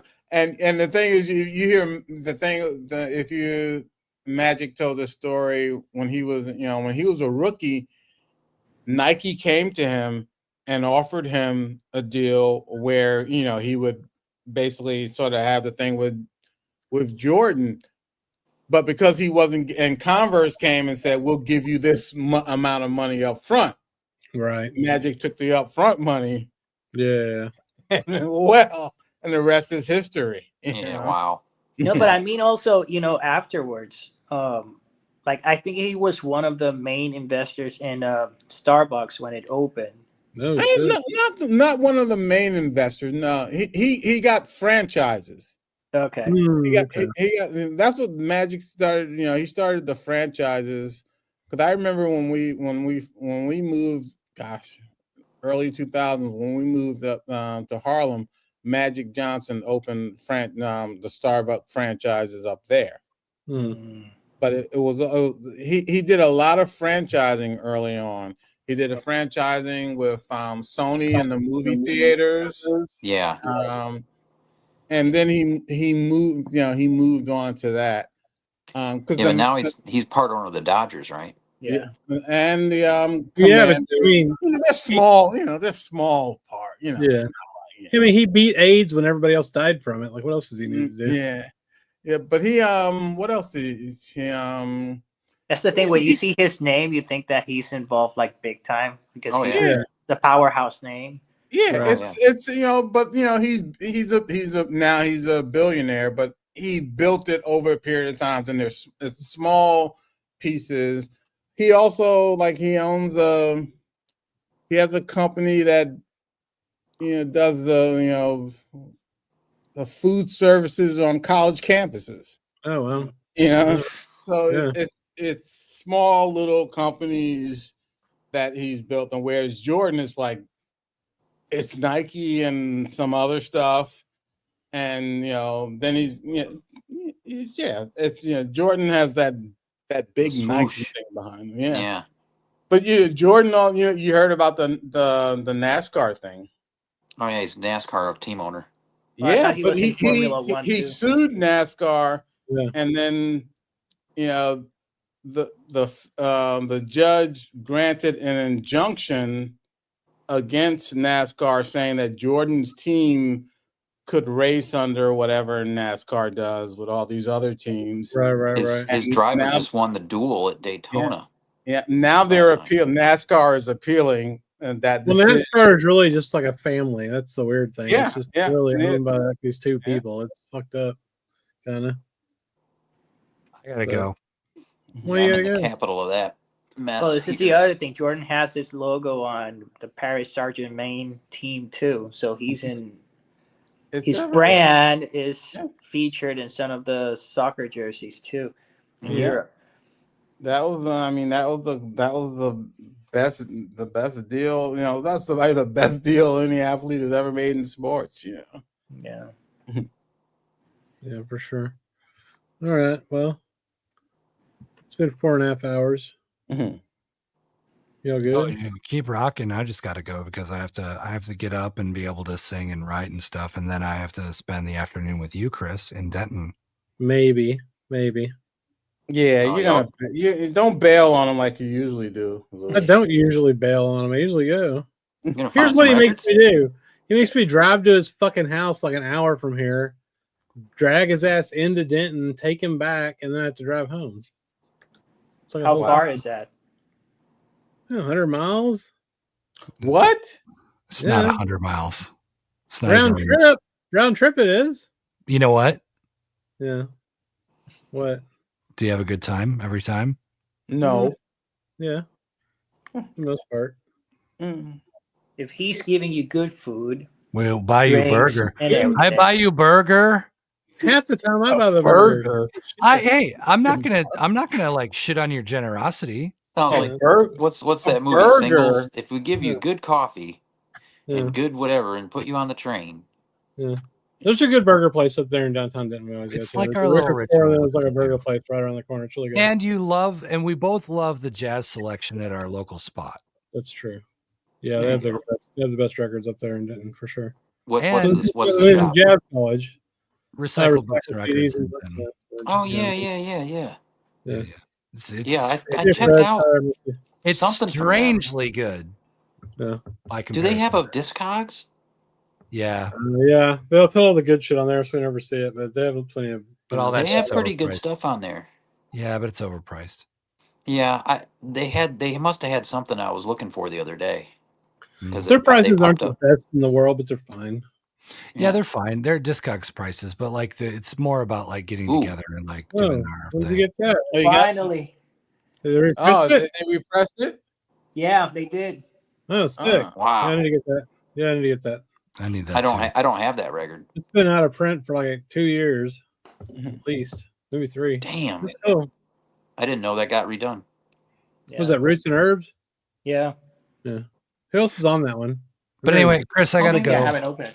I'll see you, buddy. We'll talk later, guys. Later, guys. Yeah. Bye. So Lee Morgan, Wayne Shorter, Bobby Timmons, Walter Davis Jr., and Jimmy Merritt. So what's Walter Davis play? Piano? Yes. Yeah. Okay. But he's in 2 songs, Roots and Herbs and United. Okay. Yeah. Who's the other piano player? Bobby Timmons. Oh yeah. Timmons. Yeah. That's cool. Mm-hmm. Huh. Well, I haven't even streamed it, but I like most of the Art Blakey stuff. So Yeah. No, that's a great pickup. I'm trying to think. Did I pick up any of Blakey recently? I was thinking. I don't Oh, buy yeah, the one that just they reissued. That's what I got. Which one? I like found Someone a in Blakey Love. record last year, I think. like a Bethlehem title. I stopped might buying have. Blakey shit. No, they've been reissuing some of the Timeless stuff, haven't they? Yeah. The Netherlands stuff. Yeah. I got some of that. I'm trying to think what else. Yeah, who are the horn section for him when he did those Timeless ones? Oh, I mean, it depends. Like some of them were like the later ones were like the younger guys. Yeah. Like one of them, like some of on saxophone was like Javon Jackson, and then on trombone Steve Davis.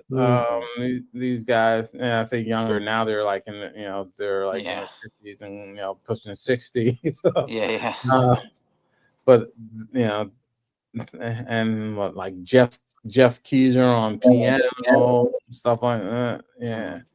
Yeah, Dude, I just love that he always let different groups of guys have a chance to be under his wing, man. Yeah. And they there is a record that I was impressed with his playing, Art Blakey, and it is the one that he's wearing like a yellow parka. One of his latest. Oh yeah, it's from Timeless. That's it. Yeah, it's from Timeless, right? Yeah, he's like the Joe Gordon Fish, the Gordon Fisherman guy. So he's playing. Yeah. So he plays. What he's doing, man? It's so he's weird. Playing different rhythms, also Latin rhythms too. And when I see Art Blakey, I feel that he's a stiff drummer. He's good, right? But I see him like he's like a. Oh yeah. I don't know, like his style direct. Yeah. But in that album, he sounded so smooth, free, like mellow, and it was, I don't know, it was refreshing his playing on that album. Oh, nice. Do you know a guy Mike named Hugh Ragan or Hugh Ragan? I don't know. A trumpet player? Yeah. Hugh Ragan, Yeah. I don't have anything where he's the leader, but I've got stuff where he's played with David Murray. Okay. Yeah, I found a record. I was just streaming one. It's called. I really liked. I might get a couple of his records. This one had Craig Taborn on it. Yeah, I'm a fan of his. So yeah. And in that documentary that I talked about, Music for Black Pigeons. Yeah. There's a thing with Craig Taborn is in it. He's only in it like briefly. But he comes into the studio and he introduces himself to like Lee Conniff, and Lee Conniff goes, who are you? He goes, Craig. And Lee Conniff, I guess maybe Lee Conniff had played with him before. I heard of him or something. He goes, Craig Taborn? He goes, yeah. And so it's like Lee Conniff like sort of knew who he was. Yeah. But Lee Conniff is like. And because she was like 87 when that film was made, right? And he's like sort of the star of it, just And there are clips of Paul Motion in there also. It is really good. I mean, I'm probably gonna end up like buying it because just because it's on Apple. It's on Apple TV. And it's like $14 or something. But I rented it today and I watched it, and it was like $4 or $5 to rent. Yeah, and it was really good. Mike, do you still have an old school rental shop in the city for DVDs and stuff? If there is one, I don't even know. Yeah, I haven't seen one here either. Yeah, gosh, what's the one what's the video store? We still have one in Charlotte called VisArt. You can still get everything on DVD. Yeah, well, the really big one here that closed down years ago. That's when I just even stopped paying attention to stuff like that. I can't remember the name of it now, but it was a great freaking it was a great video store. I mean, they had all, you know, they were the first ones that actually they would sell the all region DVD players. No, yeah, that's what I have here. Kim's Video, that's it. Kim's Video. Yeah, I have an all region player because I have everything from all over the place. You know, Australian stuff. I started going there when I used to be big into John Woo movies. Oh yeah. And they, you know, that's where I would have to go to, you know, to pick to get them. Yeah. I remember the first time I went to Canal Street.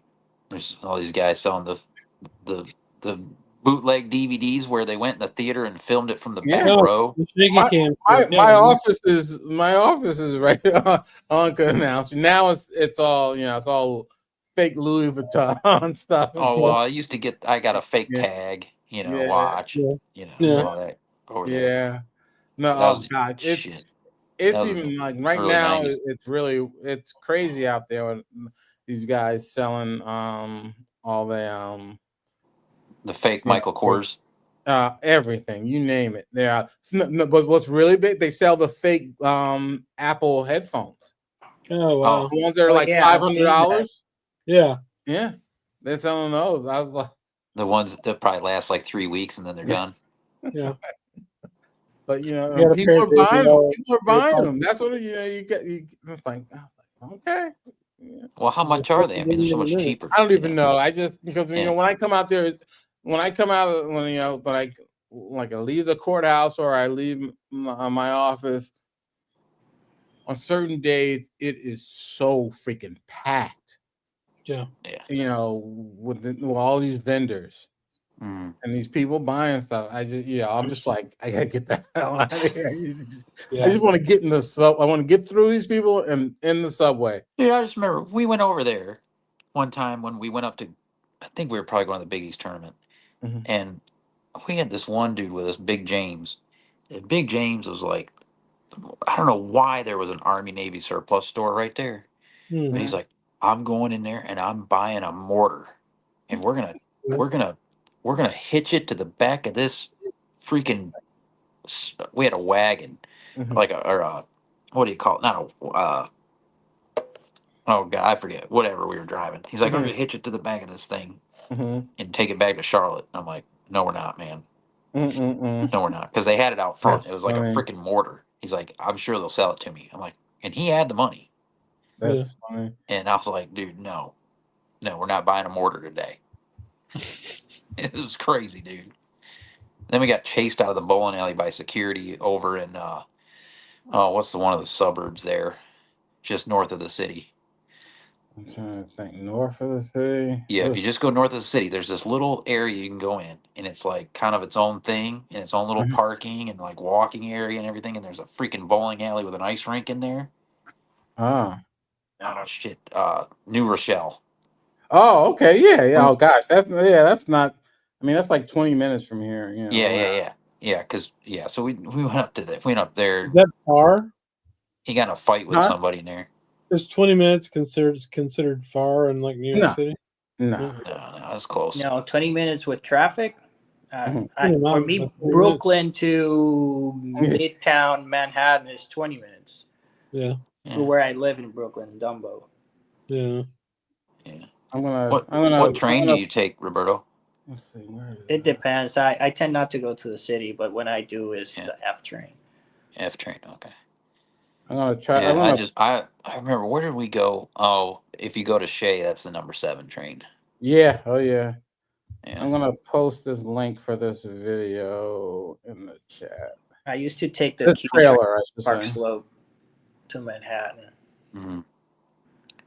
I liked where the convention was this year, Mike.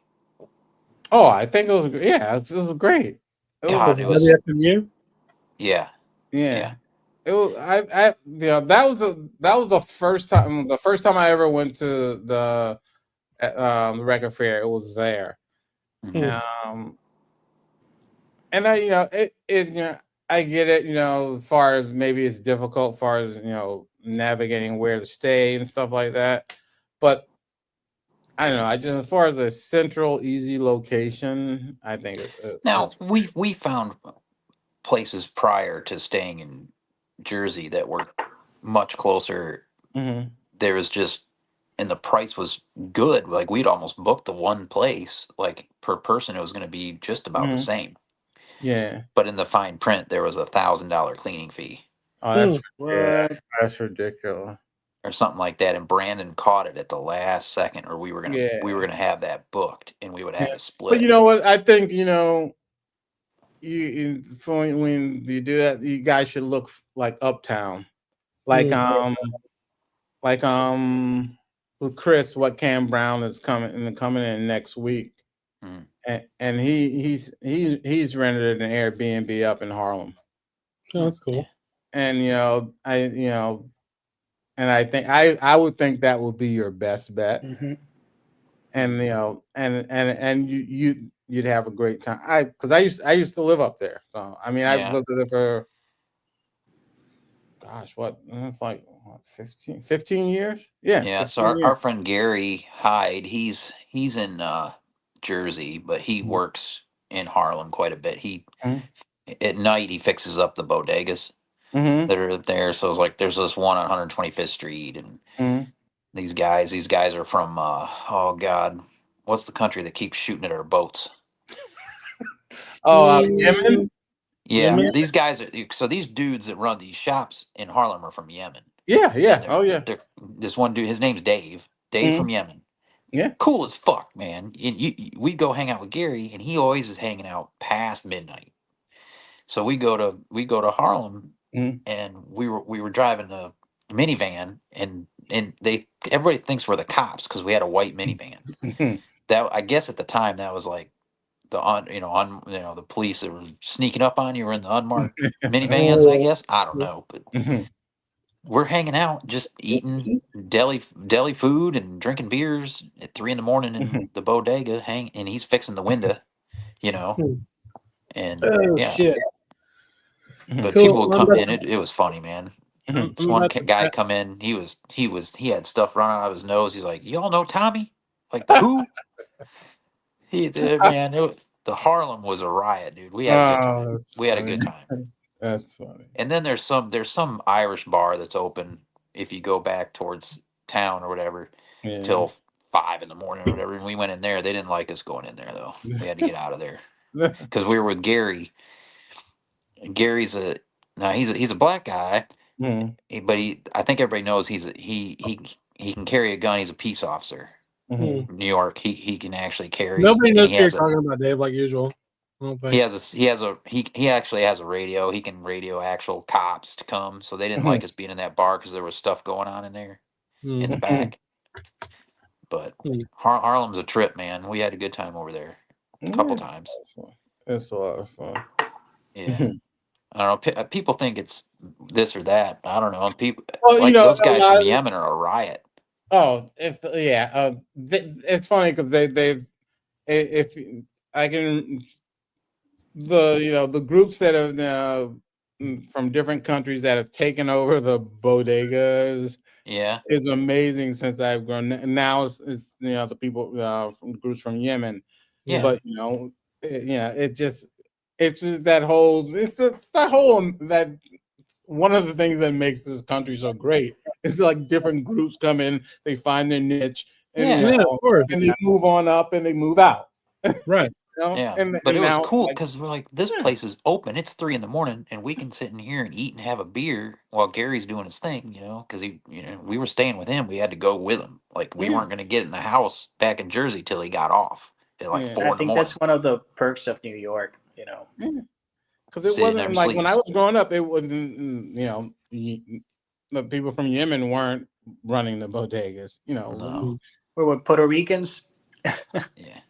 It might have been, but even between, before the Yemens, there was another group, people from another group. But, but that's, like I said, that's part of, what I think is the beauty of this country is, people come in, they find, their this is how we're going to get started. then they have kids or whatever, and then they their kids move on to something else. Another group comes in, they use that to get their foothold, and so on. And then the next Gary's a handyman, so he's always in need. Like somebody's always calling him up to fix something up there. He's always working. Cool. Well, I'm about to literally fall asleep. So All right, guys. Have a good night, guys. Everybody. Bye. Bye.